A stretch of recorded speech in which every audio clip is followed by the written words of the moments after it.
One wrong door, one ruthless mafia don, and one betrayal that changes everything. This is my story. Let's begin. The keycard cut into my palm so hard it left a mark. My sister pressed my fingers closed around it anyway. "Smile," she said, like she was fixing a necklace instead of loading a gun. "Knock once, hand over the envelope, say exactly what I told you." I stared at her. "Why can't you do it yourself?" She rolled her eyes so hard it was almost theatrical, all gloss and contempt and beautiful impatience. That was my sister's favorite trick, make cruelty look like annoyance, and suddenly you were the unreasonable one for noticing it.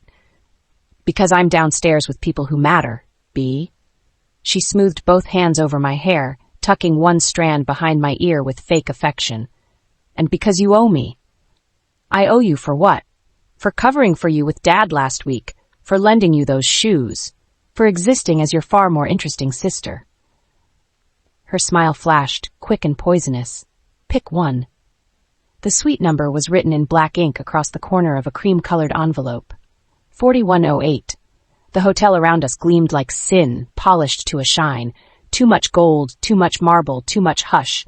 The kind of place where people didn't check in so much as disappear into money. We weren't supposed to be here. My sister somehow always ended up exactly where she wasn't supposed to be, then acted shocked when the universe bit back. "This feels wrong," I said. She laughed under her breath and grabbed my chin, forcing me to look at her. "It's a joke," she said softly. "A stupid little VIP prank. One of Mateo's friends is getting messed with. You walk in, hand him the envelope, say the line, and walk out. 30 seconds. Then come back downstairs and stop making that face." "What line?" Her mouth curved. "Don't make me repeat myself." I pulled back. "You already repeated yourself 3 times because you keep acting like I'm sending you into a war zone." The words lodged somewhere ugly in my chest. She leaned in closer, her perfume thick and sweet enough to make my stomach tighten. "Knock once. Smile. Say I was told you were expecting this. That's it." "That sounds insane." "That sounds memorable." "And if somebody asks who sent me?" "Then you say the wrong room and run away dramatically. God be, live a little." My grip tightened around the keycard. She noticed. Of course she did. Her eyes sharpened for 1 second, too quick for anyone who didn't know her, but I knew that look. It meant she wanted something badly enough to lie prettier than usual. "Just do this for me," she said, suddenly softer. "Please." My sister never said please unless there was a cost attached. I should have walked away. I should have dropped the card in the nearest trash can, gone home, locked my apartment door, and ignored every call she made after that. Instead, because history is full of women who mistake love for obligation, I took the envelope and headed for the private elevators. "Beatrice." I looked back. She smiled like she was blessing me. "Try not to look so nervous." The elevator doors closed on her before I could answer. For 1 second, in the mirrored walls, I saw exactly what I was. Not glamorous enough for this hotel. Not dangerous enough for this favor. Just a woman in borrowed heels and a black dress I hadn't chosen, holding an envelope that felt heavier than paper had any right to feel. My phone buzzed once in my clutch. I checked it fast. "Which suite again?" No reply. The elevator chimed on the 41st floor. The corridor outside was thick with silence. Not normal silence. Not the sleepy quiet of expensive carpeting and sealed doors. This felt curated, controlled, like even sound had been frisked before being allowed upstairs. I stepped out slowly. The hallway lights were low and warm, but the air was cold enough to lift gooseflesh over my arms. Somewhere above me, a camera blinked red. My heels clicked once, then again.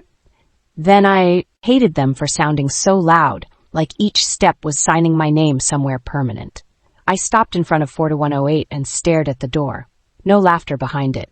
No music. No voices. Nothing. I should have left then, too.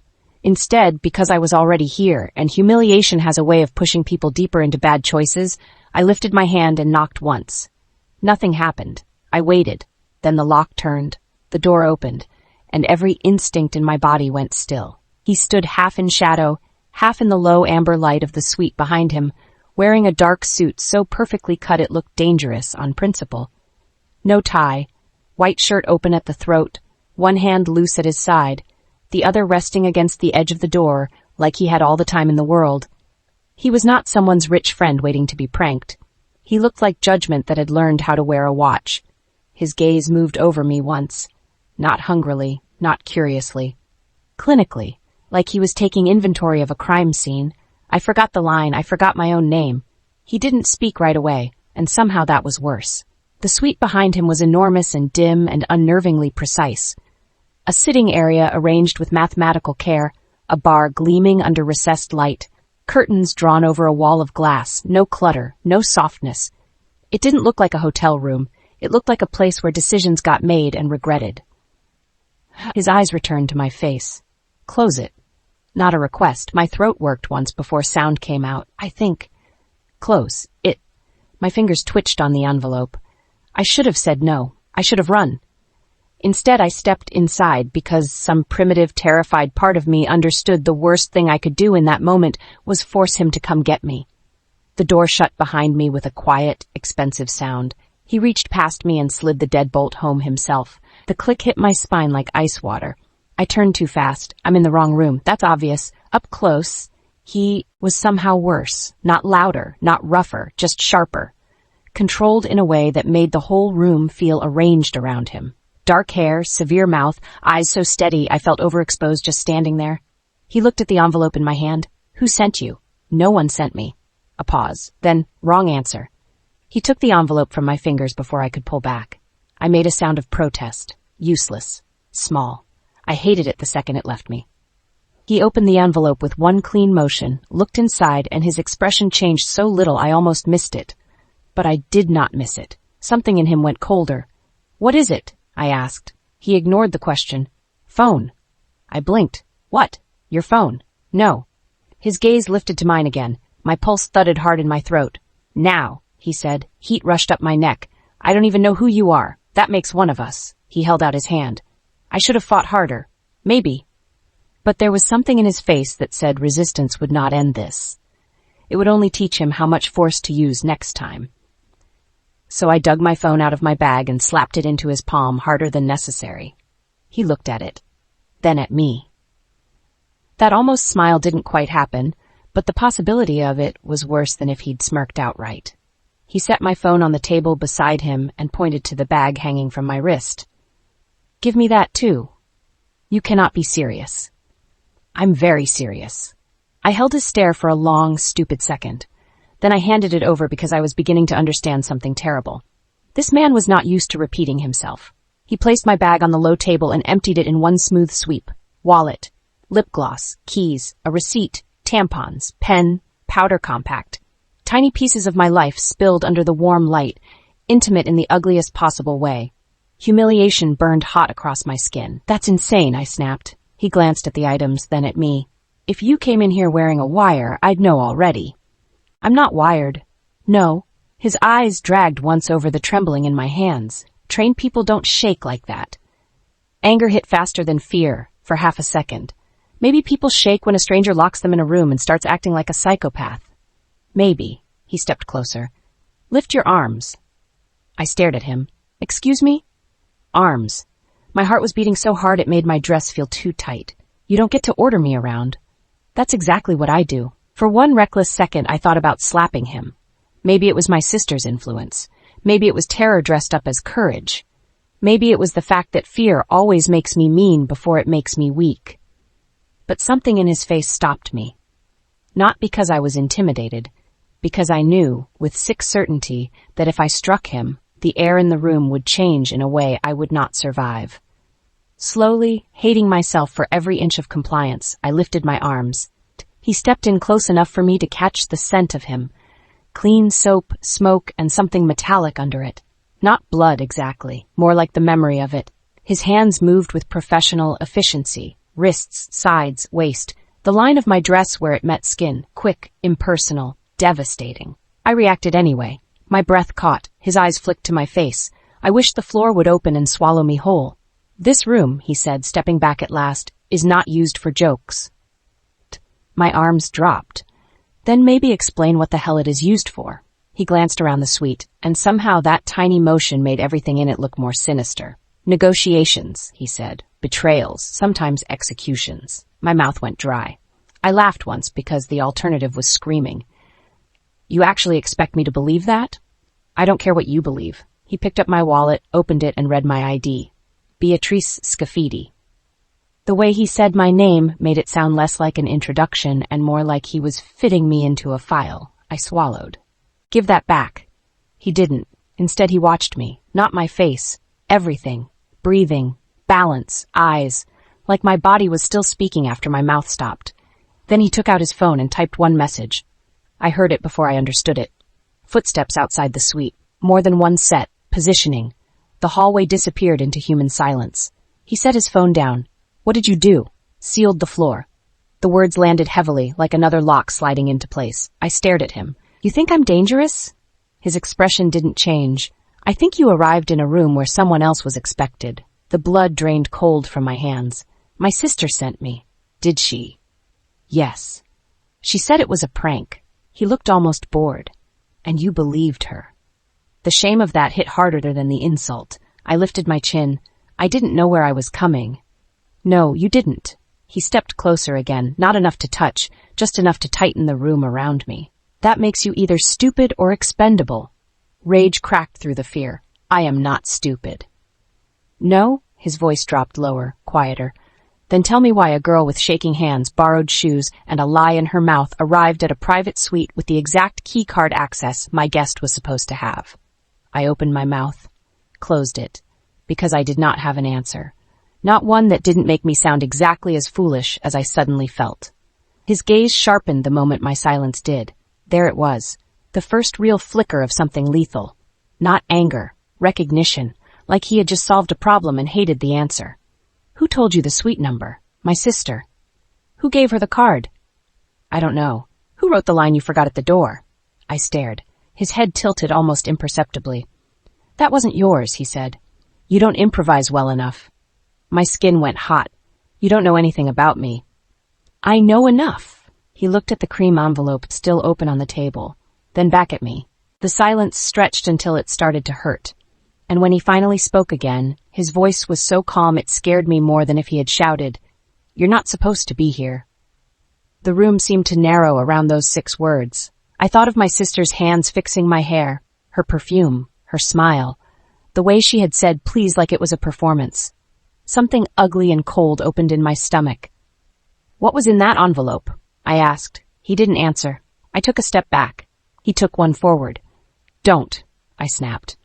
Don't what? Act like I'm the threat in this room. He stopped, for one suspended to all that controlled stillness focused on me so completely I forgot how to breathe. Then he said, That depends on what you were sent here to do. I told you, I didn't know. That isn't the same as innocence. The words hit hard because part of me, already, horribly, understood he was right. I had walked into something blind. Blind was not the same as clean. Outside the door, the silence of armed men waited. Inside, Nicolo Amato, because somehow I knew that was the kind of name a man like this carried, old money and violence stitched together, watched me like I was either a mistake or a weapon. Maybe both. I pressed my nails into my palm until pain steadied me. Then I looked him straight in the face and said the only true thing I had left. I'm in the wrong room. This time, his mouth curved. Not kindly. No, he said. He glanced once at the deadbolt he had thrown himself, then back at me. You're exactly where somebody wanted you. Chapter 2. His hand closed around my phone before I could think to grab it back. Unlock it. No. Nicolo looked at me the way men looked at windows before deciding whether to break them. Not angry. Not impatient, just evaluating the cleanest way through. The low light of the suite caught on the steel of his watch as he turned the phone once in his palm, studying the black screen, the crack in one corner, the cheap glitter case my sister had mocked me for keeping because it was too high school. In his hand, even that looked incriminating. I'm not repeating myself, Beatrice. The way he used my full name made it feel like a warning label. I folded my arms across my chest because I refused to let him see how hard my heart was hitting. I don't care. That's not true. He set the envelope aside with maddening care, then held the phone out between 2 fingers like a surgeon presenting an instrument. Unlock it. I stared at him. He stared back. The room was too still, too expensive, too quiet. It felt built for men who could afford to wait other people out. I hated that my body understood before my pride did. If I forced him to take it, he would. If I handed it over, I was helping. Both choices tasted like humiliation. Slowly, because survival and dignity rarely arrived holding hands, I stepped forward, took the phone from him, entered my code and shoved it back into his palm, hard enough that the slap of it cracked through the suite. "There," I said. "Happy?" "No." He turned and walked to the sitting area as if the room belonged to him, because of course it did. Because apparently everything did. I stayed where I was for one stupid second, arms tight around myself, staring at the broad line of his shoulders in the dark suit jacket and the open collar of his shirt, hating the fact that he looked composed enough to conduct a board meeting while dismantling my life. Then he glanced at the chair opposite him. "Sit." "I'll stand." That wasn't an invitation. That wasn't an answer either. His eyes lifted to mine. Cool, precise, unmoved. "Sit." I should have kept standing just to spite him. Instead, I crossed the room and sat because the part of me wired for self-preservation was getting louder than the part that wanted to win every pointless battle. The chair was cream leather, absurdly soft, and positioned just low enough that I had to look slightly up at him. That was not an accident. He sat across from me, my phone in one hand, my wallet in the other. My bag lay gutted between us, my life disassembled. I hated how exposed that made me feel. His thumb moved across my screen once. Twice. "You have 23 unread messages." My jaw tightened. "Congratulations, you can count." He ignored that. 4 missed calls from your sister." Cold washed through me. He looked up. "Interesting," that glance said. Not because he was surprised, because he had learned something. "She sent me here," I said. "So yes, she called." "After you arrived," I said nothing. He set my phone down face up on the glass table, and the bright screen lit the underside of his hand. "I'm going to ask questions," he said. "You're going to answer them once. And if I don't," he leaned back slightly, "then I'll decide you're lying." That landed heavier than it should have, not because I cared what he thought of me, because I believed him. He was the kind of man who did not threaten for drama. He stated outcomes, then stepped aside and let them happen. I forced my chin higher. "My sister gave me the card downstairs. She told me to come up here and hand over an envelope. She said it was a prank." "Her name," I hesitated. His gaze sharpened. "Don't protect her. She didn't protect you." The words slid under my ribs with surgical accuracy. I hated him a little for landing on the truth that fast. "Livia," I said. "Full name. Livia Scafidi." He held my stare for a long second, like he was fitting the name into some private mechanism. "Then age? What is this? An intake form. How old is she?" 27. "Occupation." I barked a disbelieving laugh. "Occupation? Spoiled, mostly." His expression did not move. "She works events sometimes," I said finally. "Promotions, PR. Rich men pay her to smile at the right parties and pretend they invented money." He absorbed that without comment. "Who gave her access to this hotel?" "I don't know." "Try again. I just said I don't know." "But people like your sister don't move through places like this without a reason."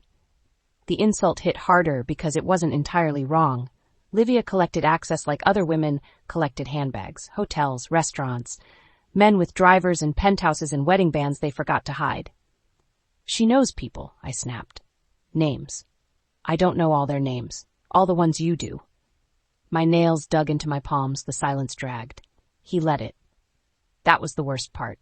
He did not crowd me. He did not bark. He sat there in immaculate stillness and made the space do the work for him until my own pulse became unbearable. "Matteo Bellondi," I said, because the name came first. "He throws parties. She knows him." "Bellondi." Not a question. Recognition. A chill moved down my spine. "You know him." "I know everyone worth knowing." The arrogance of it should have made me roll my eyes. Instead, it made my stomach turn. Because it didn't sound like arrogance. It sounded like fact. He picked up my keys, looked at the plain brass apartment key and the small silver one with the chipped blue cap. "You live alone?" I stared. "That is none of your business." "It became my business when you walked through my door." "My sister pushed me through your door." His gaze flicked up. "Did she?" I sucked in a breath through my nose. He set the keys back down in exact alignment with the edge of the table. Then he rose. That should not have made my body tighten the way it did. But everything about him changed when he moved. Sitting, he was controlled. Standing, he was control. The entire suite seemed to rearrange around his height, his stillness, the quiet violence in his posture. He crossed to the bar, poured water into a cut crystal glass, and brought it back. He placed it in front of me. Drink. I looked at the glass, then at him. I'd rather die thirsty. You're not dramatic enough to mean that. Something hot and reckless flashed through me. I picked up the glass and came very close to throwing it in his face. He saw it. Of course he did. His gaze dropped to my hand, then back to my eyes. No, he said. Just that. No raised voice. No move to stop me.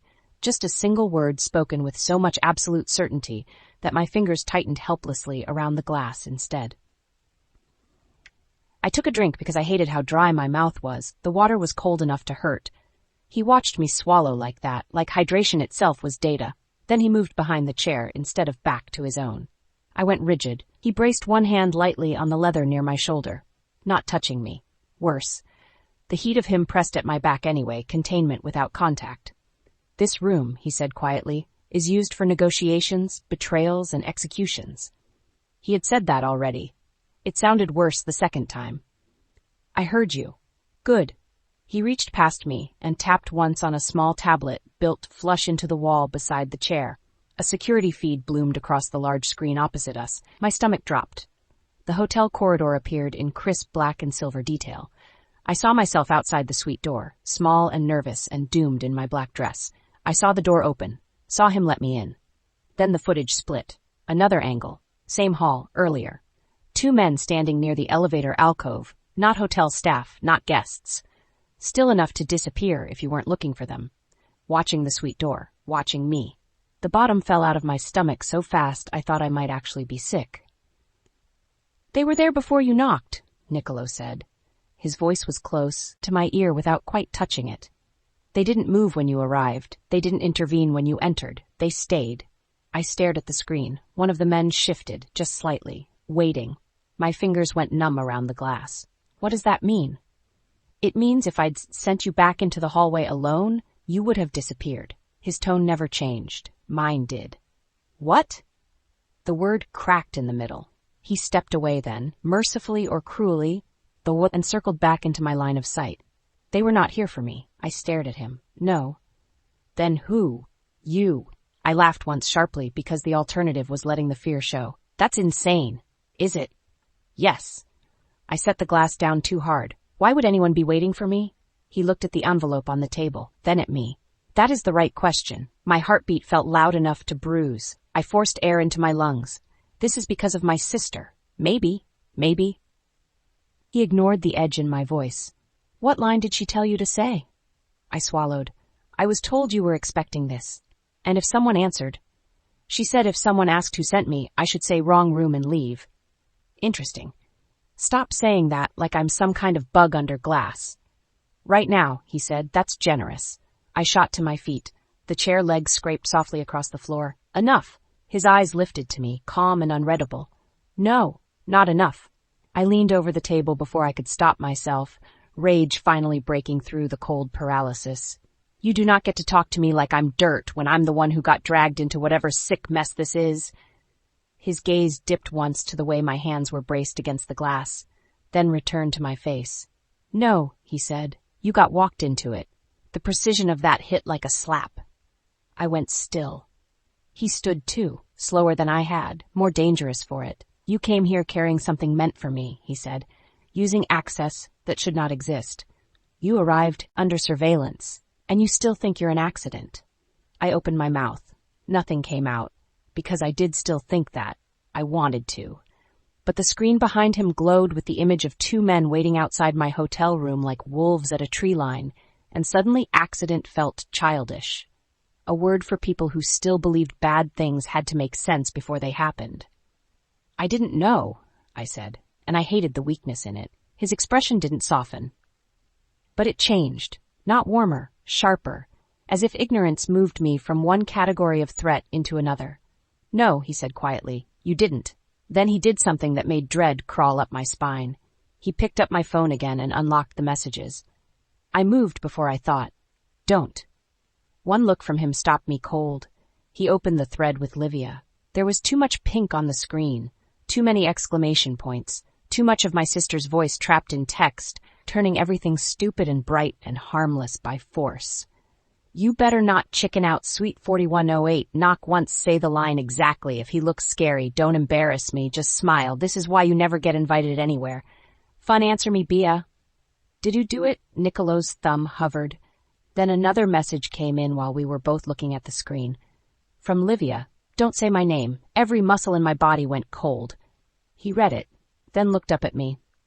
That was when I understood something far worse than being trapped in a suite with a dangerous man. My sister knew exactly where I was, and she was afraid, not for me, of him. She told me it was a joke, I said, but the words sounded stupid now.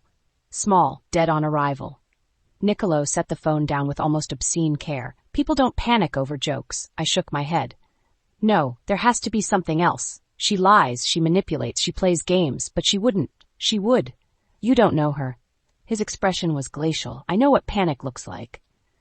The room tightened around me. I turned away because for one horrible second I thought I might cry, and I would rather have died. The city glittered faintly through the slit in the curtains, all those lights outside still pretending the world was normal. I pressed my fingertips to my mouth. Think. Livia fixing my hair. Livia insisting I say the line exactly. Livia not replying when I texted from the elevator. Livia sending, don't say my name instead of, are you okay? My stomach twisted so hard I had to flatten a hand against it. Behind me, Nicolo said nothing. He was good at that. Good at letting truth reach for your throat without interrupting. I turned back slowly. What was in the envelope? He regarded me for a moment. Then, maybe because he had decided I was useful scared, or maybe because he was simply done pretending otherwise, he pulled a single sheet from inside the cream paper and slid it across the table toward me. I looked down. At first I did not understand what I was seeing. Just columns, numbers, names I didn't recognize, dates. Then I saw one line highlighted in black. A. Moretti transfer confirmed. Amato schedule attached. 41st floor access cleared. My skin went icy. Schedule attached. Access cleared. I looked up. This is about you. Yes. The word dropped like a stone. Someone sent me in here because of your schedule? They sent you in here because someone was supposed to reach me tonight. My mouth went dry all over again, and I wasn't supposed to be the someone. No. The suite seemed to tilt. I gripped the edge of the table to steady myself. Then who was? He did not answer right away, a small thing. But I was starting to understand that with a man like him, silence was rarely absence. It was choice. It meant he was deciding how much truth I could carry. When he finally spoke, his voice was lower. A man I expected to betray me. The words hit the room and stayed there. I looked at the paper again, at the schedule, the access cleared, the highlighted line, and suddenly, everything my sister had said downstairs turned poisonous in retrospect. Smile. Say exactly what I told you. It wasn't a prank script. It was instruction. A handoff. My breathing got shallow. No. Nicolo watched me. No pity. No reassurance. Only attention sharpened to a blade's edge. She wouldn't do that, I whispered, and hated myself for whispering it. He said nothing. I looked at the phone, at the last message still glowing faintly on the screen. Don't say my name.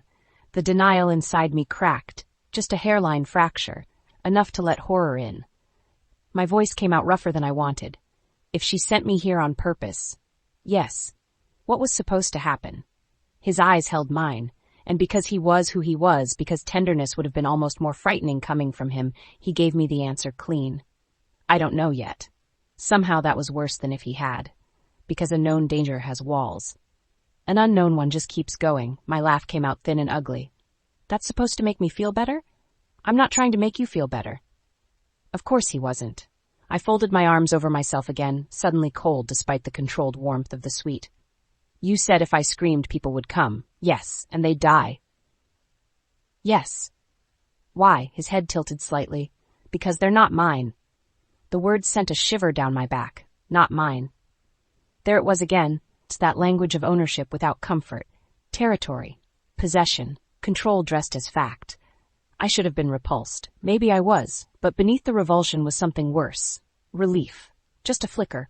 Small enough to hate immediately. He seemed to see that too because his gaze darkened almost imperceptibly. Don't mistake containment for kindness, Beatrice. Heat rushed to my face. I'm not mistaking anything. No. He stepped closer. One step. That was all. But it was enough to pull the room tight around my lungs. You're shaking again. I'm furious. You're frightened. I swallowed. You locked me in a suite and searched my body. What exactly did you expect? His expression stayed cold. Compliance. The honesty of it stunned me silent. No softening, no pretending, no smooth lie about keeping me calm or making me safe.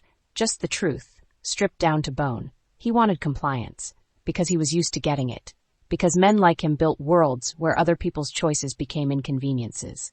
Something in me rose to meet that. Sharp, angry, still alive. I took one step toward him before common sense could stop me. I am not your hostage.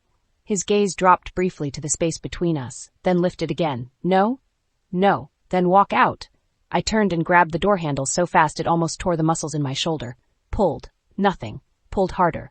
Nothing. The metal stayed dead and cold in my hand. Behind me, his voice came quiet and final.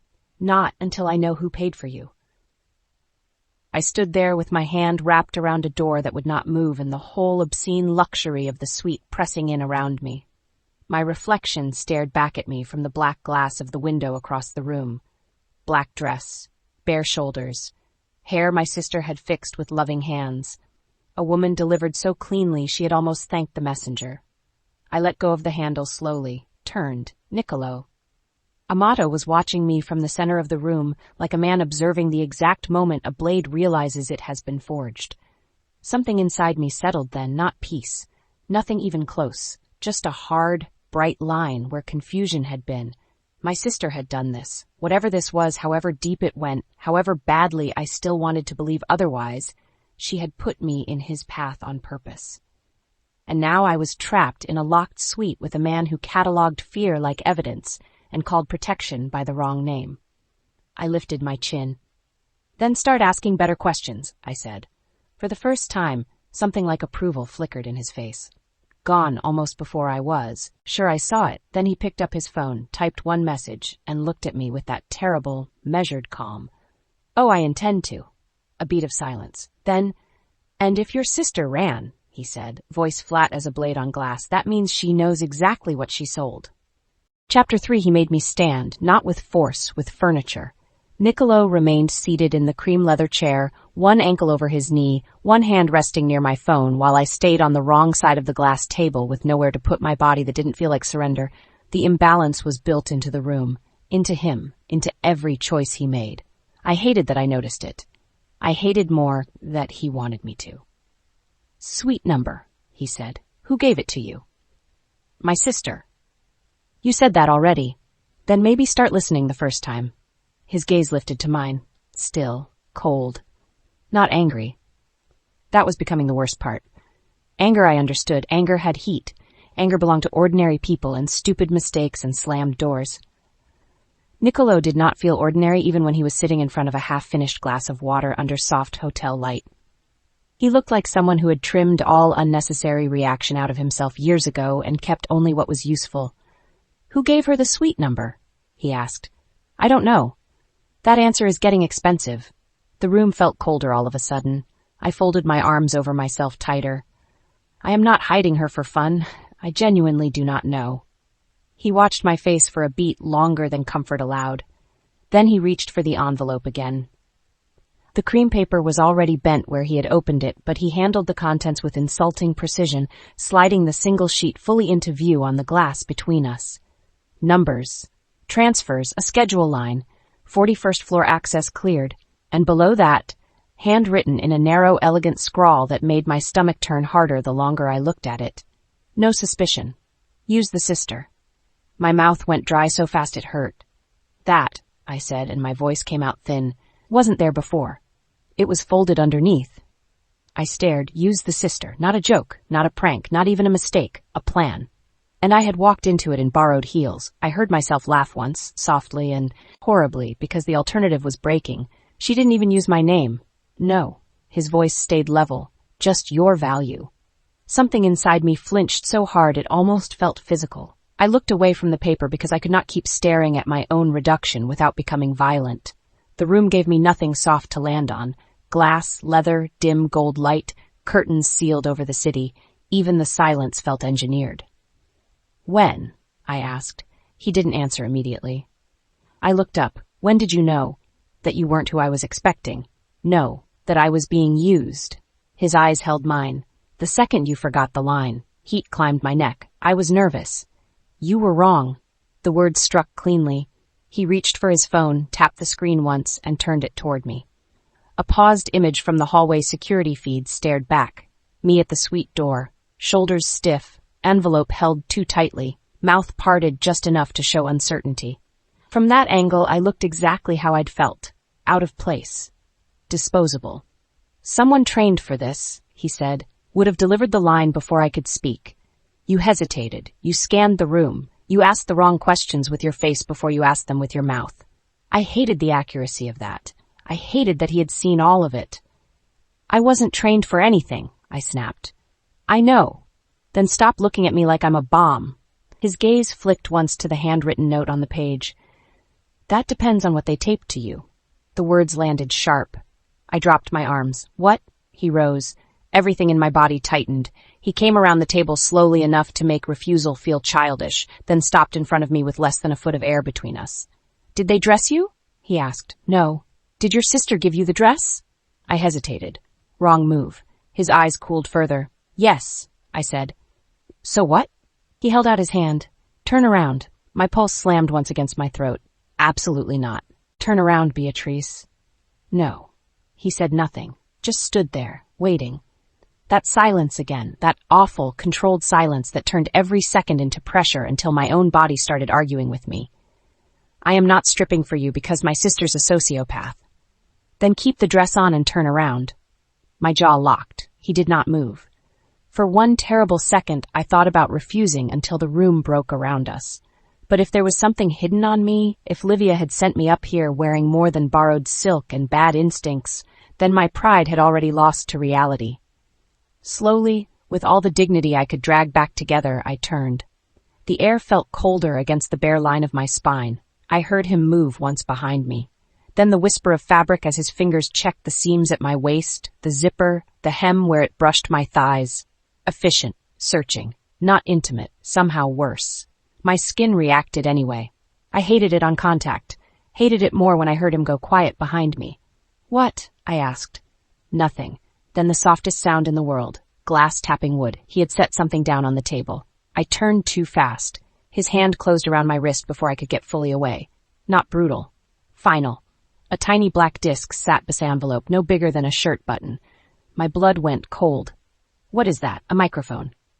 The room tilted under me. No. His grip on my wrist loosened, then fell away. He picked up the disc between two fingers and looked at it without expression. Sewn into the inside hem. My hand flew to the skirt of the dress like I could still feel where it had been. For 1 second, all I could think about was how Livia had smoothed this dress over my hips in the mirror downstairs, how she had laughed and said black made me look expensive, how her hands had lingered just a second too long at the fabric. My stomach turned viciously. She put that on me. Yes, she put that on me. He did not answer. He did not need to. The truth was already in the room with us, breathing. I wrapped both arms around myself because suddenly I felt exposed in a way nakedness had nothing to do with. Someone had listened to me walk this hallway, listened to me knock, listened to my voice shake. Maybe listened to every word since. Nicolo crossed to the bar, opened a steel drawer beneath it, and dropped the device inside. Then he shut the drawer with a precise click that sounded too much like a coffin lid. When he turned back, I was still standing in the middle of the suite like a fool. A tracked fool, a delivered fool. His gaze moved over me once. Now, do you understand why the door stays locked? I swallowed hard. How many people heard that? Enough. The answer scraped something raw inside me. Turn the cameras off. There are no cameras in this room. How generous. Don't confuse control with performance. My laugh came out brittle. That's rich coming from a man who stages every angle. His eyes sharpened. Interesting, that look said again. Not because I'd impressed him. Because I'd hit something true. He stepped closer, only once, enough to remind me how much larger he was, and how much of the room belonged to him, even when I was furious. They needed to hear your voice in the hall, he said. They needed to know you got inside. After that, the microphone was insurance. For what? His face went colder by a degree. To hear whether I trusted you. The implication settled like poison. If I had convinced him, if I had softened him, if I had played the right role instead of the wrong one. Someone outside this suite had been waiting to hear whether the trap worked. My fingers curled so hard my nails bit my palms. I want my sister. No. The refusal was immediate. I stared at him. You don't get to decide that. I already did. You cannot keep me here and decide who I speak to. His gaze didn't move. I can. I took one step toward him, rage finally breaking through the fear again. Then, congratulations. You're exactly as monstrous as people like you always think they're entitled to be. That should have provoked something. Instead, he just looked at me. Steady, surgical. What people like me. The question was quiet enough to be dangerous. I should have backed off. Instead, I heard myself say, men who build rooms like this and call it business. Men who treat women like leverage and then act shocked when the world rots around them. Nothing in his expression changed, but the suite changed. Just slightly. Like the air itself had noticed I'd stepped too close to something armed. When he spoke, his voice was lower. Your sister traded you for access. The words hit hard enough to stop me. He took one more step. Now there was almost no space left between us. I locked a door. The quiet in his tone made my skin prickle. She opened one. I stared up at him. And hated, with immediate violent clarity, that part of me heard the difference. He watched me hear it too. Then, very deliberately, he stepped back and returned to the chair. Control restored. Conversation resumed. Names, he said. It took me a second to catch up. What? Everyone your sister mentioned in the last month. Every event, every man with a hotel card, a driver, or an ego problem. I laughed once in disbelief. That is half the city. Then start with the worst half. He sat and looked at me until I realized he was not going to fill the silence for me. So I did. Because there are moments when pride becomes too expensive to wear. Matteo Belandi, I said. I already told you that one. Again. Why? Because people lie differently the second time. A shiver climbed my spine. I hated that I believed that too. Matteo Belandi, I repeated. He throws private parties and thinks women are furniture with better legs. Nicolo said nothing, but something in his face suggested Belandi was not a surprise. Rocco Vieri, I went on, a nightclub owner, older, too charming. Livia said he could get us into anywhere. Anywhere, Nicolo repeated. That's what she said. Continue. I wet my lips. The room still felt wrong on my skin. The knowledge of that microphone sat under every breath. Damien Costa, maybe. I only met him once. Livia flirted with him at some rooftop thing downtown because she said his father owned shipping and his watch cost more than my rent for a year. Costa, Nicolo said softly. That name mattered. I saw it instantly. Who is he? You ask too many questions, and you answer none. Yes, it should not have made heat flash up my throat the way it did. Rage, obviously. Just rage. I kept talking before he could use my silence against me. There's also a man named Luca something. I don't know the last name. Tall, blonde. Smiles too much. My sister said he knew how to get private credentials for hotels and after parties. That changed the room again. Small, precise, but undeniable. Nicolo leaned back slightly in the chair. Describe him. I just did. Better. I don't. Beatrice. The way he said my name cut straight through the protest. I looked away, forcing myself to remember. 30, maybe. Expensive shoes. That slick kind of polite makes you want to check where your wallet is afterward. He wore a signet ring. Gold. Gold. I don't know what crest was on it. Nicolo held my gaze for a beat too long. Then he stood, walked to the far end of the suite, and picked up his phone. He said 3 words into it. Find Luca Ferrante. My stomach dropped. There was no greeting, no explanation, no wasted syllable, just a command, a pause. Then now. He ended the call and turned back toward me. Who is that? I asked. He slipped the phone into his jacket pocket. Someone who should not know this floor exists. A tremor went through me. The quiet in the room became unbearable. I looked at the locked door, at the curtains, at my scattered belongings, at the space where I had stood while he searched the seams of my dress and found proof that my own sister had wired me like luggage. Then I did something stupid. I moved, past the table, past the chair, straight for the window. Not because I had a plan, because suddenly I needed air more than I needed sense. My fingers caught the curtain edge. The heavy fabric barely shifted before his voice hit behind me. Don't, I froze. Why? Because if anyone still has a sightline on this suite, I don't put you in one. The words landed like a hand at the back of my neck. Not soft, not kind, protective in the most infuriating way possible. I turned slowly. He was watching me from across the room, jaw set once and released, that same terrible stillness locked back into place. You keep talking like I'm some asset you have to secure, I said. For tonight, you are. I stared at him. I'm a person. Yes. He said it with such flat certainty that I almost believed he meant it. Then he added, that's why you're still breathing. The room went quiet again. My lungs worked too hard. My heart worked harder. Because that was Nicolo's worst trick, I was starting to realize. Not the control, not the silence, not the way he could make a room feel like a verdict. It was that every so often he said something brutally true in a voice empty of performance, and it left no clean place to stand. I let the curtain fall. What happens now? He looked at the clock on the wall, then at me. Now, he said, we find out who wanted you in my room badly enough to pay your sister for the privilege. His phone buzzed almost the second the sentence ended. He checked the screen. Something cold and final passed over his face. What? He slipped the phone back into his pocket. Your sister left the hotel 6 minutes after you came upstairs. My throat tightened. She ran. Yes? Where? We're finding out. The certainty in his voice should have helped. It didn't. Because certainty in Nicolo Amato did not sound like rescue. It sounded like pursuit. I wrapped my arms around myself again, but this time not from cold. From the shape of the truth. Livia hadn't made a mistake. She had delivered me, wired me, then vanished the second the door shut behind me. Not because she was scared I might be angry, because she knew exactly what she had set in motion. I lifted my chin, because if I let myself fold now I would not stop, then find her. His gaze fixed on me. Dark, steady, reading too much. I intend to. A beat of silence. Then, quieter.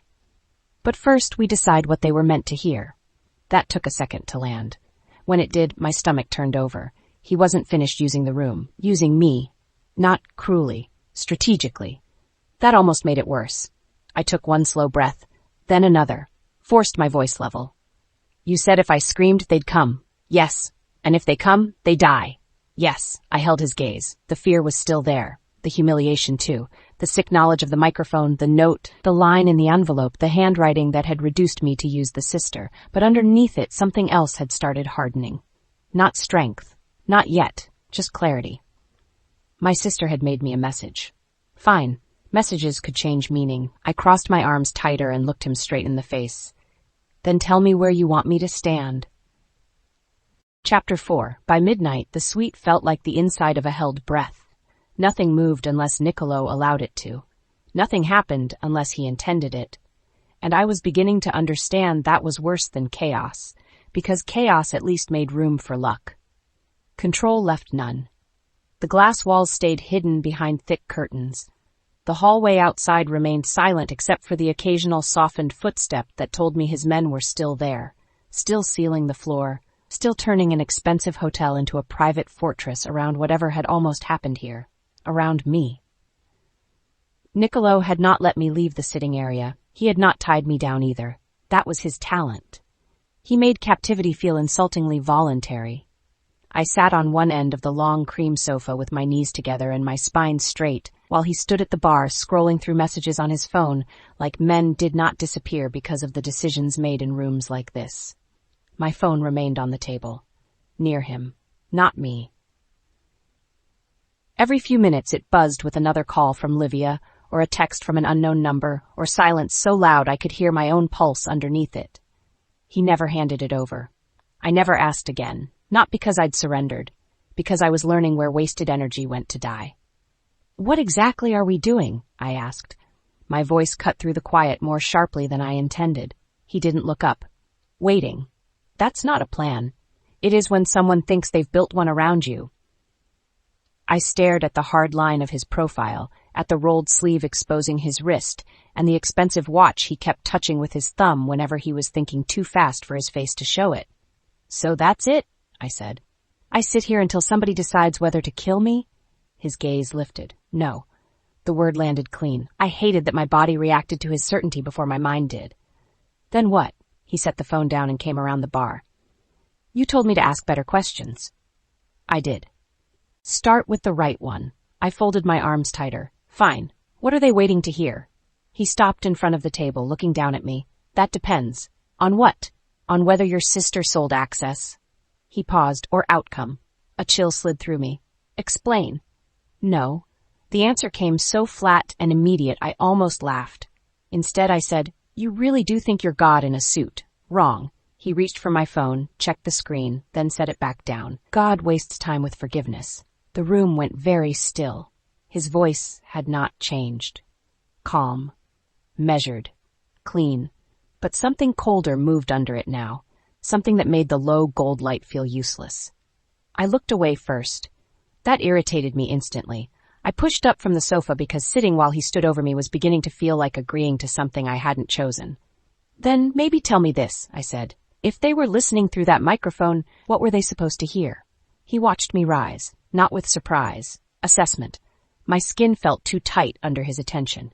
You tell me, he said. I don't know. No? No. He took one step closer. That dress was chosen. I said nothing. The suite number was chosen. The line was chosen. The timing was chosen. Another step.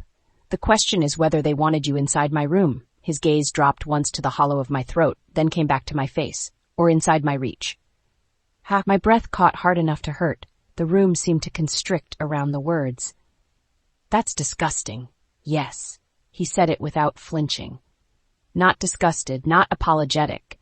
Just acknowledging structure, strategy, rot. I wrapped my arms around myself harder. And you're saying it like you've seen this before. I'm saying it like I know what men do when they want leverage. I should have asked who those men were, how many enemies he had, how long someone had been planning this. Instead, I heard myself say, and what do you do when you want leverage? His face changed by less than an inch. Enough. The silence after that was not empty. It was loaded. Then he said, I don't send women blind into locked rooms. I hated the heat that rose under my skin at that answer. Not because it was gentle, because it was not. Because it was a line drawn in blood and arrogance and private rules that were probably monstrous in their own ways, but still somehow, not this. I looked away before he could read that on my face. Too late, probably. He moved back toward the bar, giving me space so deliberate it felt like another form of control. Sit, he said. No. His gaze flicked toward me again. I've been sitting since I got here. And I'm not a decorative object. No. He picked up a glass, poured water, took one drink. You're bait. The word hit so hard I went cold all over. He set the glass down. The crystal clicked softly against stone. I could not feel my hands for a second. Then feeling came back all at once, hot and ugly. I am not bait. Tonight, he said, you are exactly bait. I stepped toward him before I could stop myself. The distance between us closed too fast. His eyes dropped once to my mouth, then back up. That was all. But it felt like contact. You don't get to reduce me to whatever keeps you calm, I said. His expression did not move. Nothing about this is calm. Then stop talking to me like I'm a piece on your board. His jaw tightened once, released. And when he spoke, his voice went quieter. That was how I knew I had hit something dangerous. I'm talking to you like someone is willing to pay for your placement. He took one step closer until there was almost no room left between us. Adjust. The word landed like a hand around my throat. I lifted my chin because if I did not, it would look too much like fear. Maybe it was fear. Maybe it was anger wearing the same dress. Don't, I said. Don't what? Talk to me like you own the air. The corner of his mouth moved. Not a smile exactly, something meaner and more controlled. In this room, he said, I do. I should have slapped him. I thought about it. God, I thought about it. The urge flashed through me so quickly and so hotly that my palm actually tingled with it. I could already see the shape of the moment, my hand across his face, the crack of it, the satisfaction of touching arrogance with consequence. He saw it happen in me. Of course he did. His gaze dipped once to my hand. Then he said very softly, try. That one word moved through me like a blade, not because he sounded eager, because he sounded certain. Certain I would either fail or regret it. Certain the room would still belong to him after. I hated that certainty more than the command. My fingers curled instead, nails pressing crescents into my palm. Coward, I said. Wrong. His voice stayed quiet. I just know your odds. The silence between us thickened. Then my phone buzzed again on the table. We both looked. Unknown number. Nicolo reached it first. I moved too. Our hands collided above the screen. The contact shocked through me. His fingers closed briefly over mine, hard enough to stop, not hard enough to bruise. Warm, steady, final. For one split, disorienting second, neither of us moved. Then his gaze lifted to mine. Don't. My pulse went jagged. It's my phone. It's my problem. I am your problem. Tonight. His thumb unlocked the screen with my code already memorized, and I hated him fresh for that. He opened the message. Read it. Something flat and lethal crossed his face. What? He did not answer immediately. He turned the phone so I could see. A photo message. Me, walking into the suite, taken from the end of the hall, blurry enough to hide the sender, clear enough to erase denial. Beneath it, one line. Pretty delivery. Was she worth the price? My stomach dropped so hard I had to grab the back of the sofa. No reply from Nicolo.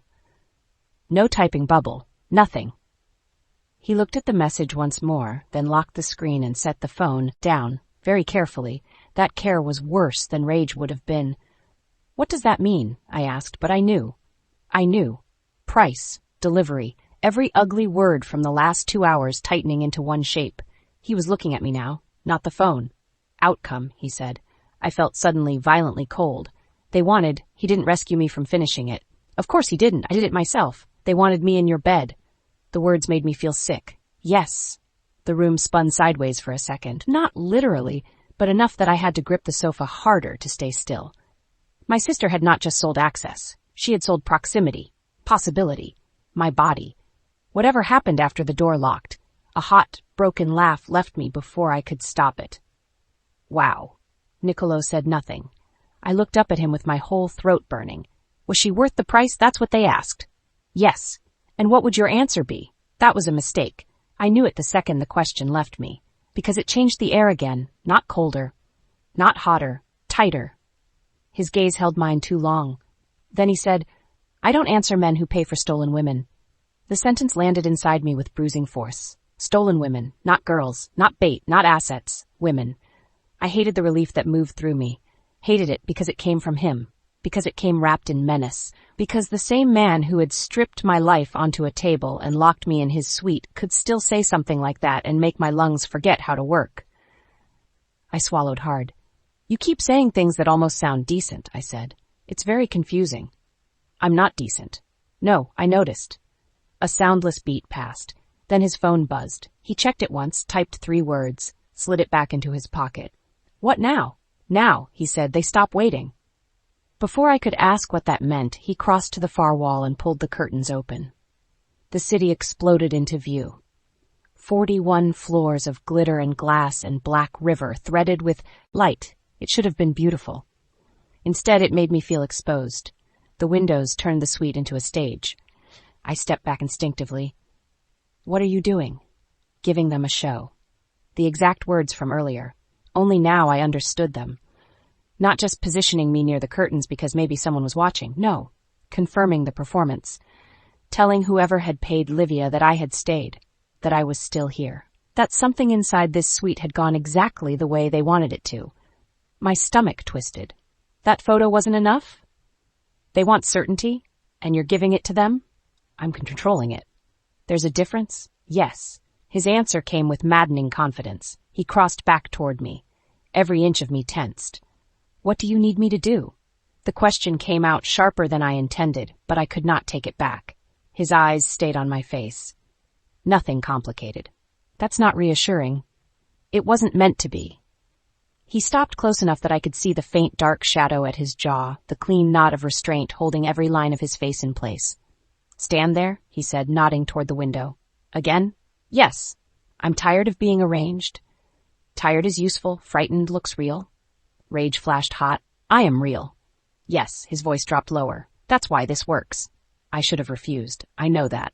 Some part of me still wants to believe I should have stormed past him and clawed at the locked door until my hands bled before I let him place me anywhere again. But the truth is uglier. The truth is that fear had worn me raw by then, and anger was all that kept it from showing. So I walked to the window, not because he ordered it, because I wanted control over at least the shape of my compliance.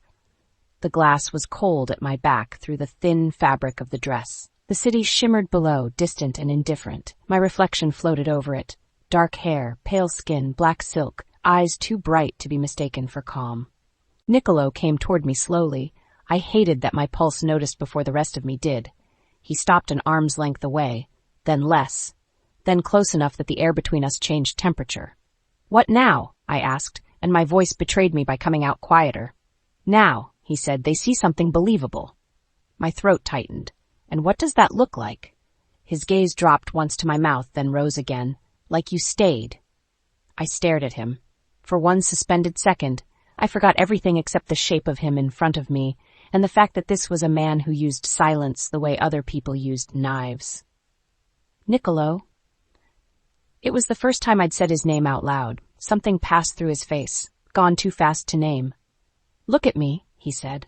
I almost laughed from the brutality of that command. Hadn't he been ordering that from the moment I walked in? But I did, because he was already looking at me like he could pull truth out of a body by force of attention alone. The suite went so still I could hear the soft electrical hum behind the walls. Then he lifted one hand, not to grab, not to cage, just to touch the side of my jaw with his knuckles.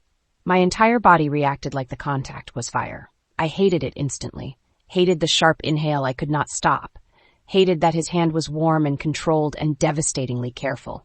The contrast nearly undid me. "This is part of the show?" I asked. His thumb touched the line just below my ear. "Yes. You're enjoying this?" No, the answer was immediate. Flat, certain. That made it worse. Because if he wasn't enjoying it, then this was simply how he touched when he needed something. Deliberate, total, stripped of romance, but not stripped of force. He stepped closer. My back met the glass fully now. The city seemed to drop away beneath us. His hand stayed at my jaw. His other braced lightly beside my shoulder against the window, not trapping me, not quite, but reducing the world to his body and the cold pain and my own disobedient heartbeat. "If you want to keep me safe," I said, the words catching on anger, "stop trying to make me disappear." His gaze changed. Not softer. Never that. But something in it sharpened around the meaning of what I'd said. "I'm trying to keep you alive." By turning me into what they paid for? His jaw flexed once. Then his head bent. Not kissing. Close enough that the possibility hit first, his mouth near my temple, my hair, my skin. "By making them believe they succeeded," he said. The words moved warmth across my face. My stomach clenched hard enough to hurt. I hated the heat that flashed through me anyway. This was what made him dangerous beyond the obvious. Not the men outside. Not the locks. Not the money and power stitched into the suit.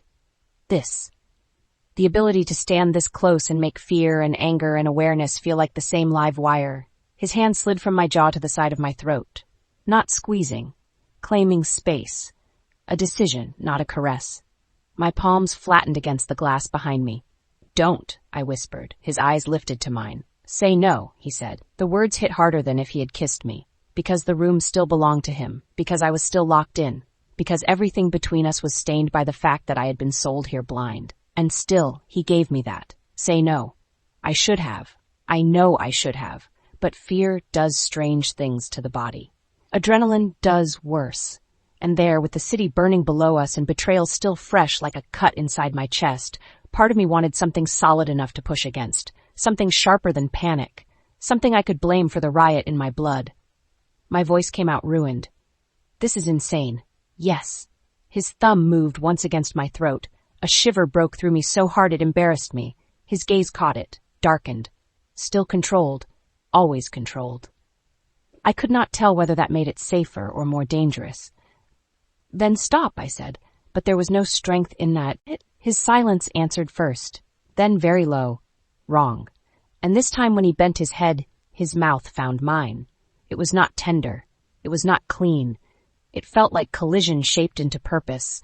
I made a sound against his mouth that might have been protest and might have been need, and I hated myself for not knowing the difference fast enough.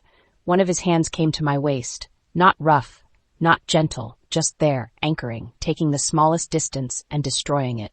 The kiss deepened in the same terrible calm he brought to everything else. No rush, no fumbling. That was what undid me most. The certainty.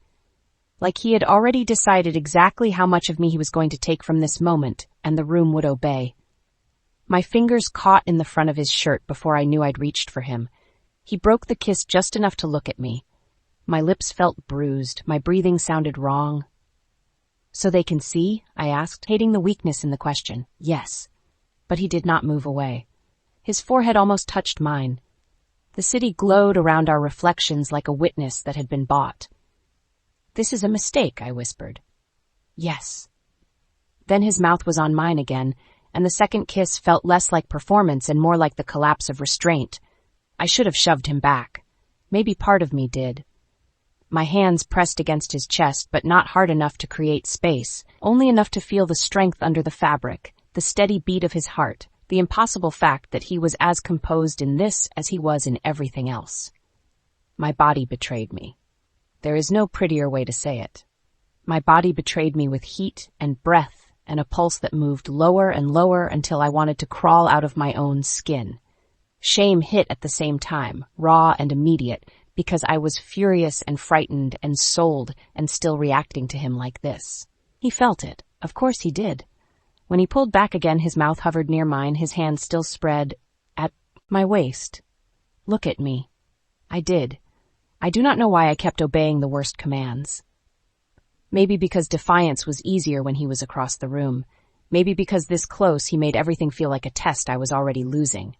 His gaze moved over my face once, taking in the anger, the confusion, the heat I could not hide. Then he said the most merciless thing he could have said. "If I let you walk out tonight, you die." My breath caught. Just like that, all the charged, sick, dangerous awareness in the room dropped back into terror.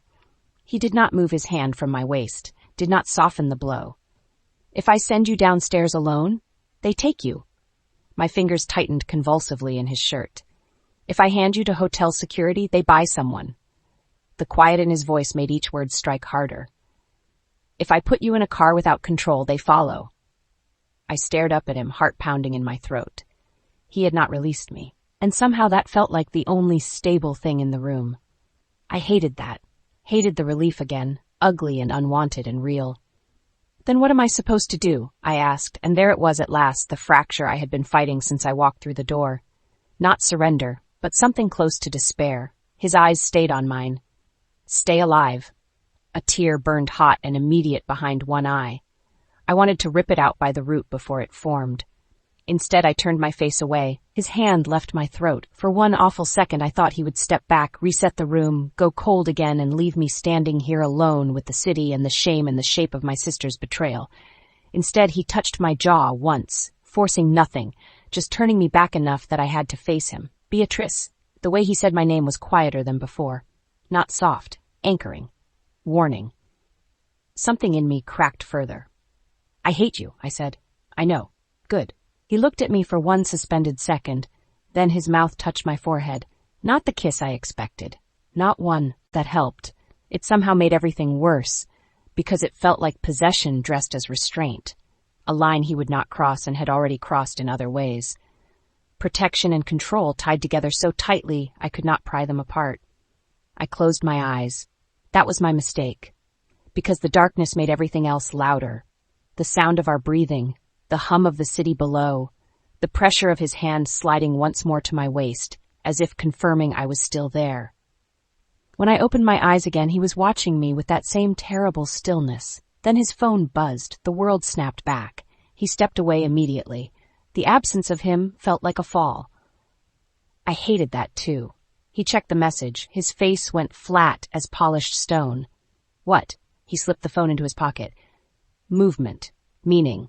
They took the bait. The words hit with sick precision. I stood at the window with my pulse still wrong and my mouth still marked by him and understood all at once how catastrophic this night had become. Not because he had kissed me, because some part of the city had been waiting for it. Because my sister had sold me into a room and men outside it had wanted proof of what happened once the door closed. And because Nicolo had just given them enough to believe. He looked at me once, at my face, my hair, my bare shoulders, my wrecked breathing. Then he said, voice calm as a blade laid on velvet, "Now they'll think you're mine." Chapter 5. The first thing I heard when I woke was the sound of a cufflink clicking shut. Not an alarm, not housekeeping, not the city below. Metal. small and precise, a man fastening himself back into armor. I opened my eyes to gold morning light bleeding around the edges of the curtains and a suite that looked too clean for what had happened inside it. For one disorienting second, I didn't move. Then memory came back all at once. The note in the envelope, the microphone sewn into the dress, the photo text. My sister. Nicolo at the window, his hand at my throat, his mouth on mine, his voice at my ear telling me that if he let me leave, I died. The air in my lungs turned sharp. I pushed up too fast from the bed and immediately hated the softness under me. He was across the room near the bar, jacket on now, shirt freshly changed, dark tie loose around his neck but not fastened yet. He looked like he had slept exactly 0 minutes and still found a way to appear composed enough to ruin markets. A watch gleamed at his wrist. His gun sat on the counter beside a cup of black coffee. He looked over the moment I moved. "You're awake." No warmth, no awkwardness, no trace of the night before in his tone. It should have relieved me. Instead, it made humiliation burn even hotter. "I'm leaving." My voice came out rough from sleep and fury. He adjusted the cuff at his wrist once. "No." I swung my legs over the side of the bed and stood. The dress from last night was gone. In its place, folded on the chair near the bed, sat soft black trousers, a cream blouse, and a long cashmere cardigan, too expensive to belong anywhere near me. For 1 second, I just stared at them, then at him. "You changed my clothes?" "No." The answer came clean and immediate. A female staffer, then, or one of his faceless, machine-efficient guards. I was not sure whether that made it better or worse. "Did you have someone else do it?" "Yes." I hated the relief that moved through me, hated more that he noticed. His gaze tracked over my face once, saw too much, and moved on. "There's water in the bathroom," he said, "and food coming up. I'm not hungry." I didn't ask. Rage snapped, fully awake. I crossed the room barefoot, the carpet too soft under my feet, and stopped in front of him with enough force to make it clear I was not drifting there by accident. "You do not get to act like this is normal." He looked down at me. The morning light made him worse, harder. Every clean edge of his face more visible, every line of control more deliberate. "Nothing about this is normal." "Then stop pretending." "I'm not pretending." "No?" My hands curled at my sides. "Because from where I'm standing, you look very comfortable for a man who locked a woman in his suite, used her as bait, and then—" I stopped, the rest caught in my throat. His expression did not change. "And then what?" My face went hot. He knew exactly what. That was the worst thing about him. He could pin you with the truth and still force you to say it out loud if it served him. I lifted my chin. "You know what?" "Yes." He didn't rescue me, didn't deny it, didn't soften it, just yes. The single syllable made the room feel suddenly too small. My anger had nowhere to go but forward. "Open the door." "No, I am not staying here." "For now, you are." "For now?" I laughed once, sharp and ugly. "That's supposed to make me feel better?" "No." "Do you ever say anything that isn't designed to make me want to claw your face off?" A flicker crossed his mouth. Not humor, recognition. "Frequently," he said. "You just don't hear those parts." I stared at him. That was almost funny. Almost. Instead, I shoved past him toward the entryway. He did not grab me. He let me get all the way to the door before his voice stopped me. "Try the handle." I turned on him. "I know it's locked." "Then why are you wasting time?" I ignored him and yanked the door open anyway. Nothing. I tried again, harder. Still nothing. Cold metal, dead lock. His control, built into the architecture. My pulse climbed. I hit the button for the latch release panel on the wall. Red. Inactive. "Open it." Behind me, I heard the quiet clink of porcelain as he set down his coffee cup. "No," I whirled. "You said last night you were keeping whoever sent me from killing me." "Yes." "This doesn't look like protection." "No," he said. "It looks like containment." The honesty of it hit like a slap. "You really are insane." "Possibly." I crossed back to him, fury carrying me where good sense had failed repeatedly since I stepped into this suite. "You don't get to keep me. And you don't get to walk into a live trap and pretend independence solves it." I did not walk into it. My voice cracked around the edges. "I was sent." Yes, the word landed hard. He stepped closer. Just once. Enough. "And until I know who paid for that delivery," he said, voice dropping quieter, "you don't leave my control." There it was again. Mine by function, if not by word. Possession as strategy. I hated how my body reacted to it, how my pulse stumbled. Not just from anger, but from the memory of his hand at my waist, his mouth on mine, the brutal calm with which he'd turned performance into something I was still too furious to name. I took a step back because I did not trust what my face might betray if I stayed where I was. He noticed that too. Of course he did. The silence stretched. Then he reached for a glass bottle of water on the bar and set it in front of me. Drink. I looked at the bottle, then at him. I'm not your pet. No. His gaze stayed steady on mine. You're my problem. The words should have enraged me more than they did. Instead, they landed in that same poisoned place where his cruelty and his protection kept tangling until I could no longer tell which one I hated most. I snatched the water anyway, unscrewed the cap, and drank because my mouth was dry and because refusing basic needs in front of him suddenly felt childish. He watched me swallow like it mattered. Maybe to him it did. Everything seemed to. When I lowered the bottle, I said, I want my phone. No, that's not a reasonable answer. I'm not interested in reasonable. Clearly. He picked up the phone from the counter and held it up between us. My glitter case. My cracked corner. My life in his hand again. No calls, he said. No messages. Not until I screen them. That's insane. No. He set it back down beside the gun. It's how you stay alive this morning. The casual presence of the gun beside my phone made something inside me go cold. Violence and intimacy, side by side. That was his whole world in one image. I looked away from it. Have you found her? Your sister? I glared. How many sisters do you think I have? His expression didn't move. Not yet. The answer punched harder than I expected. Not yet meant they were looking. Not yet meant Livia had run far enough to make running count. I hated the twist in my chest when I realized that hurt. Not because she didn't deserve my anger, because some ruined part of me still wanted her to have made a mistake instead of a choice. I wrapped the cardigan tighter around myself. It smelled expensive and neutral and not like me. He noticed that too. He noticed everything.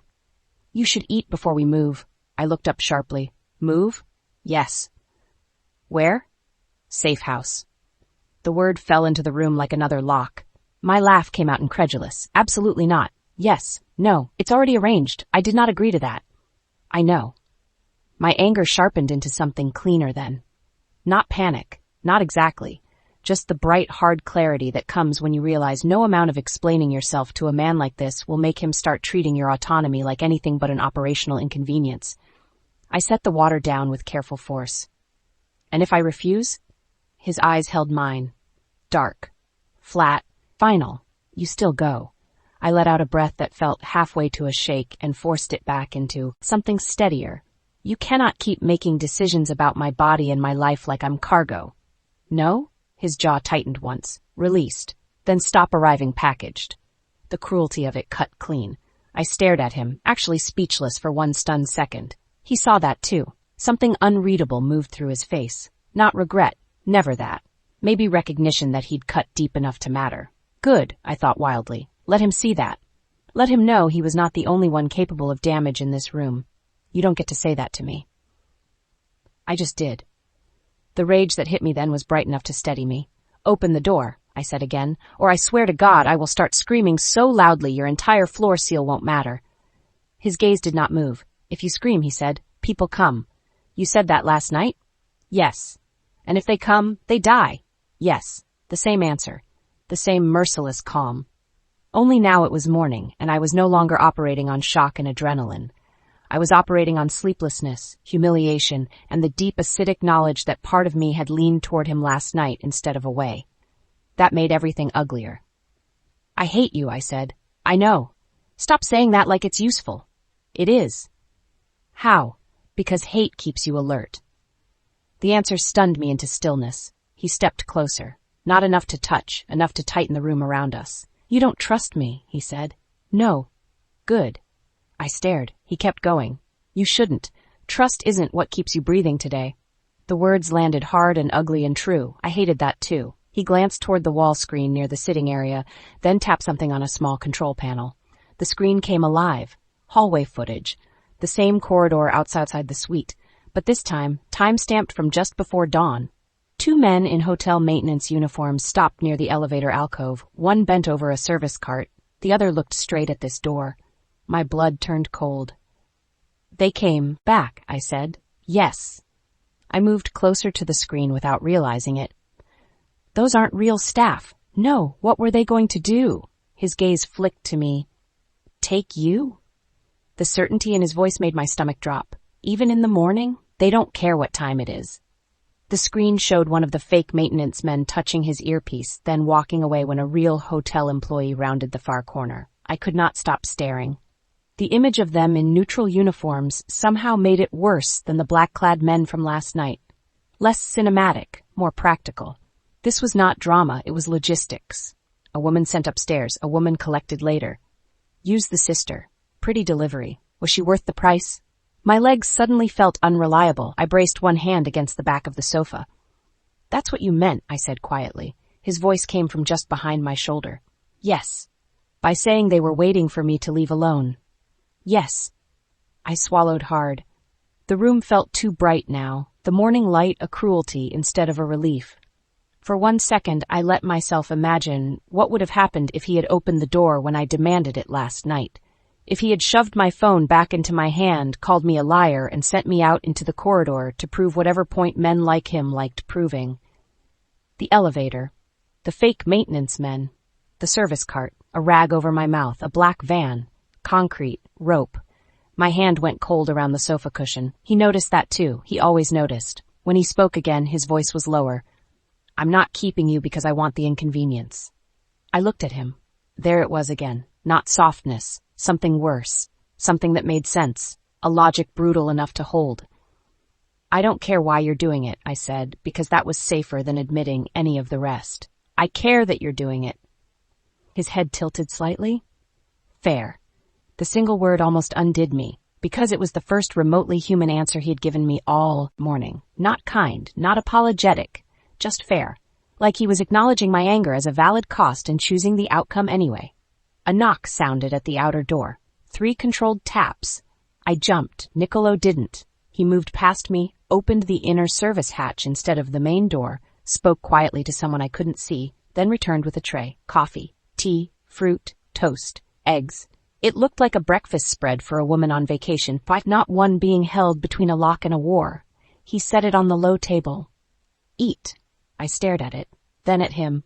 I'm not doing this. You are. No.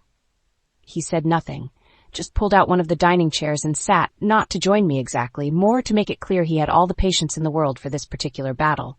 I remained standing because sitting felt too much like obedience. He poured tea into a white cup and slid it toward the edge of the tray. Steam curled up between us. You need calories before the drive. I need a door. You need both. One is available. I almost laughed. Instead, I sank onto the far edge of the sofa because my knees were still not fully trustworthy after the screen footage. He watched me for 1 second, saw the shift, and said nothing about it.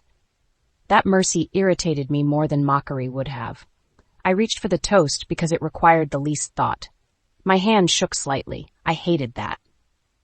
So did my pride. I steadied it by force. He noticed anyway. Eat. I am eating. You're performing eating. I glared up at him. Do you have to narrate every breath I take? When it's stupid, yes. I bit into the toast hard enough to count as violence. He drank his coffee and said nothing else. The silence settled. Not comfortable, but less sharp. My eyes drifted, against my will, to the screen still frozen on the image of the fake maintenance men. I set the toast down. What happens if you catch them? His gaze lifted from the coffee. They tell me who sent them. And if they don't? The corner of his mouth moved. Not a smile. Never that. They do. A shiver moved down my back. I believed him instantly. Of course I did. I hated that my certainty in his violence now sat right beside my certainty in his control, my certainty in his danger twisted up with the even worse certainty that he had not lied about the threat to me. He was not safe, but he was effective. I did not know why that thought came with the force of instinct, only that it did. I reached for the tea. What about my father? What about him? If he knows where I am, he doesn't. You sound very sure. I am.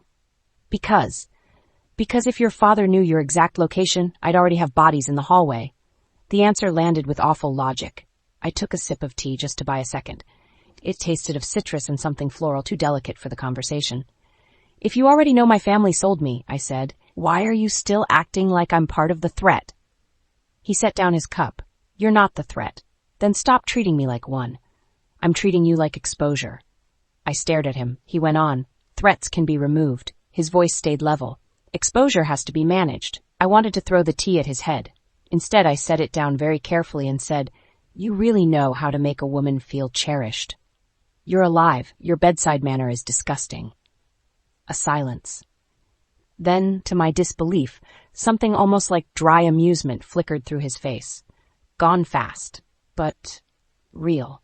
The sight of it hit me strangely hard, because it humanized him for half a second, and I did not want him human. Human men could be read. Human men could be hated cleanly. Men like Nicolo were worse when they showed brief, sharp signs of having once belonged to the same species as everyone else. He checked his watch. Finish. I'm not your soldier. No. He rose from the chair. Soldiers get explanations. Rage flashed bright and immediate. Then maybe I should start acting less useful. He looked down at me. Still. Assessing.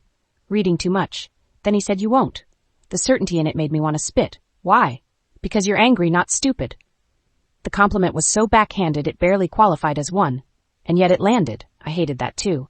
I shoved the rest of the toast onto the plate and stood. Fine, I ate. Happy? No. Do you know any other answer? Yes. Use one. He stepped closer. The sweet shrank. My pulse did something disloyal. He stopped just short of touching me. Go get dressed, he said. I looked down at the trousers and blouse and cardigan I was already wearing. I am dressed. For travel. My face tightened. In what? Body armor? His gaze dipped once, almost assessing the idea. Later. It took me a second to realize he was serious. I stared. You cannot possibly be serious.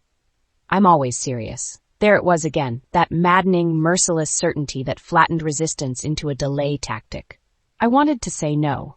Wanted to throw every expensive dish in the suite against the wall and make enough noise to bring real hotel security and let the whole monstrous world sort itself out in front of witnesses.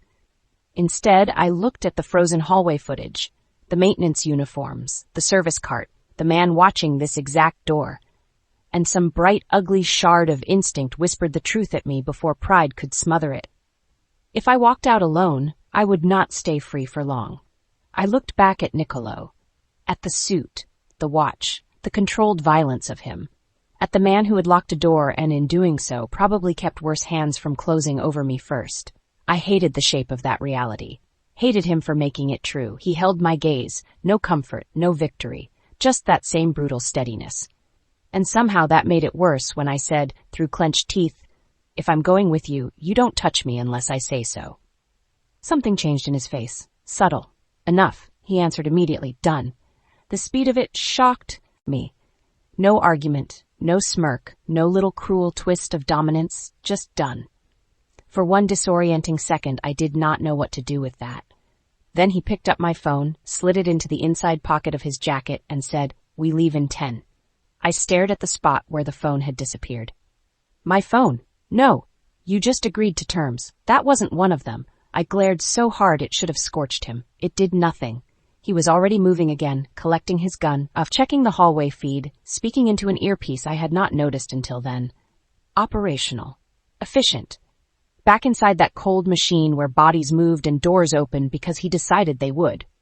But as I turned toward the bathroom to wash my face and pull myself together for whatever fresh hell a safe house turned out to be, one truth followed me like a bruise. I was furious. I was trapped.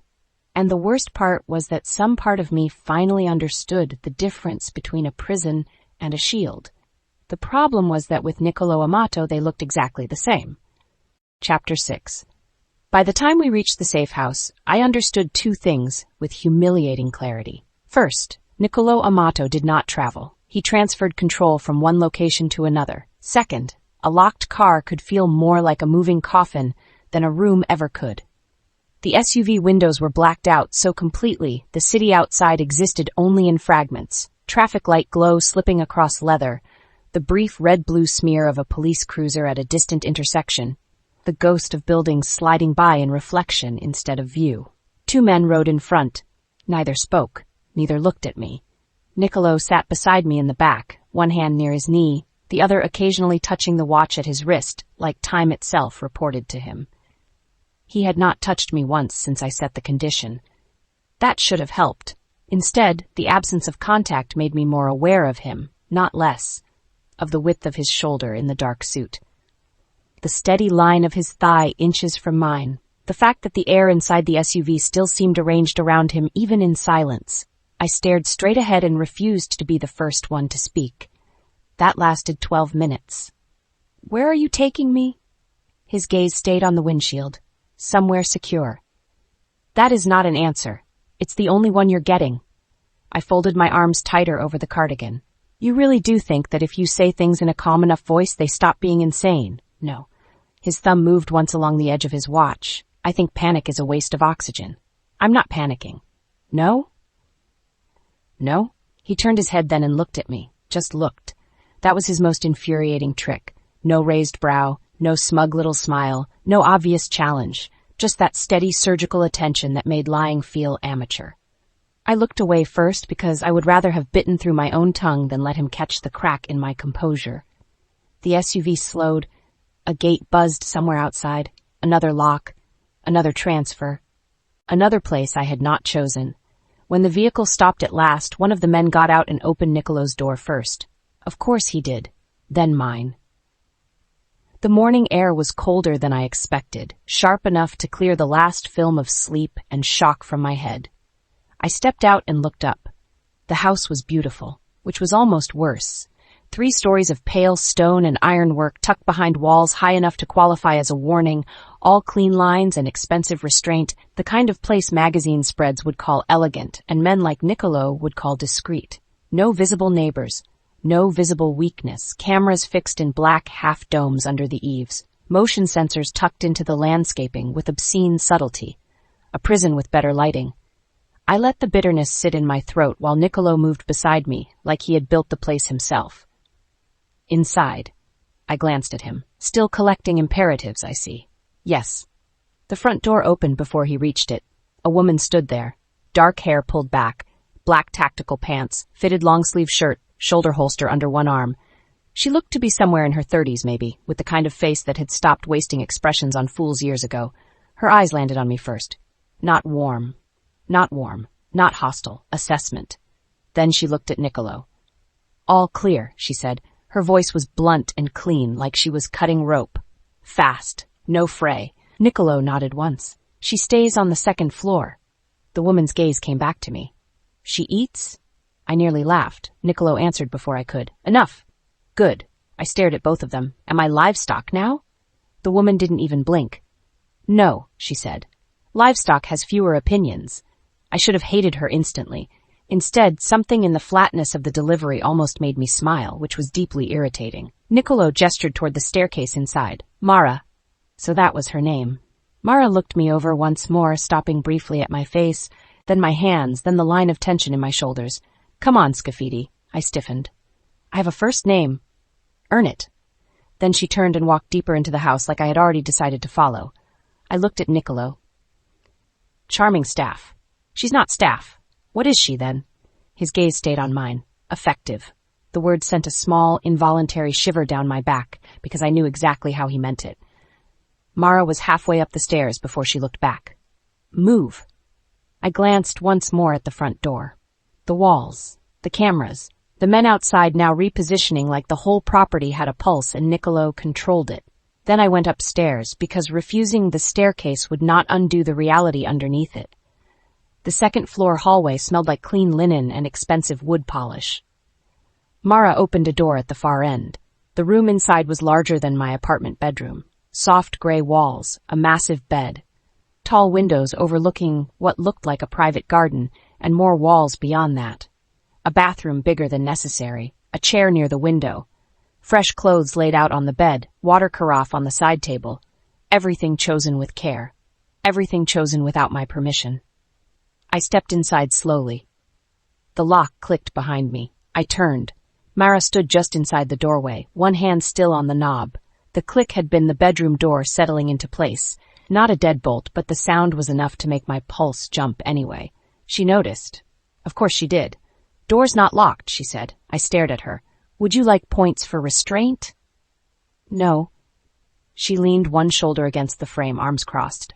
I'd like you to stop looking at every room like it personally offended you. It has. That feeling won't help. There's a shocking amount of that going around. Her mouth almost moved, not a smile, possibly the ghost of one. Then it was gone. You'll stay here until we say otherwise. There it was. The actual shape of it. Plain, dry, unapologetic. My jaw tightened. I'm not staying anywhere because you say so. Still true. Something hot flashed through me. I crossed to the nearest window and tried the latch. Locked. I checked the next one. Locked. Then the bathroom window. Locked too. Mara watched the whole tour with the patience of a woman timing a child's tantrum. When I turned back, she was adjusting the strap of her holster. Finished? No. I went to the bedroom door and opened it. The hallway was empty, but one of Nicolo's men stood at the far end near the stairs. Not looking directly at me, still very much there. I slammed the door shut harder than necessary and turned back to Mara. You can't keep me here. She pushed off the frame. Watch us. The calmness of it hit harder than if she had threatened me. I looked around the room again. The folded clothes, the flowers on the dresser I hadn't noticed at first. The careful, obscene comfort of it all. Does he do this often? I asked. Mara's expression didn't move. Do what? Collect women and put them in designer cages. A beat. Then you talk too much when you're scared. I hated how accurately that landed. I'm not scared. No? She looked me over once. You keep checking exits. Your hands are shaking, and you've called this place a prison 4 different ways in under a minute. I curled my hands into fists immediately. Too late. She saw that too. Good, she said. I blinked. What? Fear's useful, better than denial. That sounded so much like Nicolo that fresh irritation flared instantly. You all rehearsed the same personality, or is this a group project? Mara's face stayed flat. I don't get paid to comfort you. The line hit with such dry finality that I actually barked a laugh. It surprised me. Apparently it surprised her too, because her gaze sharpened for 1 second before settling again. She nodded once toward the bed. Change. Eat. Shower if you want. There's a bathroom stocked. And then you stay alive. There it was again. Different voice. Same logic. The words turned cold in my stomach. I sat on the edge of the bed because suddenly I wasn't sure my legs trusted me. How bad is it? Mara didn't answer right away. She stepped fully into the room, closed the door halfway behind her, and checked the hallway once before speaking. Bad enough that you don't get windows. Bad enough that Amato moved you before noon. Bad enough that fake maintenance showed up twice at the hotel after dawn. My throat tightened. Twice? Yes. I looked down at my hands.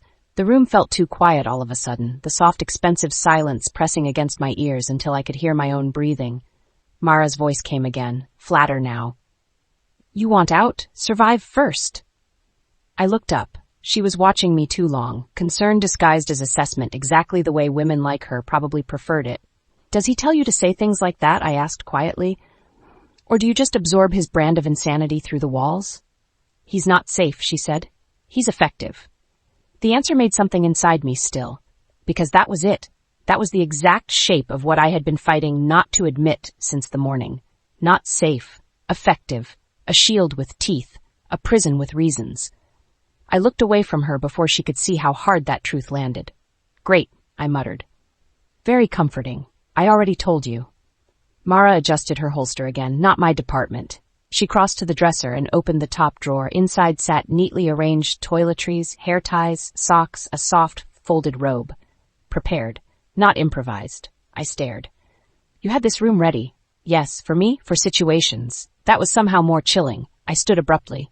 What situations? Mara shut the drawer, the kind where people start hunting assets instead of stealing cash. I went cold. Don't call me that. Her gaze held mine. Then stop being one. The words hit viciously because neither of us liked them. She nodded once, toward the tray on the small table near the window. I hadn't noticed it before. Soup, bread, fruit, tea. More soft captivity. Eat while it's warm. I'm not hungry. Doesn't matter. I looked at the tray, at the chair, at the gorgeous locked windows, at Mara, who somehow managed to look both armed and exhausted by my existence. Then I did the stupidest possible thing. I tested her.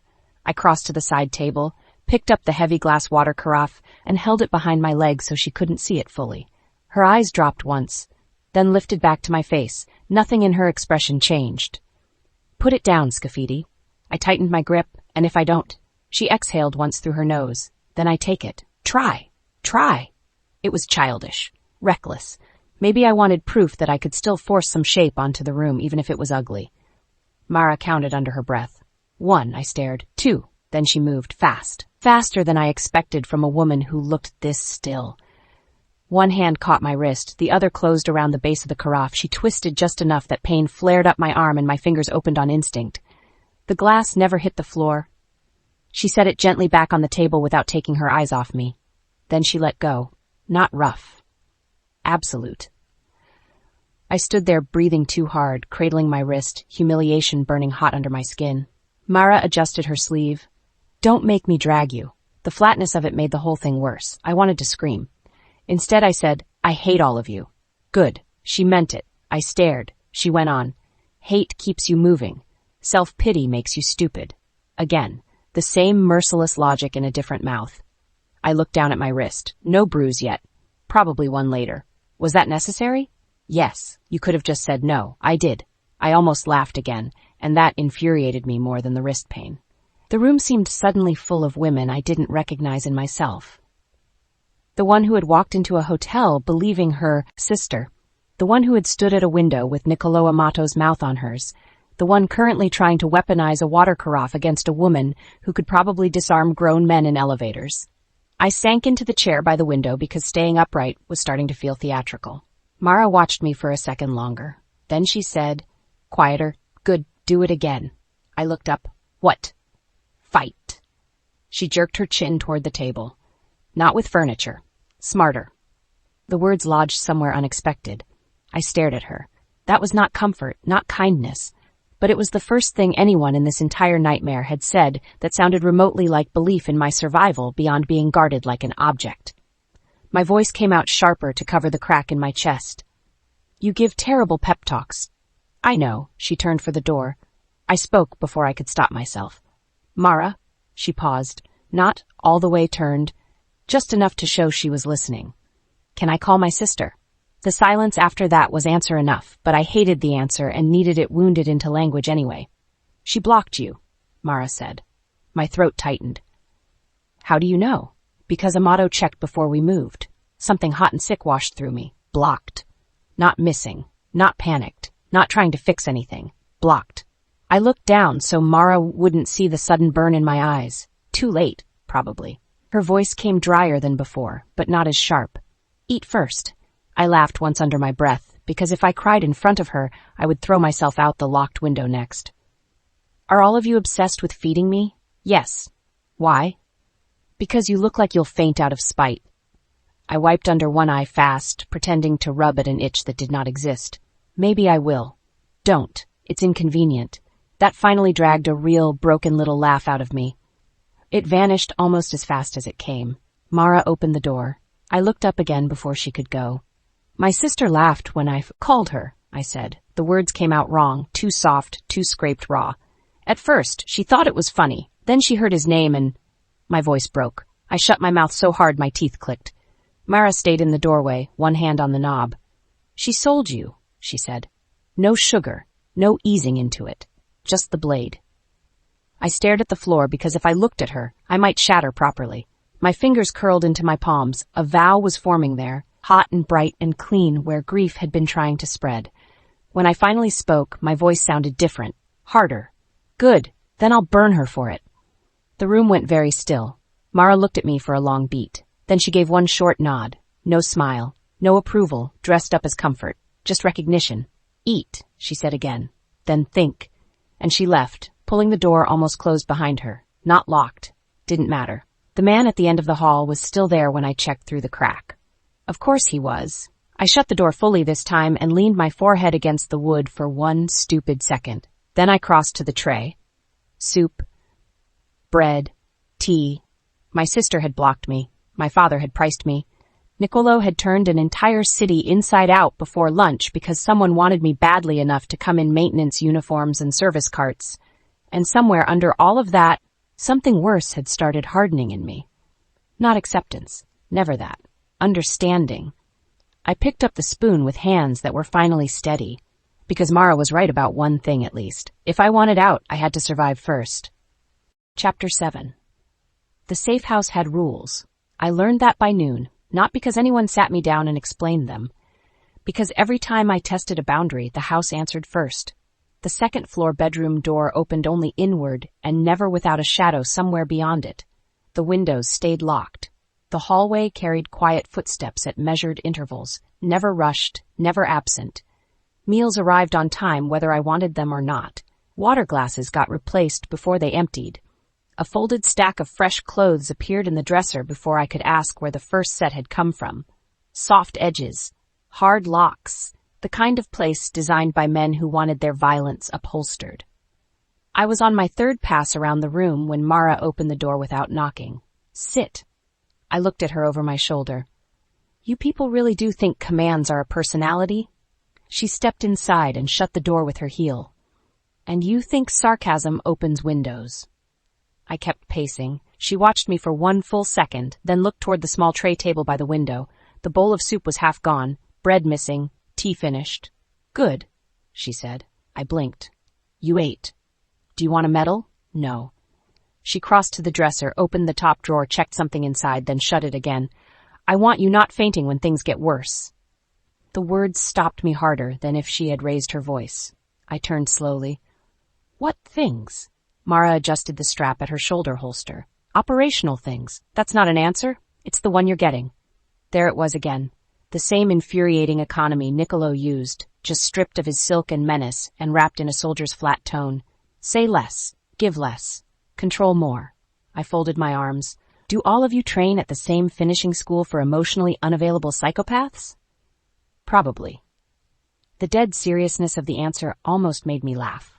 Almost. Instead, I went for the bathroom door, partly because I needed to move, partly because I wanted to see if she'd stop me. She didn't. I stepped inside.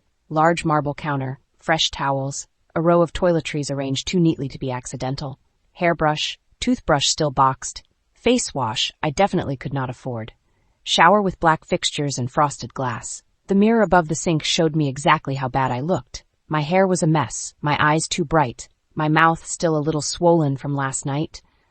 And that realization hit low and hard in a way I hated instantly.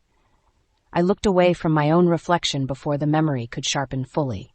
When I came back out, Mara was standing near the bed with my purse in one hand. My stomach dropped. That's mine. Yes. Why are you touching it? Because it was cleared before it came upstairs. I went cold. Cleared. Checked. For what? She looked at me. For the same reason your dress got checked. That shut me up fast. Microphones, trackers, blades. God knew what else. Mara set the purse on the bed and opened it again in front of me, pulling items out with quick, precise motions. Wallet, lip gloss, keys, compact, tampons, crumpled receipt. The same intimate little humiliations from the suite, only somehow worse because this time a woman was doing it and I still hated how exposed it made me feel. You enjoy this? I asked. No. Could have fooled me. She ignored that and lifted my wallet. The clear slot on the inside flashed my ID. Her eyes dropped to it, then froze. Not visibly, not in the dramatic way lesser people froze. Just a brief stillness so exact it rang. She slid the card free, read it once, then again. Her face didn't change, but the room did. A little. A pressure shift. Subtle. Real. What? I took a step forward. What is it? Mara looked up from the license to me. Scafidi. The way she said my last name made it feel heavier than paper should. My throat tightened. Yes. She held the license between two fingers and looked at it another second longer than necessary. Then the bedroom door opened behind her.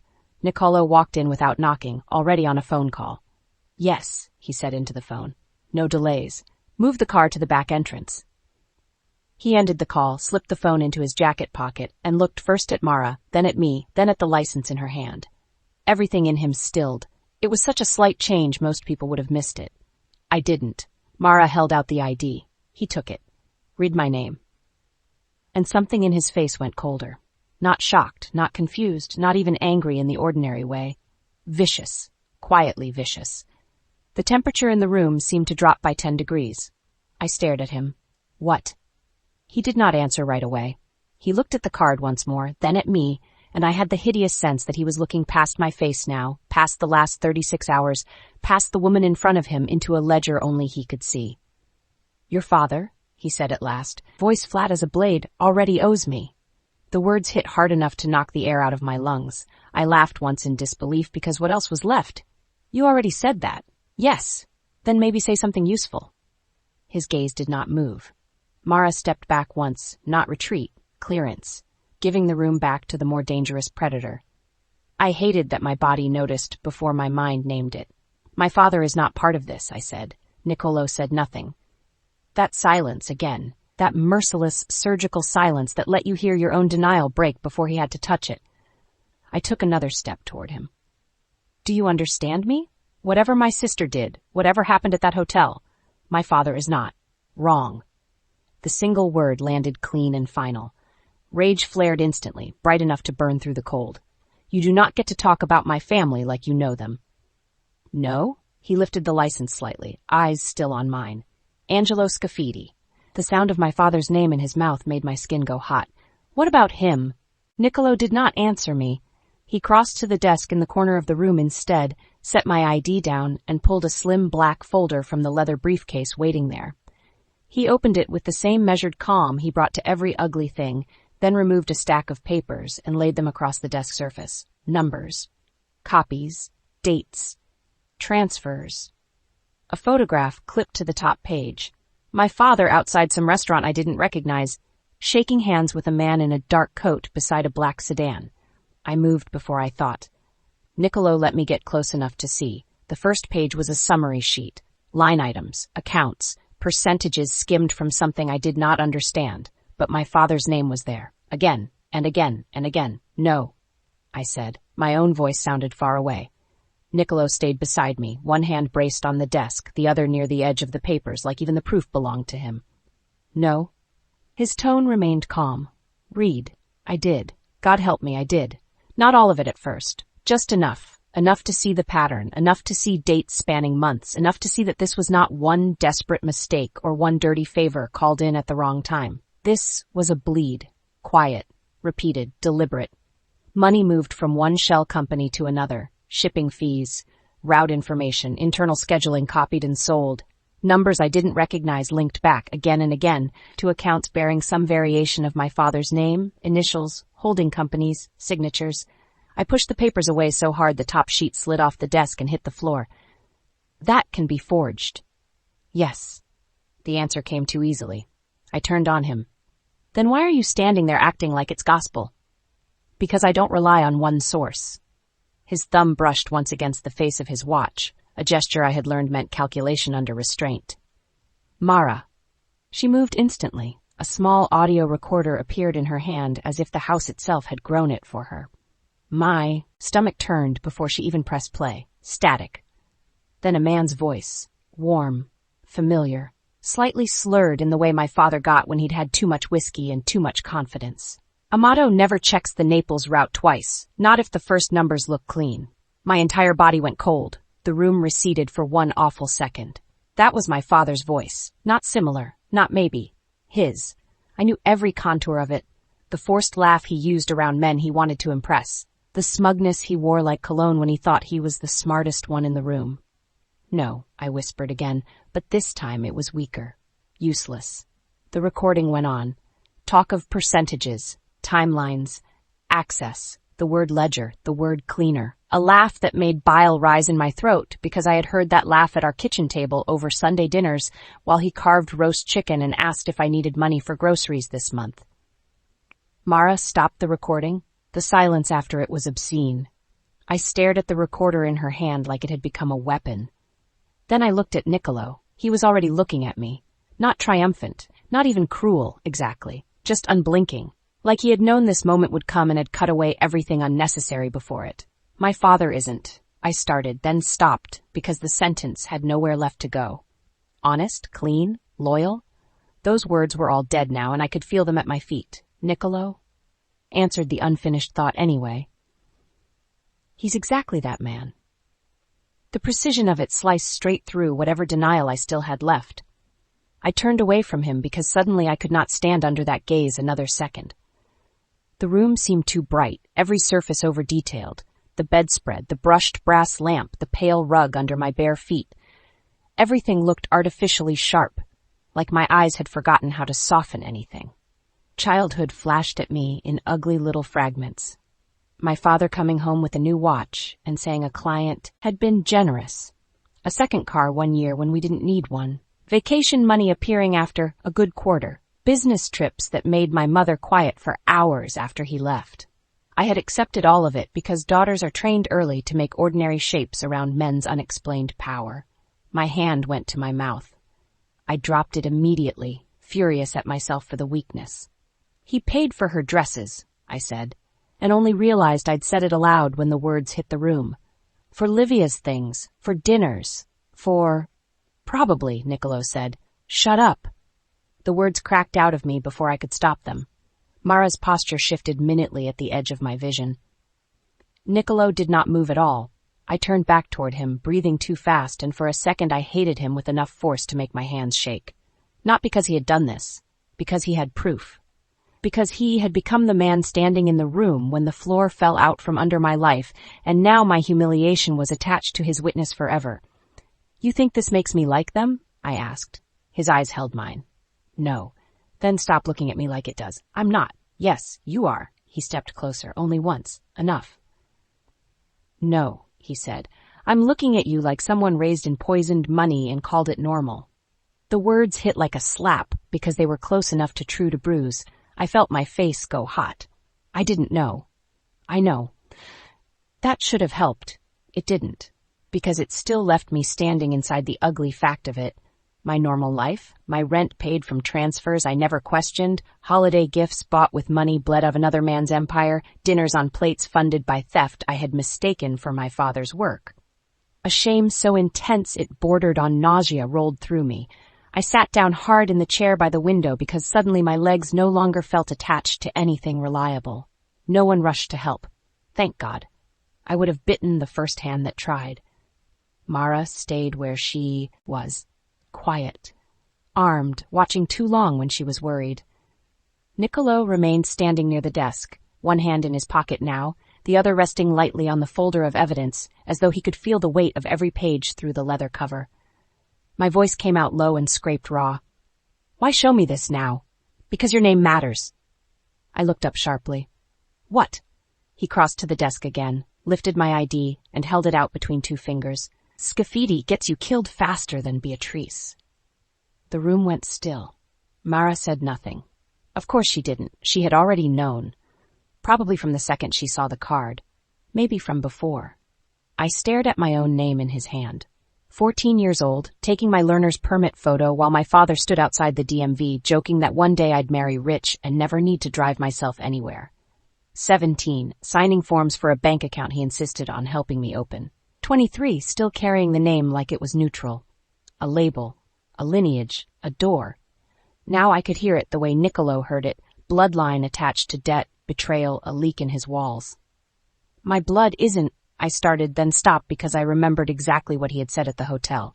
Your blood isn't clean. It's just unpaid. My stomach turned. He saw the recognition land. Good, some cruel part of me thought. Let him know I remember every brutal thing he says. I'm not him. I said, no. The answer came immediately. No hesitation. No bait. I blinked. For one disorienting second, that clean certainty almost undid me more than the evidence had.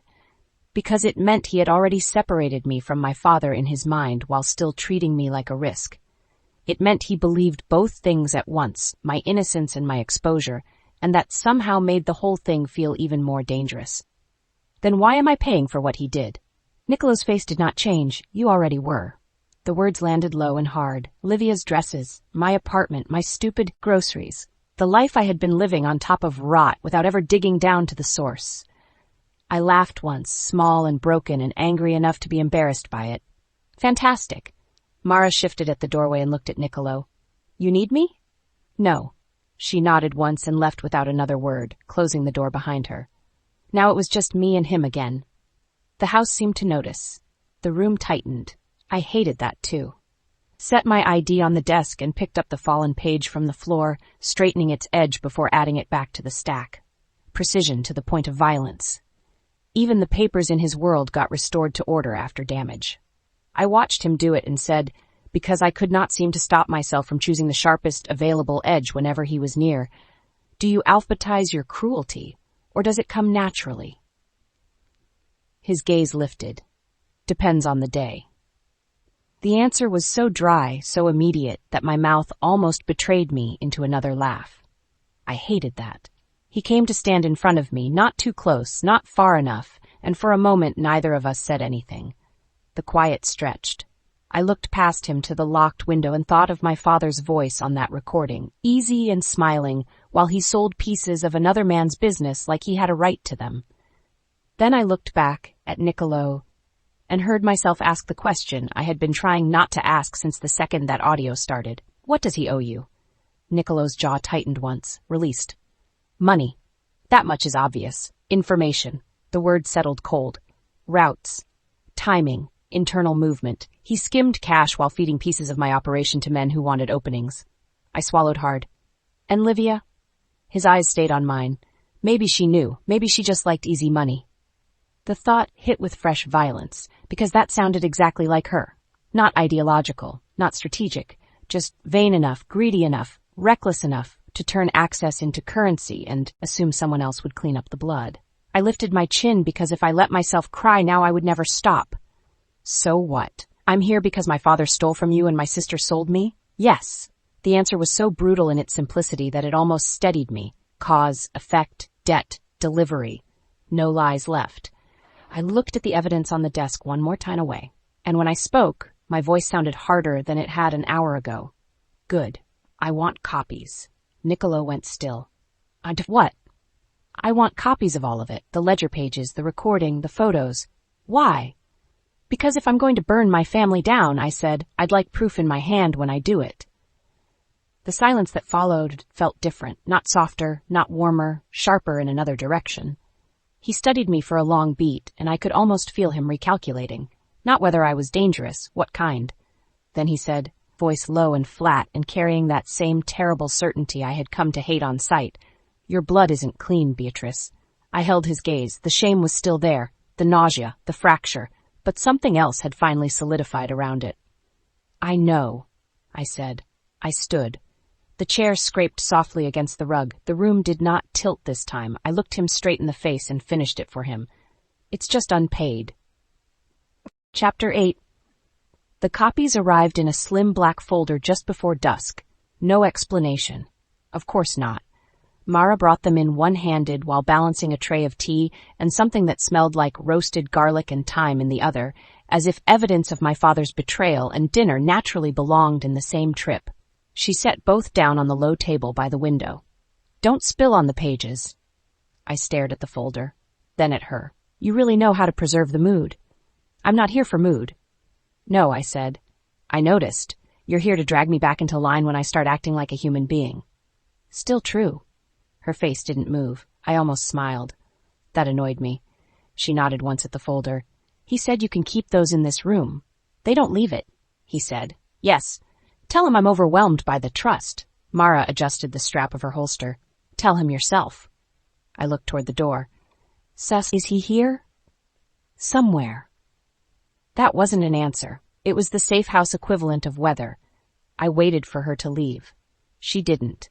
Instead, she crossed to the window, checked the latch without looking at me, then the hallway through the cracked door, then came back and stood with her weight balanced on the balls of her feet like she expected violence to happen eventually and preferred to meet it upright. I sat in the chair by the table and opened the folder. Ledger pages. Printouts of bank transfers. Photographs. Notes clipped in clean stacks. The recording transcript was there too, every ugly syllable of my father's voice pinned down in black and white, even flatter and filthier on paper than it had sounded out loud. I stared at the words. Amato never checks the Naples route twice. First numbers look clean, second set moves easy. Cleaner that way. My stomach turned. Mara said nothing. I flipped to another page. My father's name again. And again. Companies I didn't recognize, tied back to shell accounts with initials I did.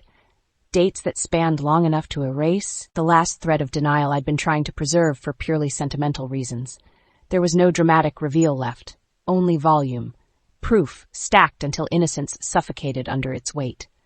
I turned another page and found a photo of Livia in the lobby of the hotel. Taken that morning. Her hair perfect, head turned slightly as if she sensed the camera, but not enough to run yet. Her hand on the arm of a man I did not know. My pulse kicked. Who is that? Mara stepped closer, just enough to glance down. Unknown. That's not an answer. It's the one we have. I pointed harder at the photo. He was with her. Yes. Then find out who he is. Mara's eyes lifted to mine. Something in them sharpened. Not offense, not surprise. Recognition, maybe, like she had been waiting to see whether I'd stay shattered or start directing my anger somewhere useful. Working on it, she said. I looked back at the photo. Livia's mouth was curved in that familiar half-smile she used when she thought she had charmed the room into forgiving her for existing too beautifully. She looked calm, untouched.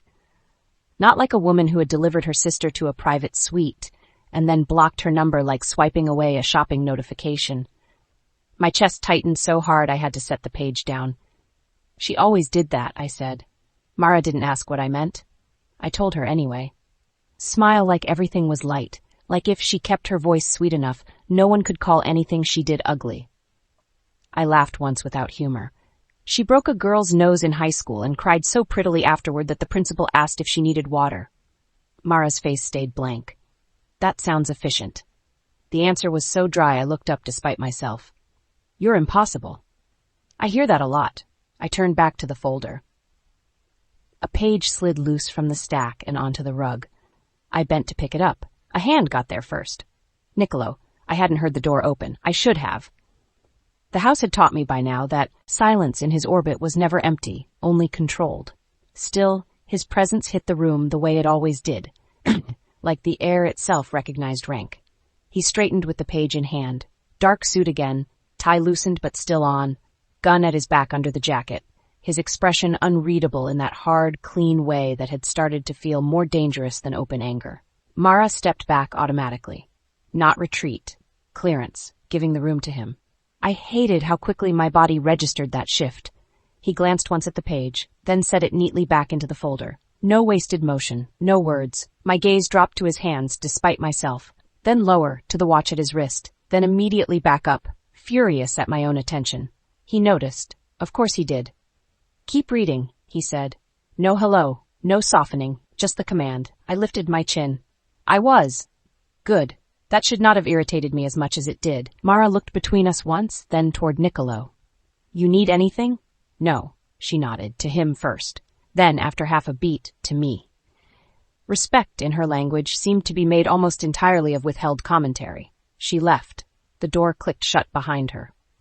Now it was just me and him and my family's rot spread across a table between us. I looked down at the folder again because looking at him felt like volunteering for dissection. Is the transcript complete? Yes. And the audio? Yes. And the photos? All of them that matter are there. I looked up sharply. That matter? His gaze held mine. I'm not drowning you in noise, so you can call it confusion. The words hit harder than they should have because they were close to mercy, and mercy looked wrong on him. I hated that too. I flipped to the next page. A route map. Highlighted lines. Shipping points. Notations I did not fully understand but could follow enough to see the shape of it. My father had not been stealing loose cash from a drawer. He'd been poking holes in a system. Selling patterns. Selling predictability. Selling another man's blind spots. I swallowed hard. Why didn't you kill him? The question came out before I decided to ask it. Silence. I looked up. Nicolo stood near the desk, one hand in his pocket, the other resting loosely at his side. Who says I won't? The calmness of the answer sent a cold line down my spine. He said it the way other people might say the weather could turn tomorrow. No drama, no threat performance, just consequence, placed gently on the table between us. I forced my voice level. That's not what I asked. No. Then answer what I asked. For one suspended second, I thought he wouldn't. Then he crossed the room and stopped opposite me on the other side of the table. Because dead men end leaks, he said. They don't explain networks. The logic in it felt like ice water. I looked back at the route map, at the numbers, the photographs, at my father's whole secret second life laid out with the precision of an autopsy. So you kept him alive to see who else was attached. Yes. And Livia? She may be greed, she may be access, she may be both. My throat tightened. Stop talking about her like a variable. His eyes fixed on me. She is one. The answer made anger spike sharp and immediate. She's my sister. She sold you. The room went still. No raised voice. No cruelty dressed up as emphasis. Just the blade again. Straight to the truth. Cutting away sentiment like it was a childish extra. I stood up too fast, the chair scraping against the rug. She is still my sister. He did not move. That can be true, he said, and still get you killed. My hands curled into fists. I hated him most when he said the exact thing I didn't want to hear in the exact tone that made denying it feel stupid. I looked away first, again. The locked window caught the last wash of daylight outside. The garden beyond it glowed in fading gold, manicured and silent and useless to me. I grew up with her, I said, not sure why I was speaking, aloud now, except that the room had gotten too full of paper and evidence, and Nicolo's stillness. She used to braid my hair before school if Mom was running late. She'd steal lipstick from drugstores and act like Robin Hood when she gave it to me. I laughed once. Bitter. She made everything bad sound temporary. Nicolo said nothing. That silence pressed until I filled it again. When we were kids, my father called her his firecracker, said I was the good daughter and she was the brave one. I stared at the darkening garden beyond the glass. Maybe that was the first lie. Maybe he just meant she was the one most like him. The words settled heavy in the room. I realized too late how much I had revealed. Not facts. Wound. I looked back at him. He was already watching me. No pity, thank God. But something in his face had altered by a degree. Sharper around the eyes, not softer, more focused, like he had just seen the shape of the fracture and filed it away. Good daughter, he repeated. I almost laughed. Don't what? Make that sound stupid. He stepped closer. One step only, enough to tighten the room. I'm not making it sound stupid. Then what are you doing? His gaze didn't move, removing the illusion that good protected you. The words hit with surgical force. I breathed out once through my nose because anything else would have sounded too much like breaking. That illusion died at the hotel. Yes. I looked down at the folder again. The pages had started to blur slightly. Not tears. I would rather have swallowed glass, just fatigue, rage. The body's ugly response to too much truth in too small a space. I pressed my fingertips to one of the transcripts and forced myself to focus. You said my name matters. Yes. Meaning the Scafidi name is going to keep dragging attention to me. Yes. And meaning people attached to my father will think I'm leverage. Yes. The repetition should have made me feel smaller. Instead, something hot and bright started taking shape under the humiliation. Not hope. Not yet. Just anger, sharpened into purpose. I looked up. What do they know about me? Nicolo studied me for a beat. That depends which they. My father's people. Whoever bought Livia, whoever sent the men to the hotel, whoever was stupid enough to think I'd stay quiet after finding out. I leaned one hand on the table. Pick a category. A flicker crossed his face. Approval, maybe. Gone too fast to name. Unless most of them know you exist, he said. Some know your father keeps one daughter close to the noise and one daughter looking clean. Fewer knew your sister would sell access.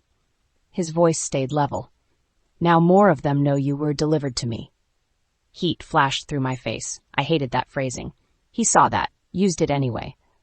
Good, I thought viciously. Hate is useful.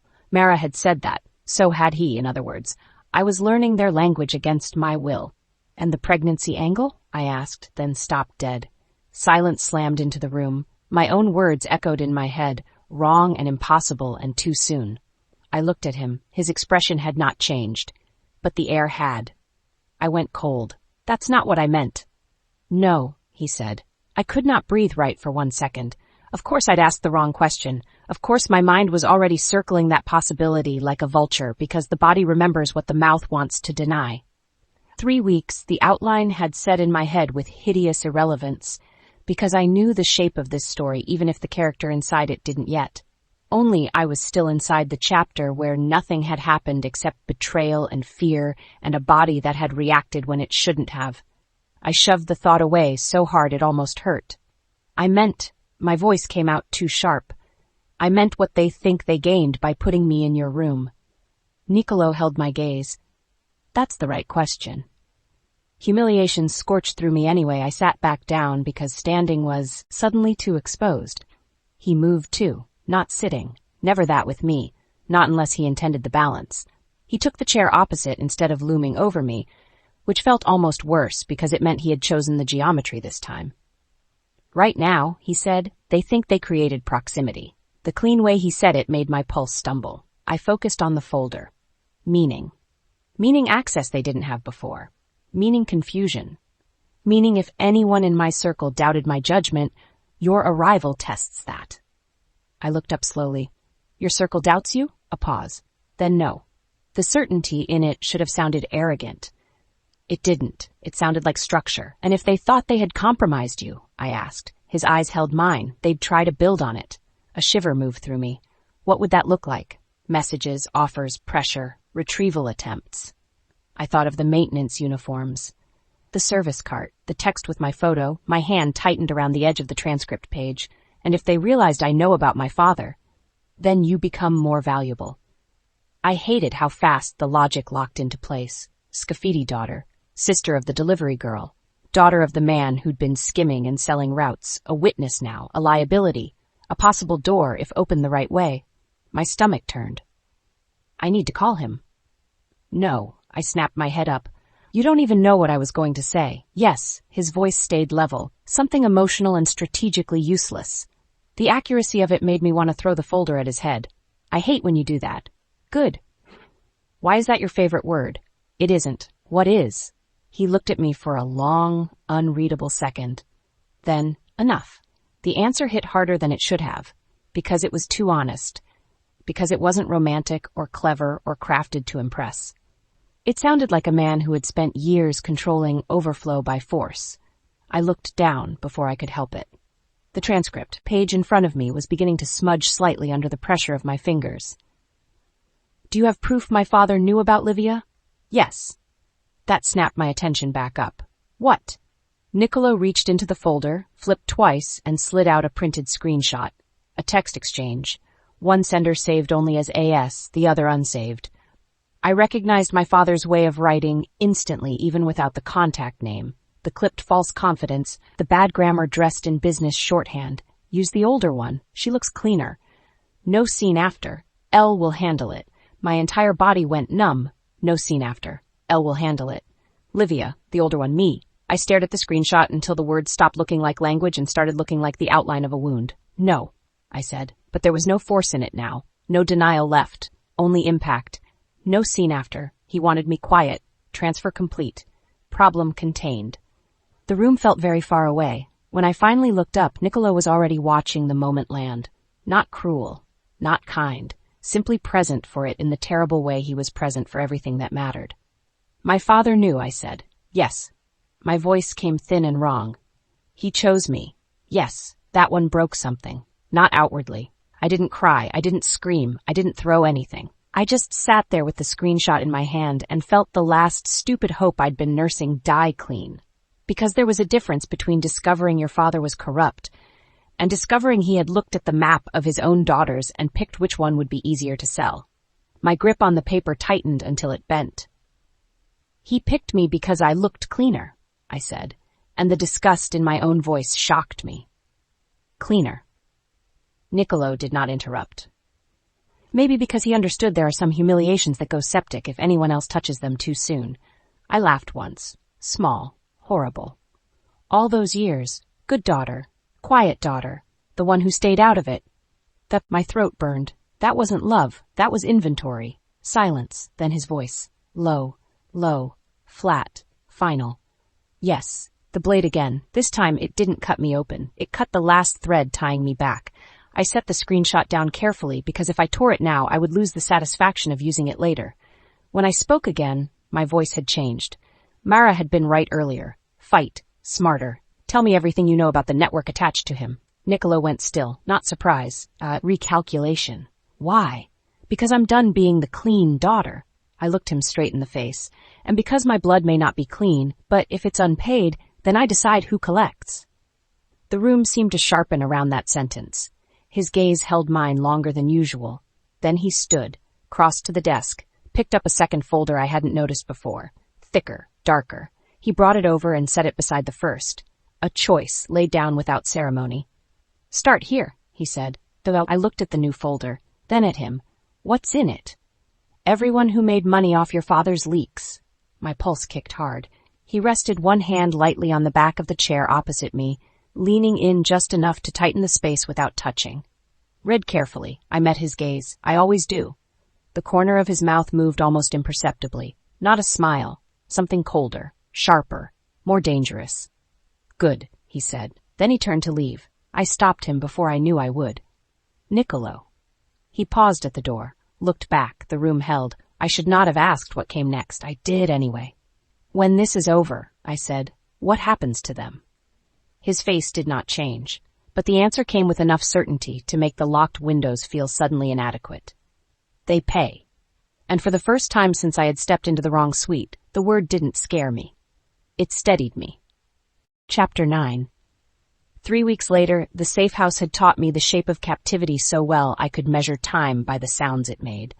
Mara's footsteps at 6:15, breakfast tray at 7, gate buzz somewhere below at irregular but never accidental intervals. The low hum of security systems behind the walls, like the house itself, was breathing through clenched teeth, and Nicolo, in and out like weather. Sometimes there at dawn, jacket off, tie loosened, speaking quietly into a phone while the rest of the house held its breath around him.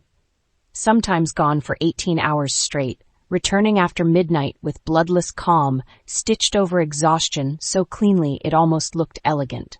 Always watching, always noticing, never explaining more than he had to. I had stopped asking where he went, not because I trusted him, because I had learned the difference between a closed door and a locked one, and Nicolo answered only one of those out of preference. The room they kept me in was no longer unfamiliar. That was the worst part. The folded blankets at the foot of the bed, the gray chair by the window where I read through evidence until my eyes burned. The second folder he had given me, now thick with notes in my own handwriting, names, routes, links, dates, patterns I had begun to understand with grim clarity. The fresh flowers that appeared every 4 days and irritated me on principle. Soft prison. Beautiful cage. My body had started recognizing it as routine before my pride had agreed. I hated that. I hated more that part of me had also started recognizing Nicolo's rhythms. The set of his shoulders when a call had gone badly. The single rub of his thumb over his watch when he was calculating 3 steps ahead.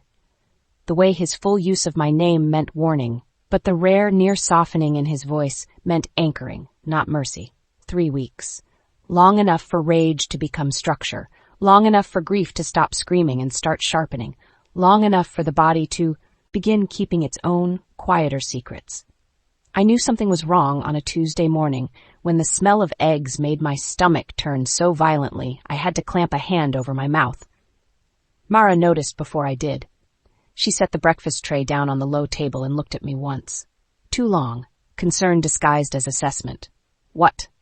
I was standing near the desk, flipping through a stack of copied transfer sheets, trying to follow a line of shell companies back to a holding account with my father's initials in it.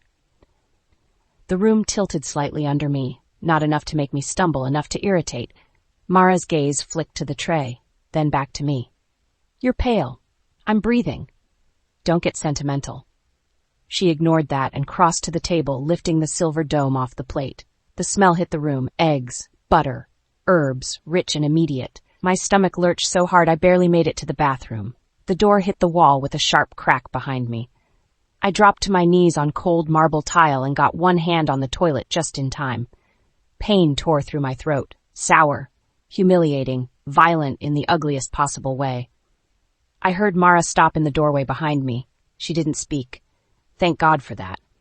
I stayed there longer than dignity allowed, forehead damp, one hand braced against the side of the bowl, breathing through the aftershocks while bile burned the back of my mouth. Finally, I reached blindly for the hand towel hanging beside the sink. Mara beat me to it. She held it out, not touching me, just there. I snatched it from her. Don't. Wasn't. I wiped my mouth hard enough to hurt and pushed myself upright using the edge of the counter. The bathroom mirror was unforgiving. My face looked too white, eyes too bright. mouth set too tightly around the humiliation of being sick in front of one of Nicolo's most efficient attack dogs. I turned on the faucet and rinsed my mouth. Mara leaned one shoulder against the door frame, arms crossed. "You throw up often now?" I had spat water into the sink and glared at my reflection. "No." "How long?" I cut my eyes toward her. "What?" "How long have you been queasy?" "Why are you asking like a detective?" "Because you're answering like a liar." I gripped the sink edge, cold stone, cool metal faucet, my pulse loud in my ears. "It's stress." "Maybe." "Yes." She said nothing. That was somehow worse. I turned off the water and reached for another towel, forcing my hand steady. The queasiness had started a few days ago. Not dramatic enough to alarm me. Just wrong in little ways. The smell of coffee turning bitter too fast. The tea tasting metallic. Waking with a strange heaviness low in my body. Not pain exactly, just awareness. Crackers helping when richer food didn't. A headache behind my eyes yesterday afternoon that left as suddenly as it arrived.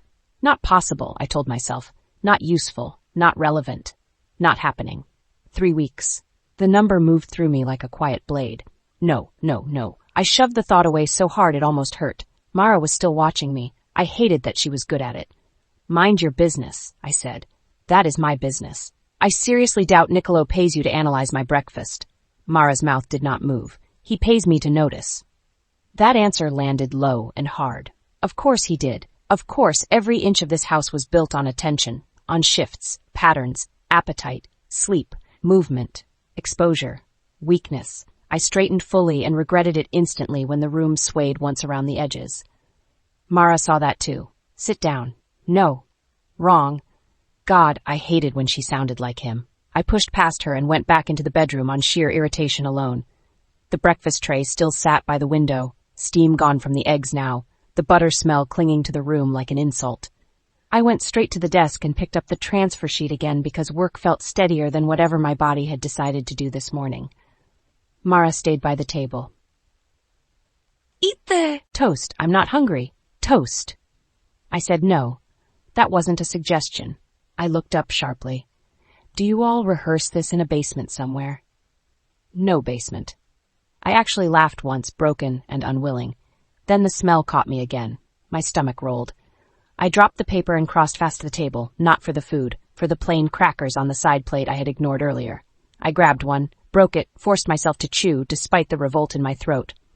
Mara watched the whole thing, still too calm, still too observant. That made me meaner. "Congratulations," I said. "You've discovered women can vomit under stress."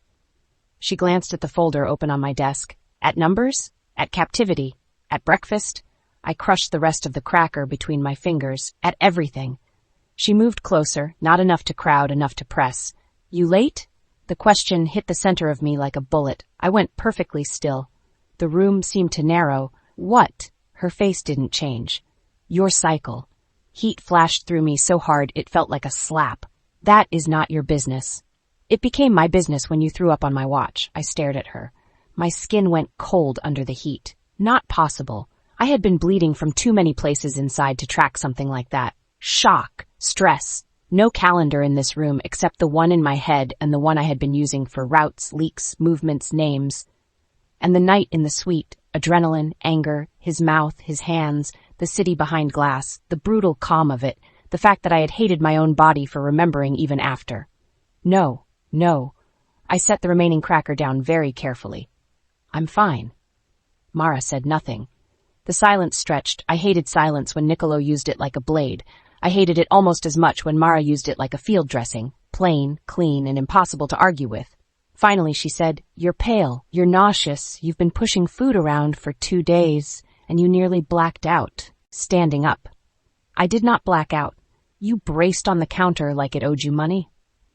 I looked away, because she was right, because my body had been off, because I had told myself it was stress, because stress was cleaner than the other option. "Not possible," I whispered. Mara heard it.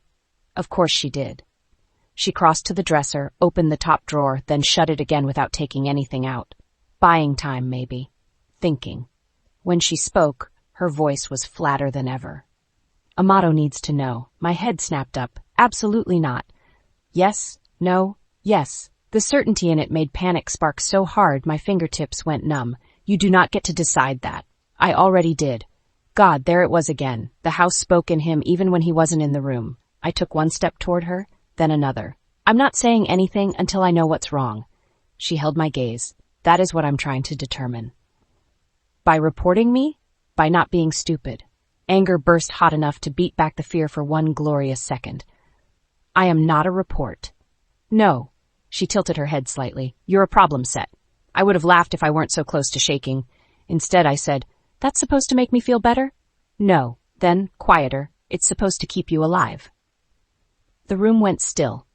The same logic. Always the same logic. Safety stripped of comfort. Protection that felt like a chain. Concern translated into management because apparently no one in Nicolo Amato's orbit knew how to care without making it operational. I hated them all for that. Maybe I hated myself more for starting to understand it. Mara pulled her phone from her back pocket. My pulse jumped hard. Don't. She looked at me once, then typed anyway. The entire room seemed to tilt under that small motion. My hand went instinctively to my lower stomach. Not thinking. Just there. The second I realized I'd done it, shame and dread hit together. Mara saw. Of course she saw. Something shifted in her face. Not softness. Never that. Not fear either. Recognition. Sit, she said. I did, not because she ordered it. Because my knees suddenly felt unreliable. I sank into the chair by the window and stared at the locked garden beyond the glass, while my mind ran wild in tight, useless circles. 3 weeks. The first night in the suite, the bruised memory of the window, his voice at my ear, the collision of fear and heat and anger in a body I had not trusted since. No. My throat tightened. The smell of eggs still lingered. I looked at the untouched plate and wanted to be sick again. Mara stayed where she was, phone in hand, one hip braced against the dresser. How long till he gets here? He's in the house. Of course he was. Something inside me dropped. Not because I was relieved, because I wasn't. Because the idea of Nicolo walking through that door and looking at me with that terrible, measuring calm while this possibility sat live between us, felt unbearable in a brand new way. I clasped my hands together in my lap to stop them shaking. Too late. Mara had already seen. The doorknob turned.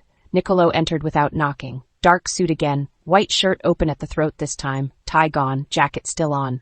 Phone in one hand. The house seemed to tighten around him on reflex. His eyes went to Mara first, then to me, then to the untouched breakfast, the cracker crumbs on the plate, the half-drunk glass of water, the open folder on the desk, and finally the bathroom door still standing open behind us. He read the room in one sweep, a clean cut of attention. What? Mara answered. She got sick. His gaze returned to me. Not dramatic, not alarmed, worse, focused. When? This morning. How many times? Mara answered before I could. Once. I pushed back from the chair, furious at the whole exchange. I am sitting right here. Yes, he said. Just that.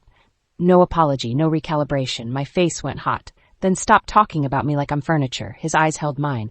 That same terrible stillness. How long? There it was. Not are you okay? Not what do you need? Not even sick from what? Just how long? A question as accusation, a question as inventory. I hated that it reached the center of the issue faster than anything gentler might have. I don't know. You do. No. I stood because sitting made me feel managed. I know I threw up because the eggs smelled wrong, and because this house is a fortress built by lunatics, and because my life imploded 3 weeks ago. His gaze sharpened at the number. 3 weeks. He heard it. Of course he did. The room went deadly quiet. Mara looked away first to the window, giving the moment a sliver of privacy without actually leaving. Nicolo took one step toward me. Not enough to touch, enough to change the air. How long? He repeated. My mouth went dry. I wanted to lie. Wanted to tell him I didn't track things that closely. Wanted to throw the entire morning at his feet and call it stress until the word lost meaning. Instead, I heard myself answer with awful honesty. I'm not sure. Wrong. The look in his eyes said it before his mouth did. Beatrice, the full name. Anchoring. Warning. I folded my arms over myself. I said I'm not sure. His thumb brushed once over the edge of his watch. Calculation. Then he looked at Mara. Doctor. The word hit the room like a lock. Panic flared instantly. No. He didn't look at me. Mara. She nodded once, already reaching for her phone again. No. I took a step forward. No. You do not get to order people into my body every time you notice a problem. That got his attention. His gaze fixed on mine. If you're ill, I know. And if I'm not, Then we confirm that too. His tone stayed level. Absolute. Infuriating. The logic was airtight. The cage of it made me want to scream. You don't get to decide what happens to me. His face did not change. If you're pregnant, you're a target. The words landed with shocking force. Not soft, not careful, not couched in euphemism. Pregnant. There it was. Ugly and live in the room now, no longer a thought I could shove into a locked corner and call paranoia. My hearing narrowed. The garden outside the window blurred. Mara's presence flattened into a distant outline. The whole room seemed to tilt around the single word. If you're not, Nicolo said, voice calm as a verdict, you're still a target. That should have steadied me. It didn't, because the first half of the sentence was still in the air. Pregnant. I laughed once, sharply, because the alternative was shattering where they could see it. You say that like it's a weather report. No. He took another step. Close enough now that I could see the fatigue under his control, the darker shadow at his jaw, the precise restraint holding every line of his face in place. I say it like a problem with consequences. The words should have enraged me. Instead, they hit that same poisoned place where his brutality and his protection kept tangling until I could not separate them cleanly. I hated that place, hated more that he knew exactly how to speak to it. My hand went again, instinctive, unthinking, to my lower stomach. I dropped it instantly. Too late. His eyes followed the movement. Went colder, not at me, at the possibility. That somehow scared me more. Mara lowered her phone slowly. The room held. I looked from one of them to the other and heard my own voice come out low and scraped raw.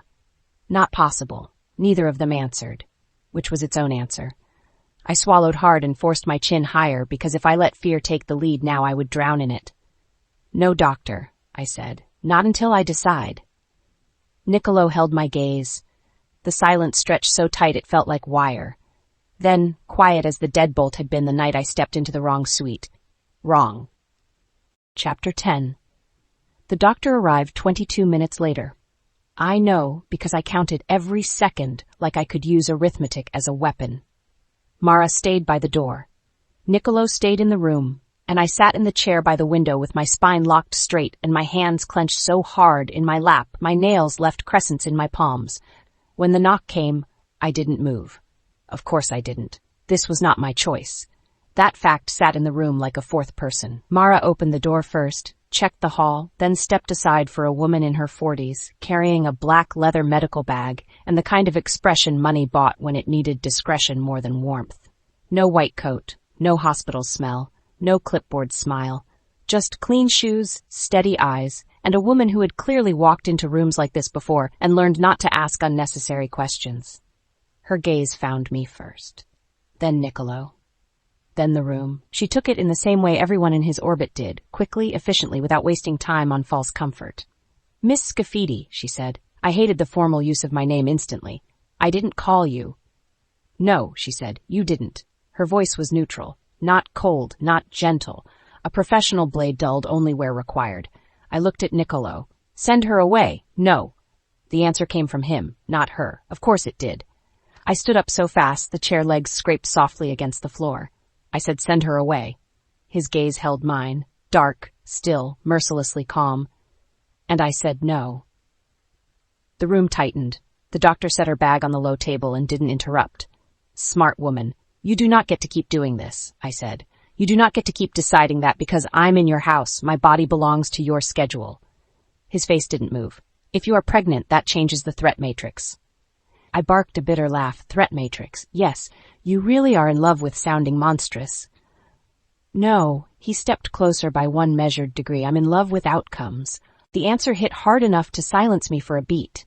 Not because it was romantic. God, no. Because it was so brutally, perfectly him that it left no room for arguing about what kind of man stood in front of me. Mara spoke from the door. Bia. The name stopped me colder than Nicolo had. Not because it was soft. Because it was the first time she'd used it. Respect, in Mara's language, was rare enough to feel like a warning. I looked at her. Her face stayed flat. Operational. But her eyes were steady in that too long way she got when concern was trying to disguise itself as assessment. Rule it out, she said. Or don't, but stop bleeding time. The phrasing was cruel enough to work. Because that was what this was, whether I admitted it or not. Time. 3 weeks since the suite. 3 weeks since the window. 3 weeks since my body had betrayed me first with heat and now with fear. The doctor unlatched her bag. "I can start with questions," she said. "No one has to touch you until you consent." The sentence changed the room. Not much. Enough. My shoulders stayed tight anyway. Nicolo didn't speak, didn't push. That should have helped. It didn't. Not really, because his silence was still a form of pressure, and we all knew it. I looked at the doctor. "If I say no," she met my stare without flinching, "then I leave without examining you." I narrowed my eyes. "And he lets that happen?" A beat. Then the doctor said, carefully, "That would be between you and him." I laughed once. Ugly. Sharp. What a comforting standard of care. "No," she said. "Just an honest one." Honesty again. Everyone in this house seemed determined to strip every lie down to the studs and leave me standing in the drafts. I hated that. I hated more that I had started to prefer it to fake kindness. The doctor pulled a small notebook from her bag, not to write in yet, just to hold. "When was your last period?" Heat flashed through me so hard it felt like a slap. "I don't know." "You do." The correction came from Nicolo. I turned on him. "You need to stop talking." "No." "Might be your favorite word after all." The doctor waited. Smart woman. I looked away from both of them toward the locked window and the dead garden beyond it. Think. Before the hotel. Before the wrong suite. Before my father's voice on the recording and Livia's smile in the lobby photograph and 3 weeks of evidence in captivity and Nicolo in and out like a storm wearing a suit. I counted backward. A date surfaced, then another. My throat tightened. "About 4 weeks before the hotel," I said finally. The doctor nodded once. "Any spotting?" "No." "Cramping?" "No." "Nausea only in the morning?" "Mostly." "Breast tenderness?" I looked at her like she had insulted me. "Yes." "Fatigue?" "Yes." The word came out through my teeth. She nodded again. No performance, no sympathy, just data. I hated how much that felt like the language of this house. The doctor glanced at the tray, at the untouched eggs, at the crackers now half gone. "Food aversions?" "Yes." "Smell sensitivity?" "Yes." My pulse sounded too loud in my ears. She closed the notebook without writing anything at all. Then she looked at me and said, levelly, "You need a pregnancy test." The room seemed to narrow around the sentence. "I know what you need," I snapped. "I'm deciding whether I'm giving it to you." The doctor's gaze did not move. "That's your decision." Behind her, Nicolo was very still. That stillness had become its own kind of violence. The quieter he got, the more catastrophic the room felt. I looked at him, at the hard line of his jaw, at the watch at his wrist, at the man who had said, "If you're pregnant, you're a target," like it was simply another angle to secure. "You don't get to stand there and make this inevitable." His eyes held mine. "It already is." The certainty of it made panic strike hard and clean. "No." "Yes." "You don't know that." He took one step closer. The doctor and Mara both receded, somehow, though neither moved. "If this is what I think it is," he said, voice low and flat and carrying all that terrible control, "then delay serves no one. My body serves me." The words cracked out of me sharper than I intended. "Good. Let them cut." A beat passed.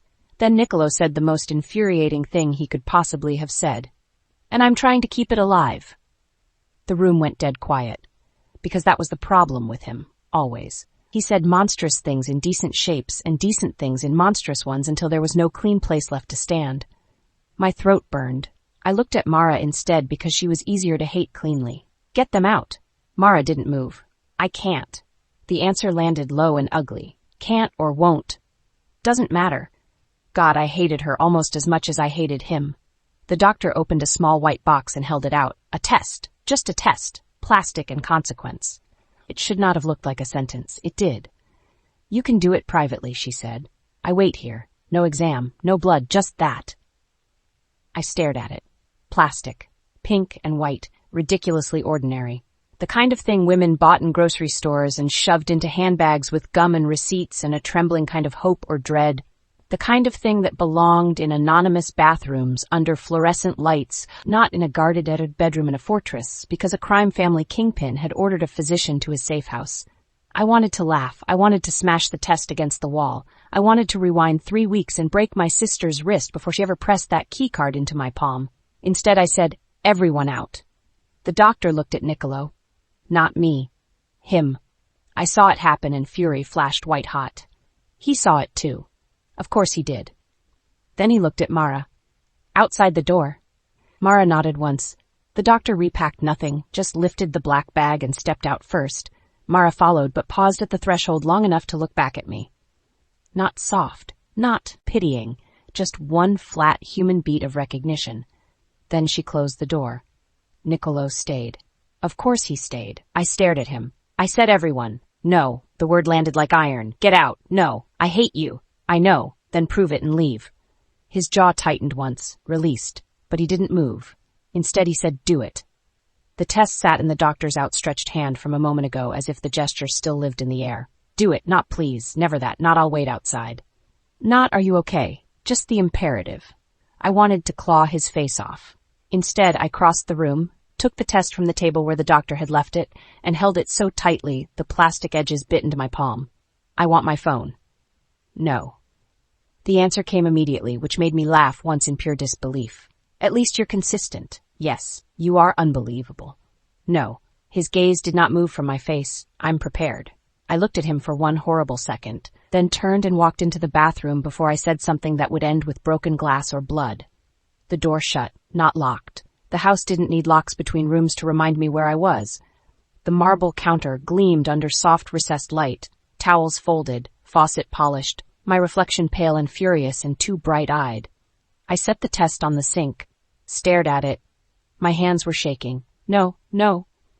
I braced both palms on the counter and bowed my head. This couldn't be happening. This was not how women like me were supposed to learn things like this. Not after a night like that. Not in a house like this.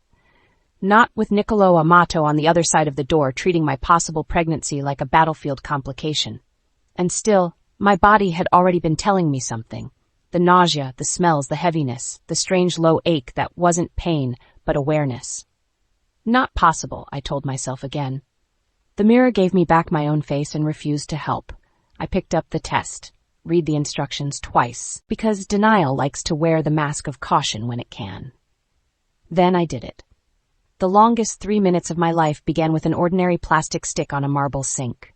I stood over it like if I watched hard enough I could force the result into changing out of fear. I thought of the suite, the curtains opening, the city behind glass, his hand at my throat, his voice saying, say no, the ruinous fact that I had not. My throat burned. I thought of my father's texts. Use the older one, she looks cleaner.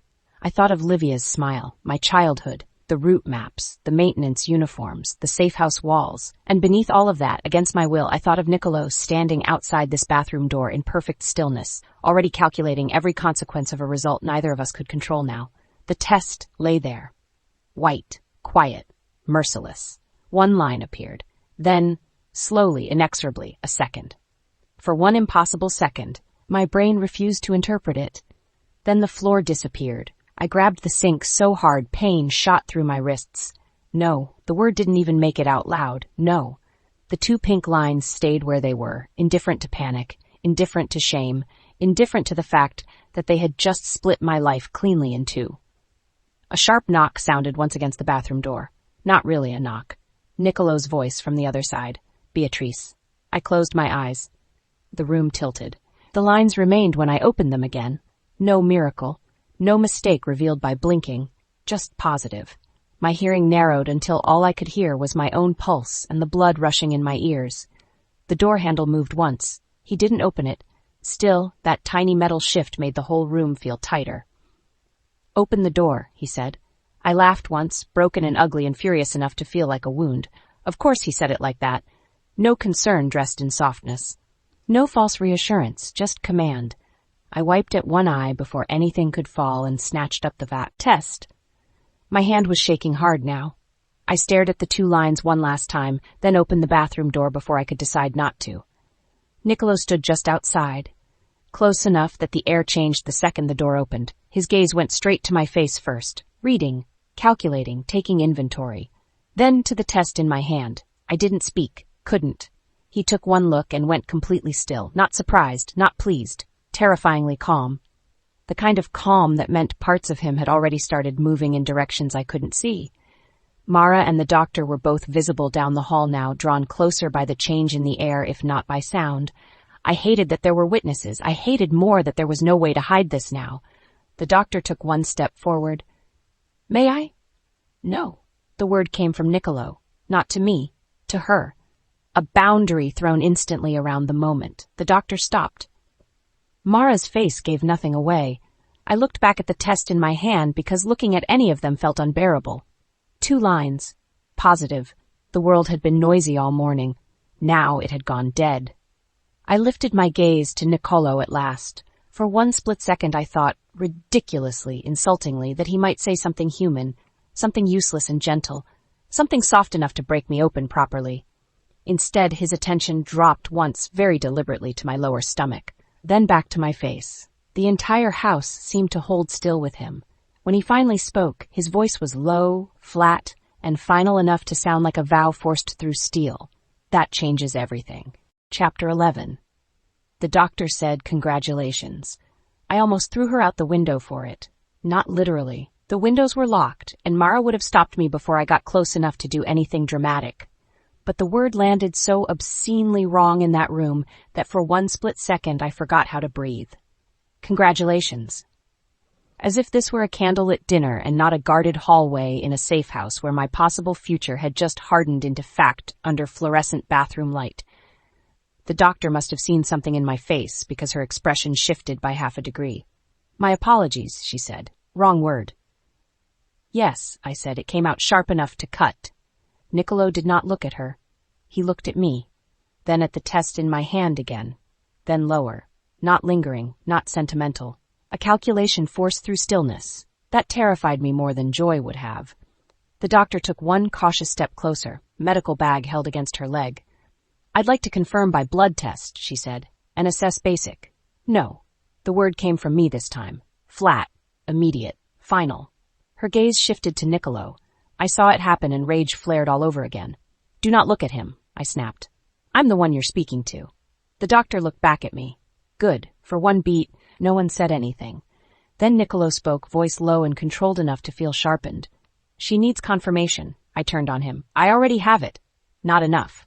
It is for me. It isn't for the room." The room. Not me. Not my fear. Not my body. Not the fact that I still had the plastic stick clutched in my hand like evidence from a murder scene. The room. The network. The threats. The men in maintenance uniforms. My father's leaked roots. Livia's price. I knew what he meant. I hated that I knew. "It's enough," I said again, because if I let him turn this into logistics before I got one clean moment with the reality of it, I would shatter in a way I would not recover from. His jaw tightened once. Released. Then he looked at the doctor. "Outside." She hesitated. Only for a second, but I saw it. Professional discomfort colliding with wealth, power, and a man whose version of concern looked alarmingly like strategic siege. "Now," he said. She left. Mara stayed. Of course she stayed. I looked at her. "You too." She didn't move. The hallway had gone silent in that way the whole house did when something important shifted. Security systems breathing through the walls. Men downstairs repositioning without footsteps loud enough to hear. A fortress registering a change in status. Pregnant. The word sat at the center of it all like a lit fuse. Mara looked from me to Nicolo and back. Then she said, flatly, "If you throw the test, I'm ducking first." I stared at her. A broken laugh tried to claw its way out of my throat and got trapped there instead. That was somehow worse. "Get out," I said. This time Nicolo nodded once. Mara left without another word, closing the bedroom door behind her. Now it was just us. And the test, and the air between us, thick with every ugly thing that had led here. I looked at the 2 lines again. I should not have looked. They were still there. Of course they were still there. They did not care that I was furious enough to bite through my own pulse. I crossed to the desk and set the test down with more care than it deserved, because if I snapped the plastic now, the result would still be true and I would lose the satisfaction of breaking something. Then I turned away from it. I paced once to the window, back to the bed, to the bathroom door, back again. My skin felt too tight. My whole body felt like it no longer belonged to me in any clean way. "This cannot be happening." The words came out low and ragged. Nicolo stood where he was, just inside the room, one hand near his pocket, the other loose at his side. Dark suit, white shirt open at the throat, every line of him controlled to the point of brutality. "It is," I laughed once, sharp and wrong. "You always know exactly how to say the most disgusting thing in the calmest possible voice." His gaze stayed on me. "I'm not interested in comfort." "No, you're interested in outcomes." "Yes." There it was again. Always yes when the truth was ugliest. I pressed both hands to my head, fingers in my hair, trying to hold the room together by force. "I can't do this." The confession slipped out before I could stop it. I froze. So did the room. Nicolo's face did not soften, thank God. But something in his stillness changed. Not less dangerous, more focused. "You can." "No." I looked at him. "No. You don't get to tell me that, like this is some endurance test I forgot to train for." His voice stayed low. "You're already doing it. I am standing in a locked house holding the consequences of one catastrophic night, and you think that counts as coping?" "Yes." The answer hit like a slap. I took one step toward him before I knew I'd moved, then another. "Do not reduce this." He didn't move back. "I'm not." "Yes, you are." My voice was rising now, sharp with panic and rage and the sick grief of a future turning inside me before I had even agreed to look at it. "You're treating this like a security breach with a heartbeat." His eyes changed by less than an inch. "Enough." When he spoke, the calm in him had gone colder. "Because that is exactly how the world will treat it," the words struck cleanly. I went still. He took one step closer, not enough to touch, enough to make the room narrow around us. "You want softness," he said. "I don't have it." The honesty of that landed harder than tenderness would have. "Good," I snapped. "I don't want softness from you." "No, no." His gaze held mine, dark, steady, reading too much. "Then what do you want?" The question cracked something open. Because I did not know. I wanted time. I wanted choice. I wanted my body back in a shape that belonged only to me. I wanted Livia on her knees with the truth spilling out of her in ugly little pieces. I wanted my father to hear his own text messages read back to him and understand what he had turned me into. I wanted to go back to the hotel hallway and rip the keycard out of my own hand. Instead, I heard myself say, voice raw enough to embarrass me, "I want this not to feel like a weapon." The room went dead quiet. There it was. The actual fear. Not pain. Not shame. Not even motherhood. Not yet, because that word felt too far away and too human and too full of things I did not know how to hold. Weapon, leverage, currency. The heir, some future chapter whispered in the back of my head with hideous clarity. But not yet. Not yet. Nicolo looked at me for a long second, then longer. Then he said, "It won't be." I laughed. Actually laughed. Short, bitter, cutting. "You can't promise that." "Yes." "No." I folded my arms hard across my stomach before I realized what I was doing. "No, you don't get to stand there and make vows over something you didn't even ask me whether I wanted." At that, something in his face went flat as polished stone. "I know." 3 syllables. No defense. No excuse. That should have been easier to bear. It wasn't, because it left all the blame in the room where it belonged instead of dissolving it into argument. I looked away first. Of course I did. The locked garden beyond the window blurred. My throat burned. I would not cry. I would not. I would rather have swallowed glass and smiled through the blood. My hands dropped from my arms to my lower abdomen before I could stop them. Just a brief, instinctive press. A hold. I felt him see it.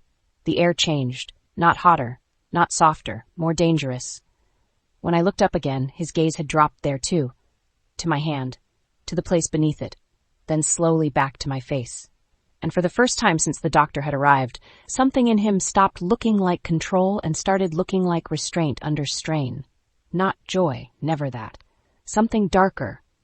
Protective in a way that felt like a locked door and a loaded gun had learned to speak. "That," he said quietly, "is Amato." The words hit like a strike to the center of me. I stared at him. Then fury came back full force. "No." He didn't blink. "No," I repeated, sharper. "It is not a territory marker. It is not a flag you get to plant because my body handed you proof." His voice stayed low. "It is my child, and mine too." The sentence cracked out of me before I could soften it. Mine too. The words landed between us and stayed there. My pulse was everywhere. My skin, my throat, low and strange and terrified under my ribs. I could still hear the plastic test lying on the desk like a verdict no one had appealed. He looked at me for one suspended second. Then he crossed the remaining distance. I should have stepped back. I didn't, maybe because I was too furious. Maybe because some part of me wanted to see what he would do with the claim I had just thrown at him. Maybe because I had stopped trusting my own body to separate fear from gravity where he was concerned. He stopped directly in front of me, not touching, too close for the room to pretend neutrality. Say it again. The command moved through me like a blade. I lifted my chin. It's mine too. Something in his jaw tightened, released. And then, slowly, deliberately, as if the movement itself had been decided before the room was built, he lifted his hand. For one split second I thought he was going to touch my face. Instead, his palm settled low against my abdomen. The world narrowed to contact. Not rough, not gentle either. Claim, warning, vow. Every nerve in my body lit at once. Fear first, then heat, then a sick, unwanted thread of relief so immediate I hated myself for it. Because that was the problem with him. He was not safe. Mara had said it weeks ago with perfect flatness. He's not safe. He's effective. And now his hand on me felt like both things at once. A man sealing a perimeter and a wall going up around something newly fragile and newly doomed. I did not move. Neither did he. My breath came shallow and wrong. His gaze never left my face. "No one touches you now," he said. The calm in his voice made the words more frightening, not less. No one. The room felt suddenly too small to contain the shape of that promise. Not because it was sweet, because it was not. Because I believed him. And belief in Nicolo Amato always came with blood under it somewhere. My throat tightened. I hated that my body did not pull away immediately. Hated that the hand at my stomach did not feel like violation. Not exactly, but something stranger and more dangerous. Protection so absolute it bordered on possession. I forced air into my lungs. Move. His hand stayed where it was for 1 second longer. Then 2. Then it left. The cold absence of it shocked through me. I stepped back immediately, putting distance between us, because if I didn't, the room would start telling lies in a language my body understood too well. "You do not get to do that," I said. His gaze stayed fixed on me. I just did. Rage flashed so hot it steadied me. "God, you're insufferable." "Yes. I'm serious. So am I." The answers, the certainty, the impossible composure, it all hit the same raw place until I wanted to throw every object in the room at him just to hear something break louder than I was breaking. Instead, I crossed to the desk, picked up the test, and turned it over so the lines faced down. Cowardly, pointless, necessary. When I turned back, he was still watching me. Still too calm, still too controlled. That scared me more now than it had at the hotel, because now I knew what sat underneath it when the thing at stake was not just me. How many people know? The question came out sharp. He answered instantly. 3. Not counting me. No, I counted in my head. Mara, the doctor. Nicolo. No one else yet. A horrible little thread of gratitude moved through me. I killed it instantly. "You tell no one." His head tilted slightly. "That's not your life decision alone." The words hit hard. I went very still, then said with deliberate precision, "Watch me make it one." Something in his face shifted, not offense, recognition, maybe even approval, which infuriated me so much I wanted to bite it off him before it fully formed. "We assess first," he said. "There is no we." "Yes, there is." "No." "Wrong." I laughed again, sharp enough to cut. "You really should have your favorite word engraved somewhere." "It is." The answer came so dry and fast that my mouth actually betrayed me into almost smiling. Almost. I caught it in time and hated him fresh for causing it. The room went quiet. Not empty. Charged. I looked down at the turned-over test on the desk, at my own hands, at the place on my body his palm had been. Then back at him. What happens now? There it was. The question underneath all the others. Not the medical next steps. Not security details. Not whether a blood test would confirm what the plastic already had. Now, life. Power. Threat. Choice. His face went colder. "Now," he said, "your father and your sister stop being a family problem." The words landed with awful clarity. I stared at him. He continued, voice low, surgical, final. "They become mine." For 1 second I could not tell whether the fear that went through me was for them, or because part of me understood exactly what that meant. Probably both. I folded my arms over myself again, not hiding now, holding. "Don't." His gaze narrowed by a degree. "Don't what?" "Turn this into war just because that's the only language you know." The silence stretched. Then he said, very quietly, "It was already war." I looked away. Because he was right. Because I hated when he was right. because somewhere beneath the fury and the panic and the impossible fact of 2 pink lines in a bathroom I had not chosen, another truth had started hardening. This changed everything. Not the way the doctor's stupid congratulations had suggested, not with joy or soft music or any clean future worth naming, but structurally, strategically, violently. I touched the edge of the desk with my fingertips just to ground myself. Then I said, because the words needed saying, and because I needed him to hear them exactly as I meant them, "You don't get to erase me inside this." His eyes held mine, and for once, when he answered, there was no clipped contempt in it. No correction, no cold amusement, just a low, brutal certainty that felt more dangerous than all the rest. "I won't." Chapter 12. My father called just after sunset. Not a text, not a blocked number, not one of the unknown burner phones that had started circling the edges of my life like flies. Just Dad lighting up the screen of the phone. Nicolo still had not returned to me, and had only handed over now because he was standing 3 feet away while it rang. I stared at the name and felt something cold and ugly move through me. 3 weeks ago, that name would have meant bills paid late, fake concern, questions about whether I was keeping busy, maybe some lazy comment about Livia causing drama again.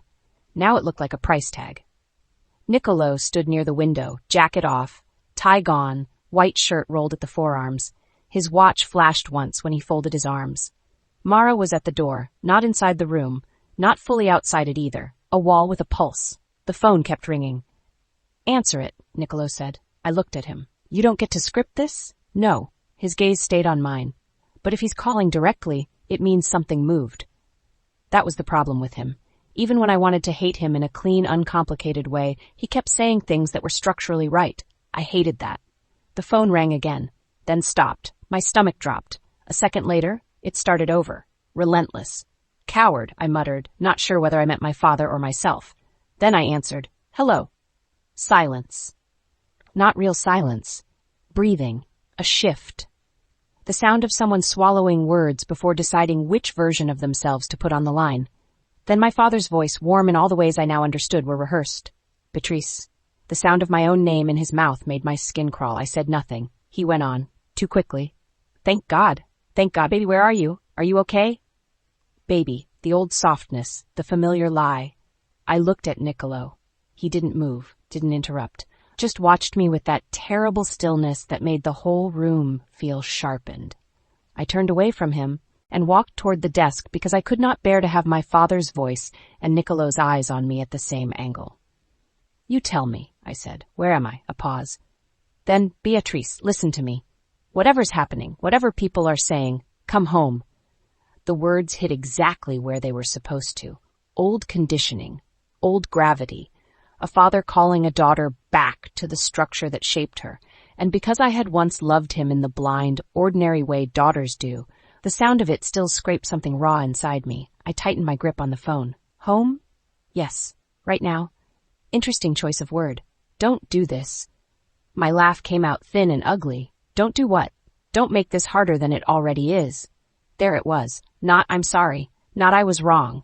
Not even "You're safe. Come back and we'll fix it." Harder. As if I were the complication. As if the catastrophe had simply happened around him and not through him. I closed my eyes once. Opened them again. Nicolo shifted his weight almost imperceptibly near the window. Mara stayed a dark, steady shape at the door. The whole house seemed to be listening through the bones of the walls. My father lowered his voice, the fake intimacy version, the one he used on waiters right before asking for a manager. "Whatever Nicolo Amato told you." The use of Nicolo's full name made something in me go hard. "Stop!" He paused. "Stop talking like I'm stupid." A longer silence. Then my father exhaled softly. "Baby, I know you're upset." "Upset? Yes." I laughed again, and this time it sounded almost unhinged. "Good, let him hear it. You priced me." The words came out low and clean and precise enough to cut through any script he had left. For one full second, all I heard was the line humming. Then, "Beatrice," the warning in my name made heat flash through my whole body. "No," I said. "No, you don't get to do that. You do not get to say my name like I'm the one making this ugly." "I didn't. You chose me." His silence gave him away before the words could. I looked at the floor because if I looked at Nicolo right now, if I caught even one flicker of "or, I told you so" in that face, I might break something expensive just for the satisfaction of hearing the crack. My father tried again.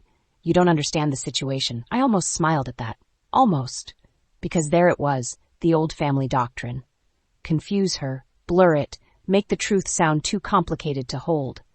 Only now I had folders. Transcripts, route maps, texts, his own voice on recordings. I understood the situation exactly. What part should I not understand? I asked.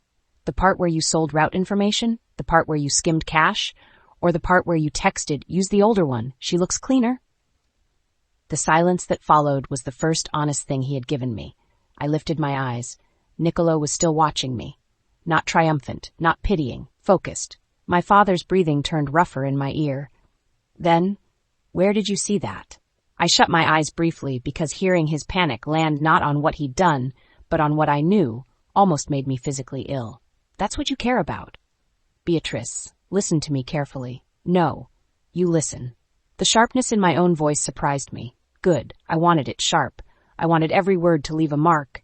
You handed me to my sister. She handed me to strangers, and now you're calling like I got lost on the way to dinner. His voice dropped lower. Dangerous now, the warmth peeling back. You don't know who's listening. I looked at Nicolo deliberately when I answered. I hope everyone. That hit. I knew it did because his next inhale came too fast. Do not be reckless, the old command, the old father tone, the one that used to make me straighten up before I even knew I was doing it. This time it made my blood go cold in a completely different way. Reckless, I repeated. That's incredible. This is bigger than you think. Yes, I said. That's what men say when they want women quiet.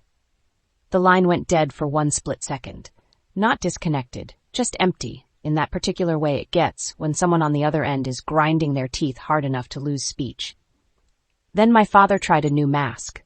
Fear, real enough to almost work if I didn't know what was underneath it. Beatrice, please, just come home. The word please almost made me drop the phone. My father did not say please. Not unless there was rot under the floorboards. I looked at the turned-over pregnancy test still sitting on the desk where I'd left it earlier. No one had touched it. No one had dared. Something dark and steady settled through me then. He didn't know. My father didn't know yet. Good. That was mine, at least for one more minute. What would happen if I did? I asked. That bought me another silence. A smaller one. Tighter. He recovered quickly. We'd fix this. There it was, the real message under everything. Not we'd help you. Not we'd protect you. Not we'd destroy the people who touched you. Fix this. Like I was paperwork filed wrong. Cold anger spread through me so evenly it felt almost clean. You mean erase it? No. Yes. Beatrice, you mean make me disappear back into your version of events. His voice hardened fully this time. Do not test me. The line hit so hard, the room itself seemed to still. Mara's head shifted at the door. Nicolo didn't move at all, and suddenly all the masks were gone. No loving father, no frightened parent, no man begging his daughter to come home. Just Nicolo Scafidi, exposed through a phone line at last, a man who had mistaken paternity for ownership and was furious the inventory had learned to speak. I laughed softly. This time it wasn't broken. It was mean. I think, I said, you've confused me with Livia. He inhaled sharply. Good. Let that hurt too. She made her choice, he said. I looked up so fast my neck almost ached. She made hers? She got in too deep. The room tilted. Not from fear. From disgust. She sold me. She was trying to help the family. There it was. The doctrine again. Family. Always family. The acid word used to dissolve every individual wound into acceptable collateral. I tightened my grip on the phone until my fingers ached. You don't get to hide behind that word anymore. My father's voice came low and ugly now. You will regret speaking to me like this. For 1 second, an old version of me flinched. Then I remembered the screenshot. Use the older one. She looks cleaner. The old version died quietly and did not come back. No, I said. You will. The silence after that tasted like metal. I heard him breathe once, twice. Then he changed tactics again, because men like him always do when power shifts and they still believe performance can patch the fracture. Sweetheart. His tone gentled. Whatever happened at that hotel, whatever that man did, that got my full attention. My eyes lifted to Nicolo on instinct. He hadn't moved. Not outwardly. But the room around him had gone dangerous in a new way. The kind that felt one word away from blood. I turned my back to him and walked toward the window, not because I was protecting my father, but because I needed a second to decide whether I wanted to cut with truth or let the implication hang. I chose truth. "He didn't trick me," I said. "You did." My father's breathing changed again. "Beatrice." The warning was almost a plea now. Maybe he heard it too. I kept going. "You sent me blind into a locked room." "That is not what happened." "Yes." I looked at my reflection in the darkening glass. "It is exactly what happened. You were never supposed to stay." The words slipped out before he could stop them. The whole room sharpened. Even through the phone, I heard him realize what he'd admitted too late. Slowly, very slowly, I turned. Nicolo's gaze was fixed on me now. No expression, only that terrible, absolute attention. Mara had gone statue still at the door. I felt suddenly, terrifyingly clear. "You were never supposed to stay," I repeated. My father said nothing. The line hummed. I could practically hear him recalculating, trying to figure out which version of the lie to salvage. I spared him the effort. "You expected a handoff." "No." "Yes, listen to me." "No, you listen." My voice came colder than I had ever heard it. "You and Livia both thought you could put me in that room, hand me over, and clean the mess later." "That is not what I said." "No," I said. "It's just what you meant." He breathed my name again, but it had lost whatever force it once had. It sounded tired now. Frayed. Cornered. I looked at the phone in my hand and felt, for the first time in my life, not like a daughter on the line with her father, but like a witness collecting testimony. Good. He deserved that. "What do you want?" I asked. That finally stripped things down. No fake emotion, no more family, no more home, just the shape of the transaction. My father answered after a beat too long. "I want this fixed. There it is. You are making this impossible. I'm making it visible." His voice came low and venomous. "If you stay with him, you won't survive what comes next." The threat sat there between us, clear, unmistakable, no longer disguised as care. I smiled, not because it was funny, because I finally knew exactly what he was. "I survived you," I said. "I'm not impressed by the sequel." That one landed. Hard. I didn't need to see his face to know it. The silence that followed was almost beautiful. Then, "Give the phone to Amato." I looked straight at Nicolo when I answered. "No." "Beatrice?" "No." "Give him the phone." I let out a slow breath, then I crossed the room and held the phone out toward Nicolo. Not because my father had ordered it, because I wanted to watch what happened next. Nicolo took it without touching my hand. Of course he did.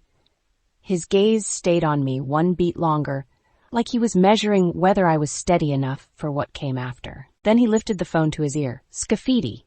No hello, no flourish. Just the name turned into a verdict. I watched his face while my father spoke. Nothing changed for the first few seconds. Then Nicolo's mouth moved by half an inch. Not a smile. Something much worse. "You don't bargain," he said quietly, "for what you already handed me." The words hit the room like a lock engaging. My pulse went strange. Not because they were soft, because they were not. Because it was possession and contempt and protection all threaded together in the exact awful shape only Nicolo could manage. The silence on the other end must have been loud, because Nicolo listened for a second, then said, even more quietly, "No." A beat. Then, "You should have thought about that before you priced your daughter." He ended the call, just like that. No farewell, no escalation, no theatrical threat. Done. The room held still for one suspended second after. Then Nicolo set the phone face down on the desk beside the turned-over test. He looked at me. No performance, no false reassurance, just that same low, brutal certainty that made even standing in the same room with him feel like being inside a decision already made. What did he say? My own voice sounded distant. Nicolo's gaze didn't leave mine. He asked for terms. A cold laugh escaped me. Of course he had. Of course the man who had sold routes, daughters, and deniability would hear the whole catastrophe and still think in terms. And I told him no. The answer should have relieved me. It didn't. It scared me in a way relief never could. Because Nicolo's saying no to Angelo Scafidi did not end the danger. It changed its form. I looked at the phone, at the desk, at the test, then back at him. My father knows he can't get me back cleanly now. Yes. And that means? His face went colder. It means he stops trying to retrieve you as a daughter. The room seemed to narrow. A sick, immediate understanding moved through me. I finished it for him. He starts treating me like exposure. Nicolo held my gaze. Yes. There it was again. Always yes when the truth was ugliest. Mara moved then, stepping fully into the room at last. Her eyes went from my face to Nicolo's, then to the phone on the desk. Bad? Nicolo didn't look away from me. Yes. Mara nodded once. No drama. No flinch. Thought so. I pressed my fingers to the edge of the desk just to feel something solid. The test still sat there, turned face down, as if pretending not to exist could delay what it had already done to the structure of my life. I heard my own voice before I fully decided to speak. He didn't ask if I was okay. Neither of them answered right away. That made it worse, because they knew, because I knew, because saying it aloud turned one more ugly thing real. My throat burned. I would not cry. I would not. Then Nicolo said, quiet enough that it almost sounded like an aside to himself, no. Just that. No softness, no pity, no little lie about fathers loving badly, but loving all the same, only truth. My father had not asked if I was okay. He had asked for terms, that fact settled somewhere deep and permanent. I straightened slowly and lifted my chin because I would not fold in front of witnesses, not even these. Especially not these. What now? Mara looked at Nicolo. Nicolo looked at me. And when he answered, his voice was low, flat, and final enough to make the whole safe house seem to brace around it. Now your family stops thinking they can fix this. A beat. Then more quietly, more dangerously, and starts understanding they started something they can't control. Chapter 13. My sister came back on a Thursday, not to the house, not in person, not brave enough for that. She arrived on Mara's phone screen at 9:14 p.m., framed in expensive low light and bad choices, mascara blurred at the corners like she had either been crying or very carefully trying to look like she had. Her hair was perfect. Of course it was. Even Panic in Livia always had styling. Mara stood by the desk holding the phone out with one hand. Encrypted relay, she said. Bounced twice. I looked at the screen. Livia looked back and made the exact face I had expected. Big eyes, trembling mouth, the performance of a woman crushed by circumstances she had personally arranged. Bea. My stomach turned so hard it almost felt like the nausea from the mornings. Only this was cleaner. Simpler. Rage with a familiar face. Nicolo was in the room. Of course he was. Near the window, jacket on, tie loosened but still hanging straight, one hand in his pocket, the other resting against the back of the chair by the table. He had said almost nothing since my father's call except what mattered. Security adjustments, route changes, no one in, no one out without clearance. The safe house had felt even tighter since then, the walls listening harder. Mara didn't hand me the phone. She set it upright on the desk instead, screen facing me, then stepped back toward the door and crossed her arms. No comfort, no interference, just witness. Livia swallowed visibly on screen. Bea, please listen to me. I sat in the chair slowly because if I stayed standing, I might throw the phone hard enough to crack the wall. I folded my hands in my lap to stop them doing anything dramatic. Talk. One word. Flat. My sister flinched like I had slapped her. Good. Thank God you're okay. I looked at Nicolo for one split second. He did not move. I looked back at Livia. That's not how people sound when they're relieved. Her mouth trembled. You have every right to hate me. Yes. The answer landed so fast and cleanly that she blinked. I felt Mara's attention sharpen slightly from the doorway. Livia tried again. I didn't know. There it was, the first lie dressed as an apology. I leaned back in the chair and said, that's a bad place to start. Her eyes flashed, only for a second. Then the softness came back. Syrup poured over a knife. Be baby, please. I swear to God I didn't know it was him. I almost smiled. Not because it was funny, because hearing her reach for old pet names now felt like watching someone try to put lace over a body. You knew it was a room, I said. You knew it was private. You knew I was expected to walk in alone with a line you wrote for me. Livia shook her head too fast. It wasn't like that. Then explain what it was like.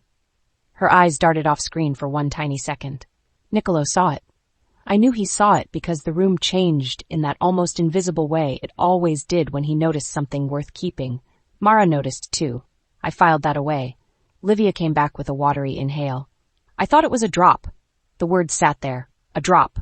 Like I was an envelope with legs. I let the silence stretch until her breathing got louder. Then I said, for what? She swallowed. Information. Whose? I didn't ask. I barked one sharp laugh. That startled her more than anger would have. Interesting, I said. You didn't ask what information. You didn't ask why me. You didn't ask why you needed a keycard, but you took the money. Her face changed. Not much. Enough. There it was, the first real crack. I needed help. The old move. Not denial now. Reframing. Make the greed sound desperate enough, and maybe everyone forgets what shape it took. You took money, I said. Her chin lifted. Tiny. Defensive. It was a favor. There it is. No, don't pretty it up. Don't varnish it. You took money. Livia's eyes filled instantly, tears surfacing with such mechanical precision it would have been impressive if it weren't grotesque. You always make me the villain. The sentence hit exactly where it had hit our whole lives. Childhood, teen years, broken lipstick, borrowed clothes never returned. Every mess reframed until my anger looked crueler than what she had actually done. Only now I had folders, screenshots, men in maintenance uniforms, a positive pregnancy test turned face down on a desk 2 feet from my elbow. I looked at her and felt something go still inside me. Not the stillness of surrender, the stillness of finally seeing a trick all the way through. You are the villain, I said. She inhaled sharply. Don't say that. Why? It ruins your lighting? Mara made a small sound behind me. Not a laugh, almost. Livia heard it too, and her face flashed mean for half a second. Then she dragged herself back into tears. That tiny slip steadied me more than anything else could have. Good. Bleed. I leaned forward slightly. Who paid you? She shook her head. Livia? I can't. The answer came too fast. Nicolo moved then. Only 1 step. Not enough to loom. Enough to enter her peripheral on the screen, where she could see the shape of him over my shoulder. Her face changed instantly. Whatever performance she had been running shattered around the edges. There it was. Fear. Not for me. Of him. Good. I kept my voice level. Who paid you? Her breathing went shallow. Her eyes stayed fixed somewhere just past the camera now, where his outline must have been visible. It wasn't supposed to. Wrong answer. That came from Nicolo. Quiet. Flat. Merciless. Livia went dead still. I felt the pulse in my throat jump. He hadn't raised his voice. He didn't need to. The room obeyed him even through glass. Livia licked her lips. It was just a number, she whispered. The sentence hit like acid. I heard Mara shift at the door. I did not look away from the screen. Say it again. Livia's lower lip shook. It was just a number. No, I kept my voice low. Say the rest. She closed her eyes briefly. When she opened them, the tears were real now. Or real enough. Fear does that to performers. It gives them actual moisture to work with. They said he wouldn't suspect you. The whole room sharpened. For 1 second, I forgot to breathe. There it was. Not random. Not collateral, not wrong place, wrong time. Chosen. Because I looked clean. Because my father said so. Because my sister knew exactly which version of me was easiest to walk blind into a trap. My hand tightened once against the arm of the chair. Then twice. The memory of the text lit in the back of my skull like a match. Use the older one. She looks cleaner. Livia kept talking, maybe because silence had become worse than confession. They said if it was me, he'd know something was wrong. They said if it was one of the girls from the clubs, same thing. They needed. Her voice cracked. They needed someone he wouldn't suspect. My stomach turned. Not from pregnancy this time. From betrayal made flesh. I looked at the screen and saw not my sister, not the girl who braided my hair once when we were children, not the woman who stole lipstick and called it love. I saw a handler, a courier, a woman who had looked at the map of my life and decided I was usable. And you chose me. Her tears fell faster. You went in, she said weakly. You opened the door. There it was. Blame reframed. Her favorite trick for 1 terrible second. I could hear our entire childhood in that sentence. You made me do it. You knew how I am. You should have said no. Something in me went cold enough to hold steel. Careful, I said. Livia's mouth snapped shut. I leaned back slowly. Not because I was calm, because anger this sharp deserves posture.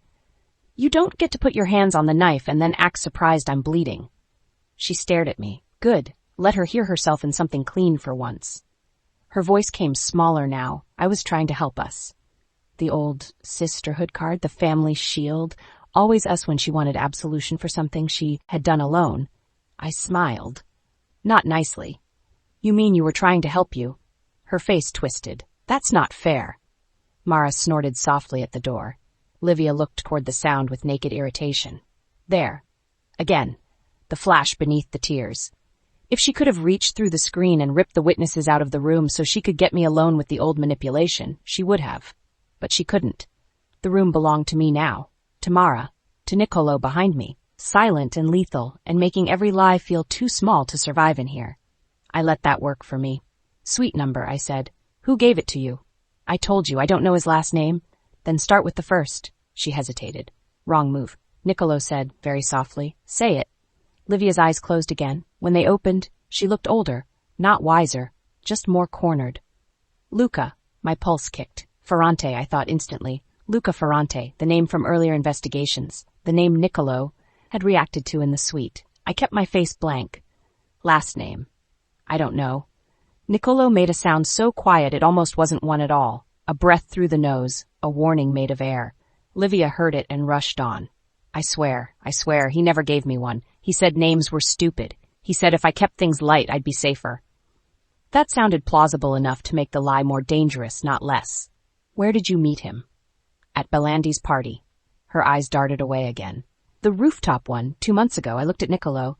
He was already watching the screen with that hard, focused stillness that meant pieces were slotting into place somewhere behind his face. I looked back at Livia. How many times did you meet him after that? I don't know. Wrong. She flinched.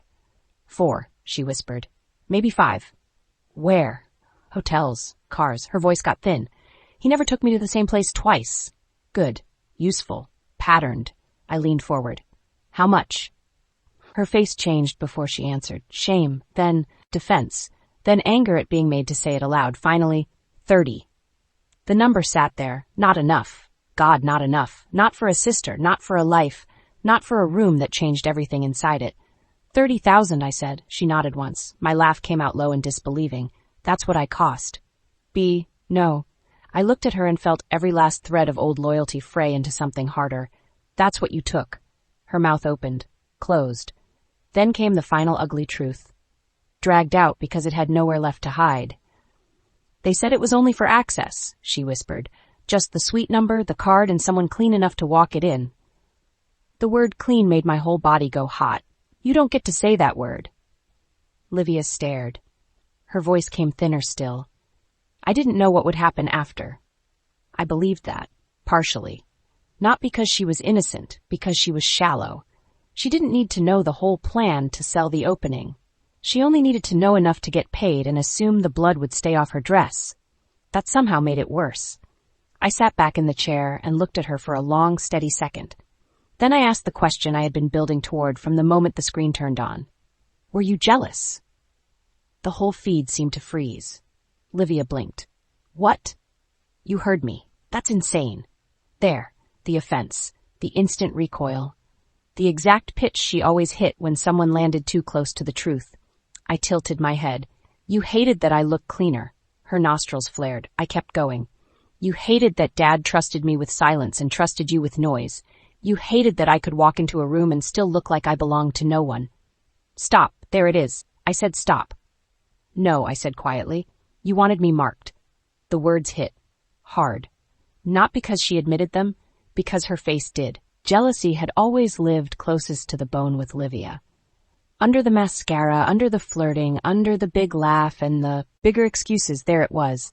The fury of a woman who could turn heads and still resent the one thing she could not counterfeit. Innocence other people believed. Her lip curled before she could stop it. You think you were innocent? She snapped. The room went dead silent. Even Mara went still. I felt my pulse settle. Not rise, settle. Because there it was at last, the real voice. No more sugar. I looked at my sister on the screen and thought, with startling clarity, there you are. Livia realized what she'd done half a second too late. The tears came back, the mouth trembled, the softness rushed in to patch the break. I didn't mean. Yes, I said, you did. Her eyes filled again, but now it didn't matter whether they were real. I had heard the envy, the contempt, the satisfaction curdled under fear. I looked at Nicolo then. Over my shoulder, he was already looking at me, not at the screen, at me, watching the exact second the childhood snapped. He did not say anything. Thank God. If he had spoken, I might have broken in one direction or another, and I wasn't ready to choose which, so I chose for myself. I stood. The chair scraped softly behind me. Livia's face lifted on the screen, panic rising fast now that she could see the conversation leaving the shape she wanted. Beatrice, please, I came back. I'm telling you the truth. I looked at her, really looked, and spoke with more calm than I felt. No, you came back because the truth got expensive. Her mouth trembled. Please don't let him. I didn't let her finish. You were not collateral, I said. She froze. I heard Mara inhale once behind me. The line came out of me cold and clean and terrible, and I knew exactly whose cadence I was borrowing when I gave it shape. You were the delivery girl, I said, and I was the package. Livia stared. Then her face crumpled in a way that might have meant guilt if I still believed guilt and self-preservation looked different on her. No.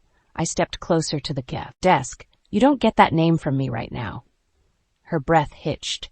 I kept going because stopping would have hurt more.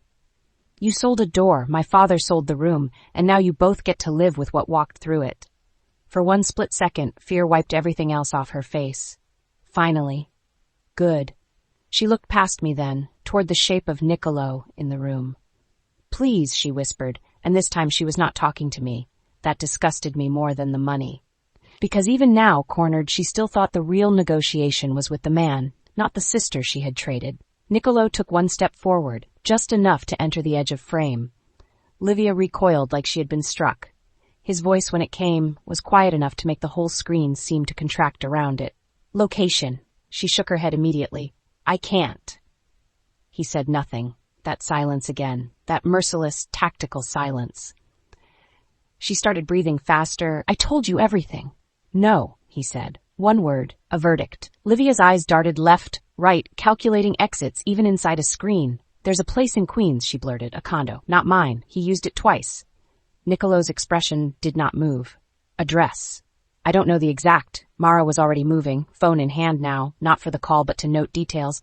Cross streets. Livia rattled them off too quickly, desperate now, voice tripping over itself. A building near the water, a parking garage entrance behind it, a florist on the corner. Luca, if that was even his real name, had taken her there twice. Black SUV, private elevator, no doorman after 10. Useful. Maybe enough. When she ran out of information, the room stayed silent. She looked back at me, eyes swollen, mouth trembling. Please, she said again.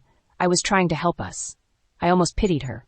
Almost. Then I thought of the suite, the keycard in my palm, her fingers fixing my hair like a stylist dressing a sacrifice. No, I looked her straight in the face. You were trying to sell me and still be loved for it. The line hit. Her tears spilled faster. Too late. All of it too late. I reached forward and ended the call myself. The screen went black. For 1 second, I just stood there with my reflection looking back at me in the dead glass. Then the room came back. Mara at the desk, already writing down the address fragments. Nicolo near the window, attention split between me and the information and the violence that would logically follow. The turned-over pregnancy test, the safe house walls, my own pulse loud and steady and changed. No one spoke first, thank God, because if anyone had offered comfort, I would have clawed it apart on principle. I lowered myself back into the chair and stared at the blank screen. She hated that I looked clean, I said. Mara didn't answer. Nicolo didn't either. That silence was better, because it let the truth settle exactly where it belonged. Not as a dramatic revelation. Not as a twist, as structure. Of course she did. Of course that was part of it. Not the whole thing. Greed had been there, family rot had been there, my father's hand had been there, but jealousy had greased the hinge. I laughed once under my breath. Mean this time. Tired too. 30,000. Mara looked up from her notes. Cheap. Yes. The answer came from me and Nicolo at the same time. For one strange second, the shared judgment hung in the room. Then Nicolo crossed to the desk and picked up Mara's notes. His eyes moved over the cross streets, the florist, the garage entrance. When he looked at me again, his face had gone colder by a degree. Operational. The air in the room changed with him. I knew that shift now, knew what it meant. Movement, orders, pursuit. What happens now? I asked. His gaze held mine. Now we verify the condo. Mara was already stepping toward the door, phone in hand, waiting for the instruction she clearly knew was coming. Nicolo gave it without looking away from me. Pull camera coverage in that radius. Garage first, then private elevator access. Run Belandi guest lists again. Mara nodded once and left. The door clicked shut. Now it was just me and him again. And the ruins. I looked at the dark phone screen on the desk, then at him. She didn't even sound sorry. His expression did not change, no. The simplicity of it hurt. I folded my arms over myself, not hiding, holding. She sounded scared. Yes, I looked toward the window where the garden outside had gone dark. Good. The word came out quiet. Honest, ugly. I expected him to say something about that, to correct it, to weigh it. He didn't. He just stood there, one hand braced lightly on the desk, reading me with that terrible, focused stillness. Finally I said, I keep thinking I should feel worse. His voice came low. You do. I looked at him. His gaze stayed on mine. You just don't feel weak. The truth of it landed so cleanly I had no defense for it. No softness, no pity. Just a brutal distinction I hadn't had words for until he gave it shape.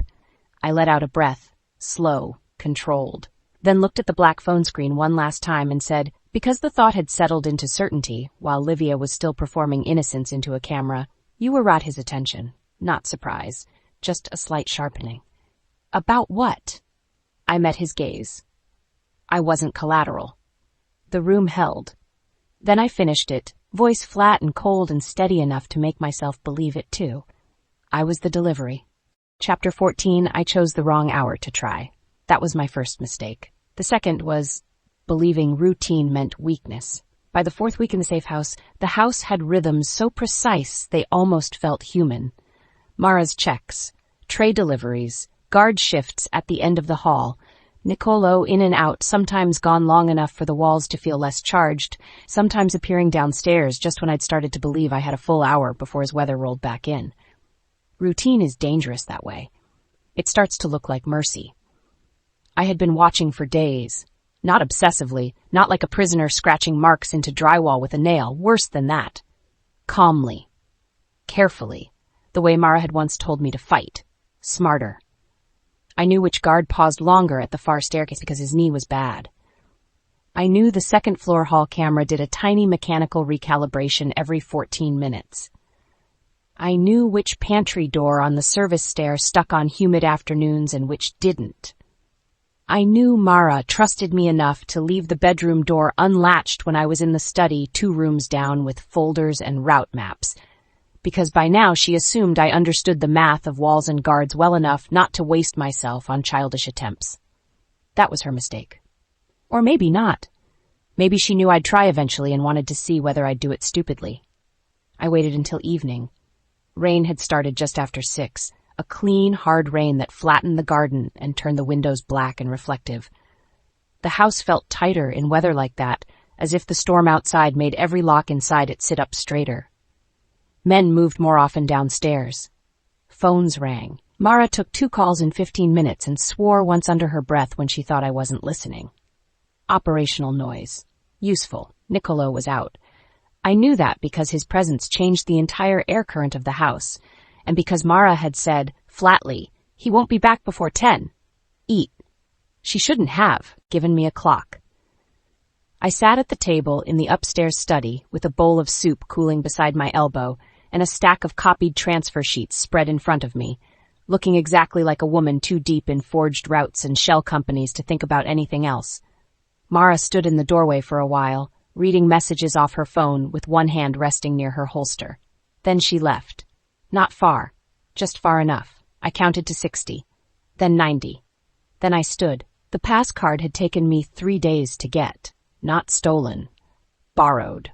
One of the younger guards, Leo, though no one called him that when Mara was in earshot, had grown careless around the service staircase because he still mistook my silence for compliance and my exhaustion for harmlessness. Yesterday, when he'd brought a new folder up from the office, his keycard had flashed from the pocket of his jacket while he bent to pick up a dropped page. This morning I had accidentally brushed against him in the hall while Mara was chewing him out for missing a blind spot on the back camera loop. A woman learns quickly what men stop noticing when they have already decided what kind of danger she is. The card was now tucked inside the sleeve of the cardigan I wore, taped against my forearm. I walked out of the study. No rush, no glancing around. The hall camera above the stairs made its tiny recalibrating click. 14-minute mark. Good. I turned the wrong direction deliberately first, heading toward my bedroom. Then, at the corridor bend where the camera lost direct sight for 3 seconds, I pivoted fast and slipped through the service door near the linen closet. The latch stuck exactly as I knew it would. One hard pull, a second. Then it gave. The narrow stairwell smelled like cleaning solvent and old plaster. No carpet, no artwork, no polished softness, just concrete steps, metal railing, and the ugly practical spine of the house exposed. My pulse climbed. Not panic. Not yet. Adrenaline with purpose. I moved down, fast, one hand on the rail, cardigan dragging lightly against the wall. Second floor to half landing to first. Pause. Voices below. 2 men, one laughing once, low, distracted. The service door at the bottom had wired glass set into the top half. I crouched beside it and looked through. Kitchen corridor, empty except for a rolling supply cart and the back of one housekeeper disappearing into the laundry room. The male voices came from farther off, sat toward the garage entrance. Good. I slipped through the door and into the corridor. The safe house looked different from this angle. Less fortress, more machine. White walls, recessed lights, discreet cameras tucked into corners, doors with coated locks instead of brass handles. The polished illusion upstairs gave way down here to the bones of operation. Deliveries, security, staff paths, movement. I kept going, past the laundry room, past a pantry, past the mudroom where rain-dark umbrellas leaned in a silver stand. The back entrance was through the garage hall. That was always the weak point in houses like this. Cars had to come and go, and anything that moved eventually made room for mistakes. I was 5 steps from the coated garage door when a voice behind me said, "Where are you going?" I turned slowly. Not Mara. Worse, in some ways. The younger guard, Leo, though I still didn't know if that was actually his name, stood by the corner with a file box in one hand and suspicion just beginning to sharpen into alarm on his face. If he called out, this was over. If he reached for his radio, worse. I smiled. Not because I felt like smiling, because women like my sister weren't the only ones who knew performance could buy seconds. "Bathroom upstairs is leaking," I said, lifting my chin toward the utility closet. "Mara sent me to get someone because apparently you people only respond to emergencies if a man says them." He blinked, just enough. I stepped toward him. Not too fast. I had learned that from Nicolo, infuriatingly enough. Control the pace. Make the room come to you. Mara's in a mood. I added, "You want to be the one who tells her you ignored me?" His grip shifted on the file box. Doubt. Calculation. Deference to a name with weight. Good. Then his eyes dropped. Not to my face, to my sleeve, to the edge of the taped card I had missed by maybe half an inch. Everything in me went cold. His expression changed instantly. "Stop." He dropped the box. Papers spilled across the tile. His hand went to his radio. I moved before he could press it. Not graceful, not strategic, pure necessity. I slammed both hands into his chest and drove him back into the wall hard enough to knock breath out of him. He was bigger, stronger, but off balance, surprised, one hand still tangled in the radio clip. "Don't," I hissed. He looked more shocked than hurt. That almost helped. Then he recovered. His fingers closed around my wrist, and he shoved me off with enough force to send me staggering into the supply cart. Metal clanged. Something glass shattered on the floor. The whole corridor exploded into sound. Idiot, idiot. The guard got the radio half free. I grabbed the first thing my hand found on the cart, a stainless thermos, and swung. It connected with his forearm instead of his face. Hard enough to make him swear and lose the radio. Not hard enough to end the problem. He lunged. I ducked instinctively, drove my shoulder into his stomach, and we both hit the wall and slid. Pain lit up my hip. His hand caught the back of my cardigan. I twisted, heard fabric rip, and kicked backward on blind panic. My heel connected with his shin. He cursed. "Fight quiet, sweetheart." The phrase hit me like acid because it didn't come from him. A second man had appeared at the far end of the corridor. Not one of the house guards. I knew that instantly. Wrong suit, wrong face, wrong posture. He was already moving toward us with a rag in one hand and a compact pistol in the other. My blood turned to ice. Not safe house security. Not ours. Them. How? How the hell had they breached? No time. The first guard, ours, was still half grappling me, half trying to recover. He saw the second man too late. His face shifted from irritation to outright alarm. He reached for his weapon. The intruder moved faster. The pistol cracked once, muted but devastatingly loud in the corridor. The house guard slammed back against the wall and dropped. I didn't wait to understand where he'd been hit. I ran. The intruder cursed and lunged. I made it 3 steps before fingers fisted in my hair and yanked me backwards so hard stars burst across my vision. I screamed. Not strategic, not pretty. Reflex ripped straight from the spine. The rag hit my mouth and nose. Chemical, sweet and burning. No, I bit hard. The man swore and jerked his hand back. Blood flooded my mouth. Good. I kicked behind me blindly, heel connecting with something solid enough to make him grunt. Another hand caught my arms from behind. Someone else, another body, another set of men already here, already inside. This wasn't improvisation. This was timed, planned. My heart slammed once, brutally, and one hideous thought cut through everything else. They knew exactly when to come because someone inside had given them the window. I thrashed harder. A forearm locked across my ribs. A hand clamped over my mouth. The chemical rag came back. I turned my face, coughed, bit, clawed. My nails raked skin. Someone laughed softly in my ear. Easy, you're more valuable breathing. The sentence froze something in me, colder than the drug. Valuable. Not me, not Beatrice, not daughter or sister or woman or witness. Value. My hand went instinctively to my lower stomach. The man holding me felt it. His grip tightened. There it is, he murmured. Careful with that. The world narrowed to a pinpoint. They knew. Panic detonated clean and white.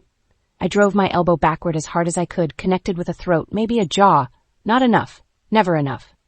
The rag sealed over my nose fully this time. Chemical fire filled my head. No. No. No. The corridor warped. The lights smeared. The floor slid out of clean focus. I heard shouting somewhere distant. House alarms now, maybe, or guards finally seeing the breach, or Mara's voice tearing through the lower level like a blade. Too late. Hands lifted me. The service door. Rain. The garage hall blurring. The night air hit my face like freedom twisted into a joke. Black van. Side door open. Engine running. I kicked once more before they shoved me in.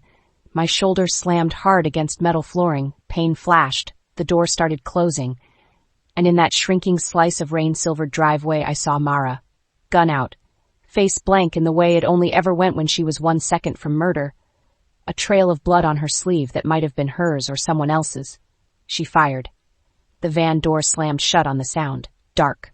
Motion. My body rolled with the turn as the vehicle punched forward. Somebody pinned my shoulders. Another voice, calm and unfamiliar, said, "No bruising where it matters." I fought the fog. I fought it with everything I had. Because if I lost consciousness, I lost information. So I counted. One voice with the chemical lilt of upper borough money trying to sound old. One with a smoker's rasp. One driver silent. At least 3. Maybe 4.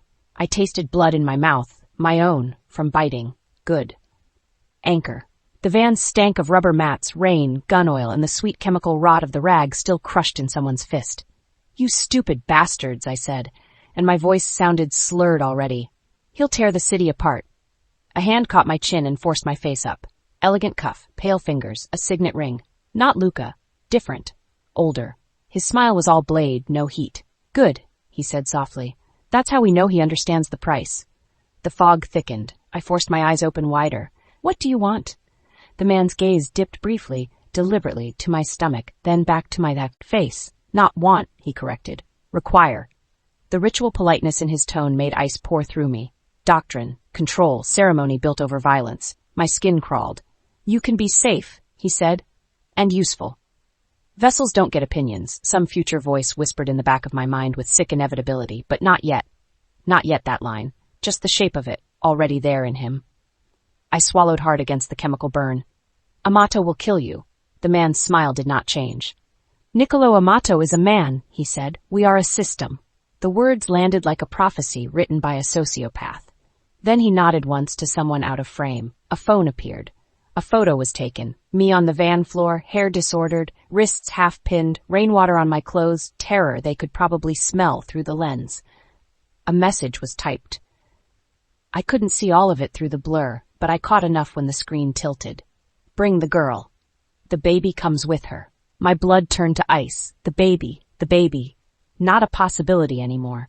Not a private terror between me and a bathroom sink. Not even leverage in the abstract. Named. Targeted. Currency. I tried to lunge for the phone. Someone shoved me back down. Pain flashed behind my eyes. The elegant man crouched, unhurried, beside me as if we were at a dinner table instead of inside a moving abduction. His voice stayed calm. "Do you understand what you are carrying?" I stared at him through the chemical haze. Hatred steadied me. No tears, no begging, nothing he could use cleanly. "My child," I said. The answer surprised him by half a second. "Good." Then his smile returned, thinner. "A key." Rage cut through the fog hard enough to let me move. I spat blood in his face. Not a lot. Enough. The van went very still. The man blinked once, wiped his cheek with a folded handkerchief, then smiled again in a way that made my spine go cold even through the drug. "Good," he said. "That spirit may keep you alive." I laughed once, broken and furious. "He's going to bury you." He rose smoothly, smoothing one cuff as if I had spilled wine instead of blood. "Then let him come." The drug finally caught me then, not full blackness. Worse. A slipping in and out where sound came through before shaped and fear had to keep reintroducing itself every few seconds. Rain on the roof, engine turning hard, someone on a phone saying, "Message sent." Another voice asking, "What if she miscarries?" The elegant man answering, "Then we renegotiate." The sentence hit with enough horror to burn through some of the haze. I curled around myself as much as their grip allowed. One hand over my lower stomach. Instinct. Prayer. Defiance. The van sped through wet streets toward somewhere I did not know, carrying me deeper into the kind of war that uses women as currency and unborn children as leverage. And in the fractured dark between one streetlight and the next, one thought stayed sharp enough to survive the chemical blur. Nicolo was reading that message, and the world was about to catch fire. Chapter 15. They kept the lights too bright. That was the first thing I understood when the fog started to thin. Not hospital bright, not interrogation room fluorescent. Worse, somehow. Industrial bulbs caged overhead, throwing hard white glare over concrete floors, rusted support beams, and a room that smelled like wet metal, old oil, and something mold-sour hiding in the walls. A warehouse, maybe. Or the gutted shell of one. The air held that deep city damp that comes from water nearby and foundations that had given up pretending to be clean. I was in a chair, not tied well, tied efficiently. Wrists secured behind the metal backrest with plastic restraints that bit every time I tested them. Ankles bound to the legs. No blindfold. No gag. They wanted me alert enough to understand where I was in the hierarchy of this arrangement. Useful. I sat very still and took inventory. Concrete room, maybe 20 feet across. Steel door on one wall. No windows at eye level, but somewhere overhead I could hear rain ticking against corrugated metal or old skylight glass. One camera in the upper corner, one table, 2 folding chairs, a drain in the center of the floor. My heart kicked once at the drain. I forced it down. Count. My mouth still tasted like blood and chemicals. My shoulder ached from where I'd hit the van floor. The baby, God. Even in my own head I could barely use the word without the room changing shape. Sat in my mind like a lit wire. Not something I could feel physically, just something I could not stop orienting around. I curled my fingers against the plastic tie and breathed through my nose. Think. Voices outside earlier. At least 3 men in the van. Elegant predator in the ring. Older, formal, ritual cold. One smoker's rasp. One driver, mostly silent. Message sent, bring the girl. The baby comes with her. I swallowed hard. The steel door opened. 2 men came in. Neither was the elegant one. One broad, shaved head, puffer jacket despite the indoor heat. Eyes dead and practical. The other narrower, dark coat, cheek scar, the kind of face built for forgetting by people who survived him. The broad one carried a bottle of water. The scarred one carried a phone. I watched the water first, then the phone. Always the route out of a room, thirst, communication, ego. Men always carried one of the 3 loose. The broad one set the bottle on the table where I could see it but not reach. Control, dressed as provision. The scarred one sat in the folding chair opposite me and looked me over with professional disinterest. "Still awake?" he said. "Disappointed?" He smiled without humor. "Not yet." His gaze dropped once, deliberately, to my stomach. Heat flashed through me. I forced myself not to react visibly. Too late, probably. He saw enough. "Good," he said. "Means the ride didn't do damage." I smiled then. "Small. Mean. You say that like I care what eases your conscience." He leaned back, chair creaking softly on concrete. "No one here has one." That, I believed. The broad one stayed by the door, arms folded. Scarface unlocked the phone in his hand, checked something, then looked at me again. You know why you're here? Yes. Say it. There it was, men and their rituals, their love of making women speak the shape of their own captivity aloud. I looked him straight in the face. Because men like you mistake access for entitlement. His mouth twitched, not pleasure. Recognition, maybe. Wrong. Am I? Yes. He leaned forward slightly. You're here because Amato thinks in lines. Territory, roots, money, men. He needs those clean. Another deliberate glance lower. You complicate the geometry. The phrase should not have chilled me as much as it did. Complicate the geometry. Not human enough for grief. Too human to discard. A new angle in a war map. I let silence answer him because silence had teeth in rooms like this if used correctly. He waited. Then who else knows? I laughed once under my breath. There it is. What? You kidnapped me, and your first real question is whether your timing failed. His eyes narrowed by a degree. Good. Touch nerves, he said. Answer. No. The broad one shifted near the door. I heard the jacket rustle, the floor creak, threat posture. I ignored him and looked only at Scarface. You sent a message, I said, so clearly subtlety wasn't your priority. That landed. He stood in one clean motion. The chair legs scraped across concrete. He crossed to me and crouched until we were eye level, smelling faintly of cigarettes and rain. Listen carefully. No. I didn't say it. I let him continue. We are trying to keep this orderly. I almost laughed in his face. By kidnapping me. Yes. The certainty in that answer would have sounded absurd if it weren't so completely in line with everything else about these men. Doctrine over blood. Control over reality. Politeness lacquered over rot. I thought of the elegant one in the van saying not want. Require. System. I looked at Scarface and asked the only question worth asking men like this when they try to turn cruelty into infrastructure. Orderly for whom? He smiled. A little this time. For the future. My stomach turned from the word future, their line, their leverage, their impossible little empire of blood and keys and vessels. I looked past him to the drain in the floor, then back to him. Did he tell you to say it like that, I asked, or do you all come preloaded with cult language? That got me a blink, then a hard grip on the arm of the chair, his knuckles whitening once before he released it. Better. Human irritation. Useful. Before he could answer, the door opened again. Elegant predator entered, dry now, fresh suit, dark charcoal, signet ring catching the overhead light. No visible rush in him, despite the breach, the abduction, the war he had just chosen to intensify. He looked at the two men once. They moved back instantly. He took the chair Scarface had abandoned and sat across from me with the composed grace of a man settling into tea service. The room got colder. No, that wasn't it. More ceremonial. As if violence was his religion and posture was part of the liturgy. Beatrice Scafidi, he said, full name, like a deed. I held his gaze. No answer. He folded his hands. I noticed the handkerchief on the table beside him, the same one from the van, now clean. Good. I hoped the stain lingered in his imagination, if not the cloth. You are in an unfortunate position, he said. I barked a short laugh. That's one way to describe trafficking. His expression did not move. Words matter. Yes, I said. That's why I chose that one. A pause. Then, not trafficked. Retrieved. There it was, the correction. Dominance through vocabulary. Doctrine polished to a high shine. I smiled. Not nicely. You can put lipstick on a coffin, too. The broad one at the door made a sound like a swallowed laugh. Interesting. Elegant predator ignored it. You were placed where you should not have been. Yes, I said. By my father and sister, then stolen by you. I'm glad we agree I should be billing family first. His eyes sharpened the tiniest fraction. Angelo Scafidi is not relevant anymore. The sentence hit harder than I expected. Not because I cared about sparing my father, because hearing another man erase him from the equation that easily made the whole thing feel even larger and uglier. My father hadn't been architect, just access, grease on a hinge, disposable too eventually. I filed that away. You want the baby, I said.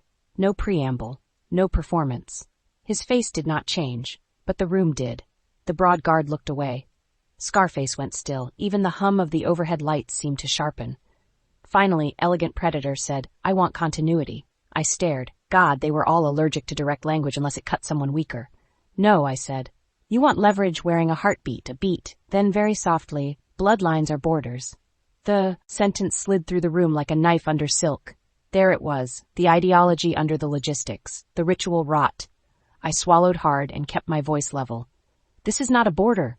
It's my body. He tilted his head. For 1 second I thought I saw interest almost at the precision of the answer. Then it was gone. You can be safe, he said, and useful. The phrase from the van, I held his gaze and let disgust do the work. Vessels don't get opinions, right? That landed. Not because he had said it before me, because I had found the shape of him correctly before he offered it. His ring finger tapped once against the chair arm. Tiny, measured, annoyance ritualized into motion. Good. You understand more than your father gave you credit for, he said. I smiled without warmth. Everyone seems to be realizing that too late. The steel door opened again behind him. Mara, not in the room. In my head. Good. Do it again. Fight smarter. I looked at the water bottle on the table, still sealed, still just out of reach, placed where I would notice it repeatedly. I let my eyes return to his face. You think he'll trade? It was not a question. I made it one anyway. Elegant predator folded one leg over the other. Nicolo Amato values control. He values continuity. He values blood when it becomes structure. His gaze lowered once, deliberate as a threat. This gives us all three. The baby is the currency, I thought suddenly, some future overheard voice echoing backward through dread. No, not future. Present, already. I kept my breathing even by force. And if he doesn't? The broad one answered before Elegant Predator could. He will. Elegant Predator silenced him with a glance so mild it was almost polite. Then he looked back at me. If he doesn't, he said, the city burns longer. There it was, the entire doctrine in one sentence. Not romance, not vengeance, not personal insult. Calculation, suffering as pressure, time weaponized. I thought of Nicolo in the safe house. The set of his jaw when the call ended, the absolute flatness of his number, the promise in his palm against my abdomen. No one touches you now. No one. Fear moved through me. Relief did too. I hated them both. Elegant Predator noticed the flicker. Of course he did. Ah, he said softly, so you do understand his nature. I stared at him. I understand that he's going to kill you. The broad one laughed once outright at that. Scarface didn't. Interesting again. Elegant Predator smiled faintly. Nicolo Amato is a man, he said. We are a system. The same line from the van. Rehearsed. Believed. Lived in. It was almost comforting in a sick way how consistent monsters could be. I leaned back as far as the restraints allowed. Systems leak. His eyes cooled. Yes, he said, that was the Scafidi problem. I almost smiled. There. Touch the family rot and watch the ideology flinch around greed. He kept going. You are not here because you matter personally. The sentence should have hurt. Instead it steadied me, because that was useful truth. Because personal cruelty was harder to predict than structural cruelty. Because if I was function, then function could be interrupted. I know, I said. That got his attention. No visible startle, just a slight stilling. Good, I went on. I know exactly what I am in this room. I lifted my bound hands as much as the restraints allowed. Value, pressure, future, continuity. My mouth curved, cruel and small. And now I know what you are too. He watched me. And what is that? A man pretending history absolves appetite. Scarface looked down. The broad one swore softly under his breath. Elegant Predator's stillness deepened. Danger. Good. There you are. He rose, not abruptly, worse than abruptly, smoothly, as if standing itself was part of the sentence. He came to stand beside my chair and look down at me. I refused to drop my gaze. His hand lifted. I thought for one bright, ugly second that he might strike me. Instead, he touched the back of the chair once, fingertips against cold metal. You have spirit, he said. I laughed. No, I have context.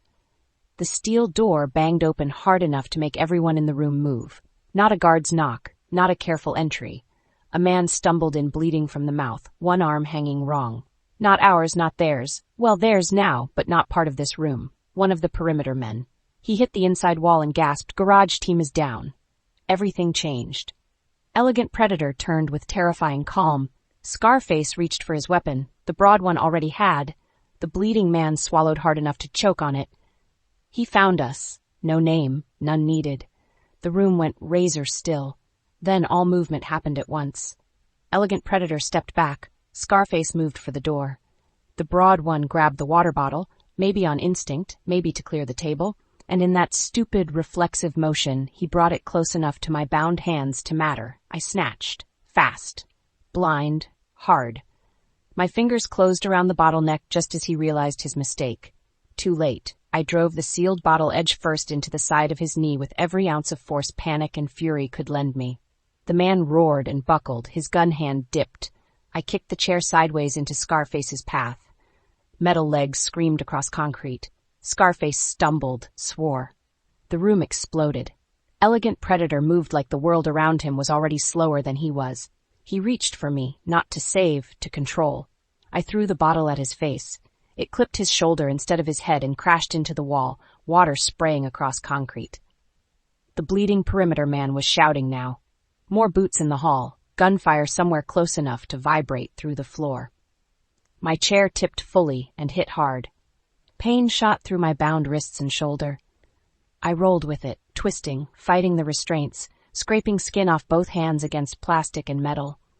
The broad one grabbed for me. Missed. Someone fired outside the room. Then again. Then a voice in the hall, low and final and so instantly recognizable it hit the center of me like a second pulse. Where? Nicolo. The single word came through gunfire like a knife through wet cloth. Scarface went white. Elegant Predator did not. Of course he didn't. He looked at the door once, then at me on the floor, and for the first time a real calculation entered his face, still calm, still formal, but sharper now around the edges where contingency had become immediate. Move her, he said. The broad one lunged again. I kicked backward, caught his shin, and twisted my body so the chair frame jammed against the table leg. Trapped, but not where he wanted me. The steel door burst inward. The first man through wasn't Nicolo. It was Mara. Blood on her sleeve, gun up, face flat with the kind of calm that only ever meant other people were about to die. She fired twice before the room had fully registered her silhouette. Broad one dropped. Scarface ducked behind the door and fired back. Concrete spat dust above my head. Mara moved sideways without looking at me. Down. I almost laughed hysterically because I was already on the damn floor. Then Nicolo entered. No dramatic slow-motion nonsense. No theatrical pause. Just presence hitting the room like black weather given a trigger. Dark suit wet at the shoulders from rain, shirt open at the throat, gun steady in one hand, face so still it looked carved. His gaze found me first, not the elegant one, not the room, me. Then one brutal, involuntary flick lower to my stomach. Then back to my face. I'm here, he said. 3 words. Low, flat, final. My whole body almost gave out at the sound. No tears, no collapse, just the awful immediate loosening of something that had been wound too tight for too long. Elegant Predator took advantage of the half-second and moved. Gunfire cracked. Mara swore. Scarface dropped. The bleeding perimeter man tried to run and got taken out in the doorway by someone else from Nicolo's team. Elegant Predator did not run for the main door. Smart. He went for the side wall where a steel service hatch I hadn't even clocked blended into the concrete seam. Of course he knew the exits. Of course systems do. Nicolo fired once, missed by inches or meant to corral. I couldn't tell. Elegant Predator vanished through the hatch and the door slammed shut behind him. Leave him, said instantly as one of his men started after. Seal the perimeter. Garage first. Orders snapped the room back into structure. Men moved, Mara moved, bodies got checked, disarmed, dragged, and through all of it, Nicolo was already kneeling beside me. The gun vanished into the back of his waistband in one clean motion. His hands went first to my face, then shoulders, then lower. Not possessive now, not ceremonial, just searching for damage with brutal efficiency. Look at me. I did. Because it was him. Because that voice had already cut through the panic once. Because the room had not stopped shaking but my eyes could anchor on his. Where are you hurt? Shoulder. Wrists. My voice sounded wrong. I'm okay. His gaze dropped once more, fast and uncontrollable this time, to my abdomen. Did they? No. The answer came out sharp because I knew the question before he finished it. No. Not there. Not that. Not yet. Not ever, if I had any say in the shape of the world. He closed his eyes for one fraction of a second, then opened them. Something in his restraint splintered around the edges. Not softness. Never that. Relief forced through fury. He cut the restraints with a knife produced from nowhere and caught me before the chair frame could pin my arm when the tension went out of it. The plastic fell away. Blood rushed hot and painful back into my hands. I made a sound I hated. He heard it. Ignored the embarrassment part, not the pain part. His fingers pressed gently, not gently, carefully over my wrists, checking bruising, circulation function. Mara appeared at his shoulder. Warehouse is clear. Side hatch leads to storm drain. Team's on it. Doctor, Nicolo said. Already called. Good. Efficient. The house reassembling around catastrophe. I should have hated the relief of that. Too tired to. Nicolo slid one arm behind my back and helped me sit upright. The room swam once, then steadied. Smoke, wet concrete, blood, gun oil, a man groaning in the hall, Mara barking for zip ties. I looked at Nicolo, at the rain darkening his collar, at the stillness in his face that had somehow become more frightening now that I understood what sat under it. He said the baby was the currency. The sentence came out before I could decide whether to say it. Everything in Nicolo stopped, not visibly. Deeper than that. The room itself seemed to register the shift and quiet around it. Mara went still, too. I kept going because once spoken, things like that demanded air. He said they wanted continuity, that bloodlines are borders, my throat burned, that I'm not a person in this, just future. Nicolo's jaw locked once hard enough for me to see it. Then released. When he spoke, his voice was so quiet it scared me more than gunfire had. They don't get a future. The vow in it was absolute, not rage. Decision. I believed him instantly. That should not have comforted me. It did anyway. Ugly. Unwanted. Real. His hand came briefly to the back of my neck, not to claim, not to direct, to steady. Just once. Then it was gone. Can you stand? Yes. I tried. My knees disagreed. He caught me before the stumble became a fall, one arm around my waist, the other bracing my elbow. No hesitation. No commentary. Just support deployed like a tactical response. I hated how safe it felt for one blinding second. Mara noticed. Of course she did. She said nothing. Thank God. I looked past Nicolo. At the bodies in the room, at the spilled water, the overturned chair, the steel service hatch that had swallowed Elegant. Predator whole. He got away. For now, Nicolo said. The words were flat enough to qualify as a death sentence delayed for logistics. I believed that too. One of his men stepped into the doorway. Car's secure. Nicolo nodded once, then looked back at me. Not the room, not the blood, not the escape route. Me. We're leaving. Not a question. I should have argued on principle. Instead, I looked down at my wrists, already purpled where the restraints had bitten, and heard myself ask the only thing that mattered now. Did anyone else hear them say it? His gaze sharpened. Say what? About the baby. The word felt different in my mouth now, more dangerous, more real. He held my stare for one long beat.